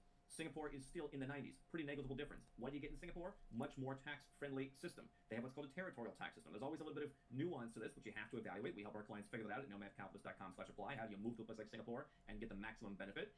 But Singapore is pretty much on par with those places. It's a lot cleaner in some cases than where you're coming from. It's more orderly. And you can potentially pay, in some cases, zero tax, particularly if you have capital gains, dividends, those kind of income sources, depending on where they're from. But even if you run a business, you can move your business out of Australia or out of the high-tax country you're living in now, move it to some neutral and tax-neutral third country, and then live in Singapore. Potentially, your taxes could be pretty darn low. So you're getting basically the same quality of life for a much, much, much lower tax rate. Living, sure, living in Singapore is expensive. Buying property there is very expensive. Renting property is expensive. Eating and day-to-day life, I would say, is probably cheaper than some of the big English-speaking countries. Here's the biggest problem. You're too late. Unless you have millions and millions and sometimes even many, many millions to invest, Singapore is probably not going to let you in. The time to get citizenship in Singapore is pretty much over. If you want to start a business there, then you can perhaps get an entrepreneurship residence permit, but then you are going to be paying their corporate tax. So Singapore is less accessible, and when people look at what's required, even some of our second millionaire clients have said, you know what, let me put my money in Singapore, but I'm not going to live there. But that is an option.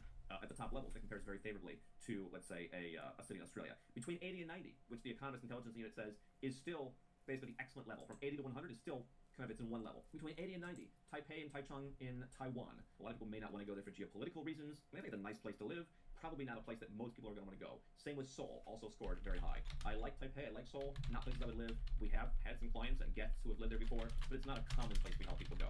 The more tax-friendly one on this list, between 80 and 90 points, is Hong Kong. Again, some people have a certain aversion to that. I have plenty of Western friends who live in Hong Kong, and they love it, and they feel perfectly comfortable there. And they have a pretty similar tax policy to what Singapore does. If your company's incorporated there, you're going to pay a very reasonable rate of tax on that business. If that's the way you're immigrating there, you're going to have tax rates in the teens, but your interest, your capital gains, your dividends are all generally going to be tax-free. If you have your business somewhere else, not in Australia, but somewhere else that's tax-friendly, you could potentially live in Hong Kong and pay very little. If you're going to take that route of lowering your taxes as much as possible, you're going to make about a $4 million investment to get into Hong Kong through their recently revived capital investment scheme. So in Singapore and Hong Kong, some of the top-level tax-friendly places in Asia that compare with, like Australia, you're looking at investing millions of dollars if you want to get in, or you're going to start a business, you're going to pay a bit more tax, but still a lot less than you pay somewhere else. So I still think Hong Kong's a livable place. Singapore is a bit more, I'd say, open, and the housing's a little bit nicer, perhaps. Of course, you can also go further afield in Asia. Abu Dhabi and Dubai are still part of Asia, and they rank in that upper tier in the 80s. And so you can start your company there. You're looking at about 9% tax for most companies if you're going to live in the UAE. And so those are the top places in Asia. Singapore, Hong Kong, Dubai, Abu Dhabi. You're going to pay zero tax in some cases or very reasonable rates of tax in other cases. All potential substitutes for Australia. All places served nonstop by Australia. And obviously these places are not just for Australians, but they're closer to home for Australians. Now, let's go to the next level between 70 and 80 points. This is not the absolute best of living, but it's, hey, everyday living's pretty good. Occasionally a little snag might come up. It's basically how they describe it. This is where you get places like Kuala Lumpur, followed very closely by Penang. You will see in the near future our Live Like a King episode where we're showing luxury living in Penang, Malaysia. A lot of Australians in particular, when we've talked to them about Malaysia's tax friendliness for foreigners, have preferred to move to Penang because Australians often live by the sea. They want the sea. Kuala Lumpur is a drive to the sea. Whereas Penang is on the sea. And so we've seen our Australian clients historically gravitate towards Penang. You will see that Live Like a King coming up. So I've been a fan of Malaysia. We host Nomad Capitalist Live, our 4-day annual event there. I have a home. I spend time there. Similar situation to Hong Kong and Singapore. You can set up your company in Labuan, Malaysia's tax haven. They've streamlined those rules. It's 3% tax. You can put your company somewhere else and pay no tax. And so theoretically, you can live very, very, very tax-friendly in Malaysia. The standard of living, sure, it is not quite Singapore. People don't dress up quite as much. It's a bit more casual. What I think you get, and what I think is important to a successful person, is you get a little bit high level of personal freedom. It's a bit more laissez-faire. It's a bit more relaxed. You go to Singapore, you can't sip your bottle of water on the subway, on the metro. You go to Malaysia, it is just a bit more, people are, they leave you be. And so if you're someone who wants a bit more of an organic lifestyle, you're going to get it there. And so, sure, might one of the sidewalk tiles be, mismatched, or might there be some other little things? Sure. In a place like the Gulf in particular, in Singapore as well, it's pretty pristine. Malaysia is, half a level down from that. And yet, if you are a successful person, you're going to live in a nice neighborhood. You're going to perhaps buy a nice car. You can actually own property freehold, including the land in Malaysia, which is very rare in Asian countries. You can even own a house in Malaysia and have the land in your own name. And so for me, if I'm a wealthy person, I would like the extra increase in personal freedom, and I can pay to have a nice car. I can pay for the household staff more readily than I would in, let's say, Singapore. I can certainly pay to have a bigger house to put that household staff in and to be more comfortable. If you could afford, $1 million buys you a really, really, really nice apartment in a place like Kuala Lumpur. $500,000 probably buys you a really nice apartment in Kuala Lumpur, certainly in Penang as well. So I'm not talking to someone about, hey, what if you make $2,000 a month? That's not who we're talking to at Nomad Capitalist. We work with 7 and 8 and 9-figure entrepreneurs and investors. For you, I think it's a strong case of being in that 70 to 80 point, rather than the 80 to 90 or 90 to 100. Because 90 to 100, you're generally paying high taxes, with the exception of Singapore. Singapore knows what they've got, and the time to move there was 12, 15 years ago, ideally. So if you want to put a lot of money into that, you can. If you just say, hey, listen, I don't know if this moving overseas thing is going to work, but let's try it. You could sell your house in Australia, and you could buy a palace in a place like a Kuala Lumpur. And I don't think you're going to notice that much of a difference, other than a few things are just going to be a little rougher around the edges. But you can avoid a lot of that by, having the household staff, having a nice car, living in a nice building, having the pool, having all the stuff that covers that up. Now, eventually you go on the list and you get places like, Bangalore, India, for example, where, okay, there's people who are rich there, and they don't want to leave. I'm increasingly asking people that I talk to all over the world, would you move to the U.S.? And they're saying, no, we have so many opportunities here. You or I probably wouldn't fit it in Bangalore, and so that's not where I'm recommending people go. But here's the bottom line. If you are trying to make money, maybe Australia, maybe the U.S. is the place for you. I think, most of my wealth at this point has been built outside of the United States, where I'm from. So I think it can be done. I'm living proof of it. I did not make all my money in the U.S. and then leave with like a cackling, joke. I'm taking my money. I made most of it living outside the United States. But if you already have money, if you built a business, whatever people think about that, you have the money, and you can afford to live in these places that may not rank quite as highly. Because here's why: you want to go where you are treated best. The Economist report is about where everybody is treated best. Most people don't make $1 million a year. Most people don't have $5 or $10 million, or even $1 million, right? So they're trying to talk to the average person who has a job. And so the livability scores, by their own metrics, include things like public transportation. Listen, I'm in Kuala Lumpur. I took the subway once recently. I kind of wanted to check it out. And by the way, it's cleaner than any subway I ever took in the United States or most European cities. That thing's a pretty well-oiled machine. But generally speaking, I live in a great neighborhood where I can walk to where I want to go, or I have get a big, beautiful luxury van that takes me there. I'm not taking public transit. So whatever score goes to public transit is irrelevant to me and probably to you. The methodology is stability. I certainly wouldn't live anywhere where there's no stability. I think certainly places are more stable if you have resources. But again, if you can come to a place like Malaysia, I was just at Prince Court Medical Center. 17 people came up to me and said, hey, thanks for turning us on to this medical center. They're paying probably 10 cents the dollar. Now, I understand in Australia, you have free healthcare, but they're paying 10 cents the dollar what you pay like in the United States. And by the way, for elective care, it's much, much, much cheaper as well. People are getting good quality healthcare there.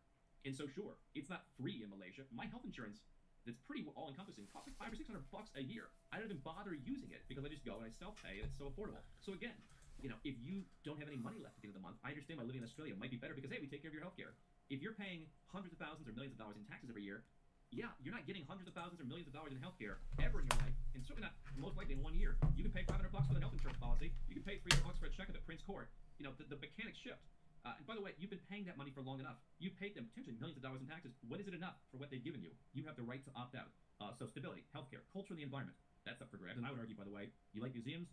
Take a couple holidays a year. Take all the money you save. Take holidays. You need to live in Paris to go to the Louvre. How often does the average Parisian go to the Louvre? Take a trip to Paris twice a year. Like, visit, don't live there. Education. You get great education anywhere if you can afford it. And infrastructure. I drive between Kuala Lumpur and Penang sometimes. The roads are spectacular, better than a lot of roads in the United States. I don't know so much about Australia, but better than a lot of roads in the West. So the bottom line is Australia and these other legacy brand Western countries are ranked highly by publications like The Economist, which are very Western-centric, right? They'll throw in Japan, they'll throw in Singapore, but they're never really going to come and say, what's it like living in Kuala Lumpur? People who come to our event, Nomad Capitalist Live, they leave saying, I really didn't expect it to be like this. Some of our speakers, they're like, I kind of expected it to be a lot worse. But the guy from Mexico comes, like, Mexico is a relatively high-income country. You drive from the Mexico City airport into town, it's a little sketchy. He's right. You drive from the airport in Kuala Lumpur into our hotel, it's beautiful. People are like, I never expected it to look like this. And I think that people are making decisions to stay in places like Australia because they have these misconceptions. And they don't realize Kuala Lumpur, you're in the 70s. Yes, it is a small step down. But you will easily pay your way out of that. And you can create all the things The Economist says you're getting in Australia or any other legacy brand country. I mean, literally, Vienna lost points for not having enough sports teams. I can turn on my TV and watch sports from anywhere in the world I want. Like, you're going to live in a place because you want to have more sports teams. So Australia does not have the stuff that you, as a wealthy person, need. And by the way, we could even go down to Caracas. We've got a guy who works for us who lives in Caracas. He has some money. His family has some money. He's like, I wouldn't live in the U.S. I wouldn't live in Australia. I get everything I need here, and life is more free. Stuff is more affordable. He's not even a rich guy, but his family has, some money. If you're a successful business owner in Australia or any other legacy brand country, number one, you ought to come to Nomad Capitalist Live. Just experience it for yourself. We'll share with you 4 days of knowledge, networking with folks who are doing this stuff. We're going to have a lot more entertainment. That's part of the show as well. Make sure you watch our channel. We've got Live with King episodes coming up in Bali, Bangkok, Penang, and many other places that you can go. Many of these places that we're showing you that people often